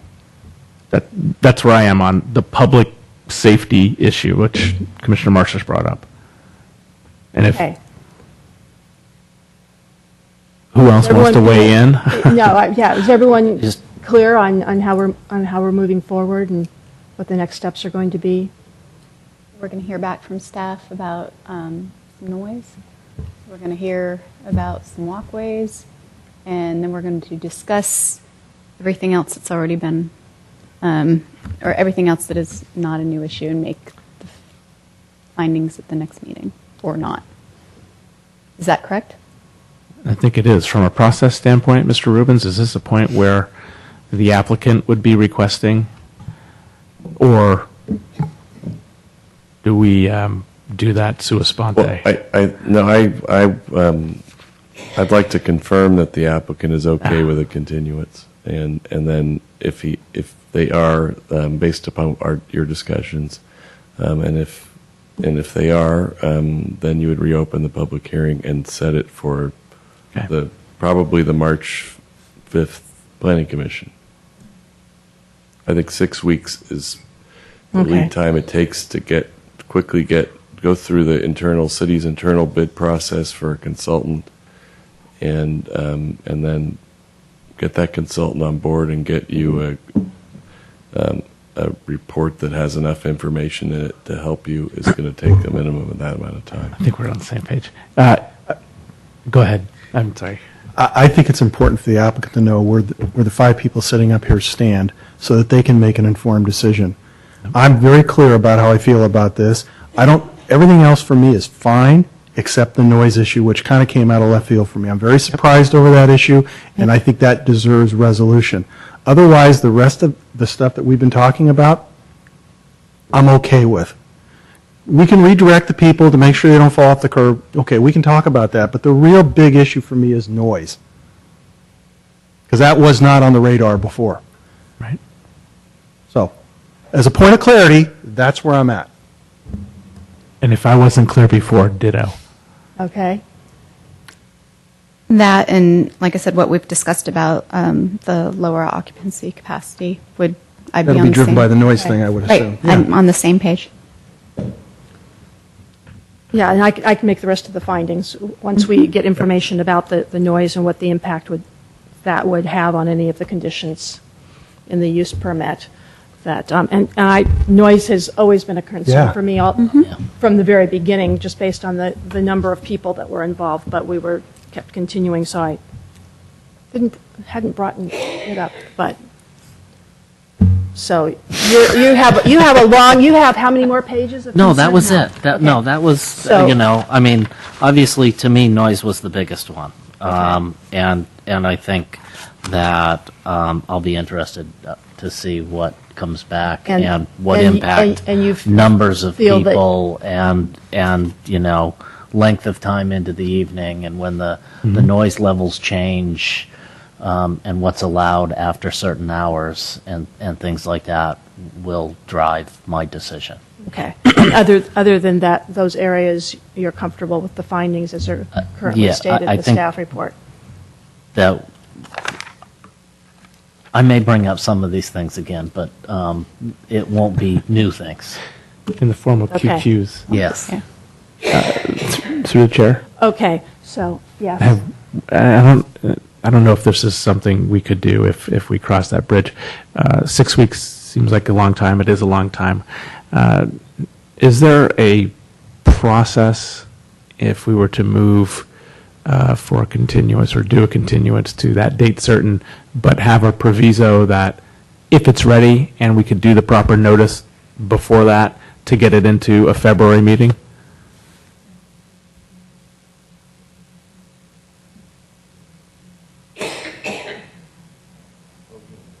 Or are we locked into that date, period? That's a good question. You're going to get an acoustic study done that quickly. Okay. Before March 5th? Do we hear April? Oh, I'd really hate to go past March 5th. Yeah. I know. Got to have it done by March 5th. So does that mean we're thinking March 5th is too Gotta have it early? done by March 5th. 19th. I don't know. I'm not sure what Mr. Hazeloop's intention was there. Are you saying that March 5th is too early, or are you saying before that is not going to happen? I mean, Lisa and I have been through this before. I don't see any way that you're going to get somebody like Salter and Associates bid, under contract, a scope developed, and have them in the field and a report back to you by March 5th. It could be Hammett and Edison, too. I mean, there's all kinds of vendors. Yeah, I mean, I just looked at a realistic, quick Yeah. schedule. Is that too optimistic? I don't know. I mean, we will certainly do our best. And the reason I ask that is I want to get a resolution on this Me too. as soon as possible. I mean, this is. So could we save? My preference is to pick a date where we know we're going to have what Okay. we need. So, 'cause Okay. So what's the probability associated with March 5th? Is it 50-50? Is it 80-20? I'll put you on the spot. Okay, so, Deadline in the bid. okay, so we want to confirm that you do want to continue this then? Or is that implied? No, we get confirmation. Right. So could you please confirm that you are requesting that we continue this? Yes, we are requesting that you continue it, and when we see what the bid is, Mr. Duncan, I'm sure, will be reevaluating the economic impacts of this entire process. But let's just pick a date, and if it's March 5th, let's put it in the bid and see who can comply with it. Okay, all right. So can I have a motion to reopen the public hearing? So moved. Second. Okay, all those in favor? Aye. Yes, Yes. we just did. So the next motion would be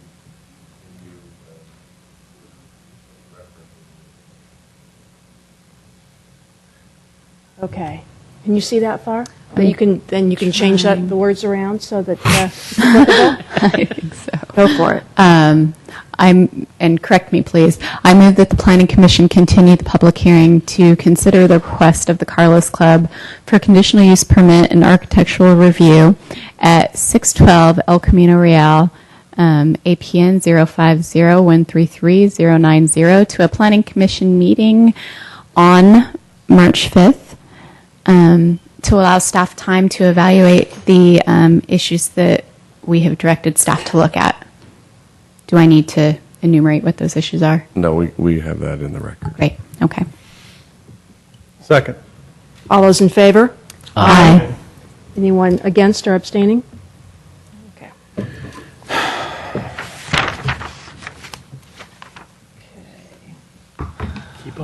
You want to approve the minutes? from Now the last minutes. meeting?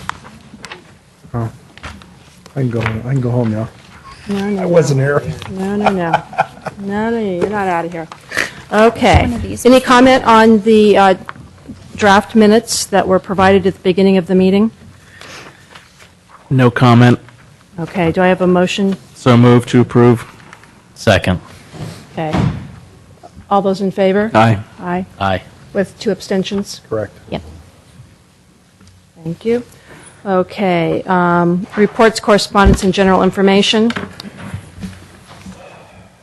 It's only a week since we've done this, so report on recent city council actions. I have no report. Anything new? Do you want to? Any comment or reports from any of the commissioners? Nope. Anything? No? Okay. Any other correspondence?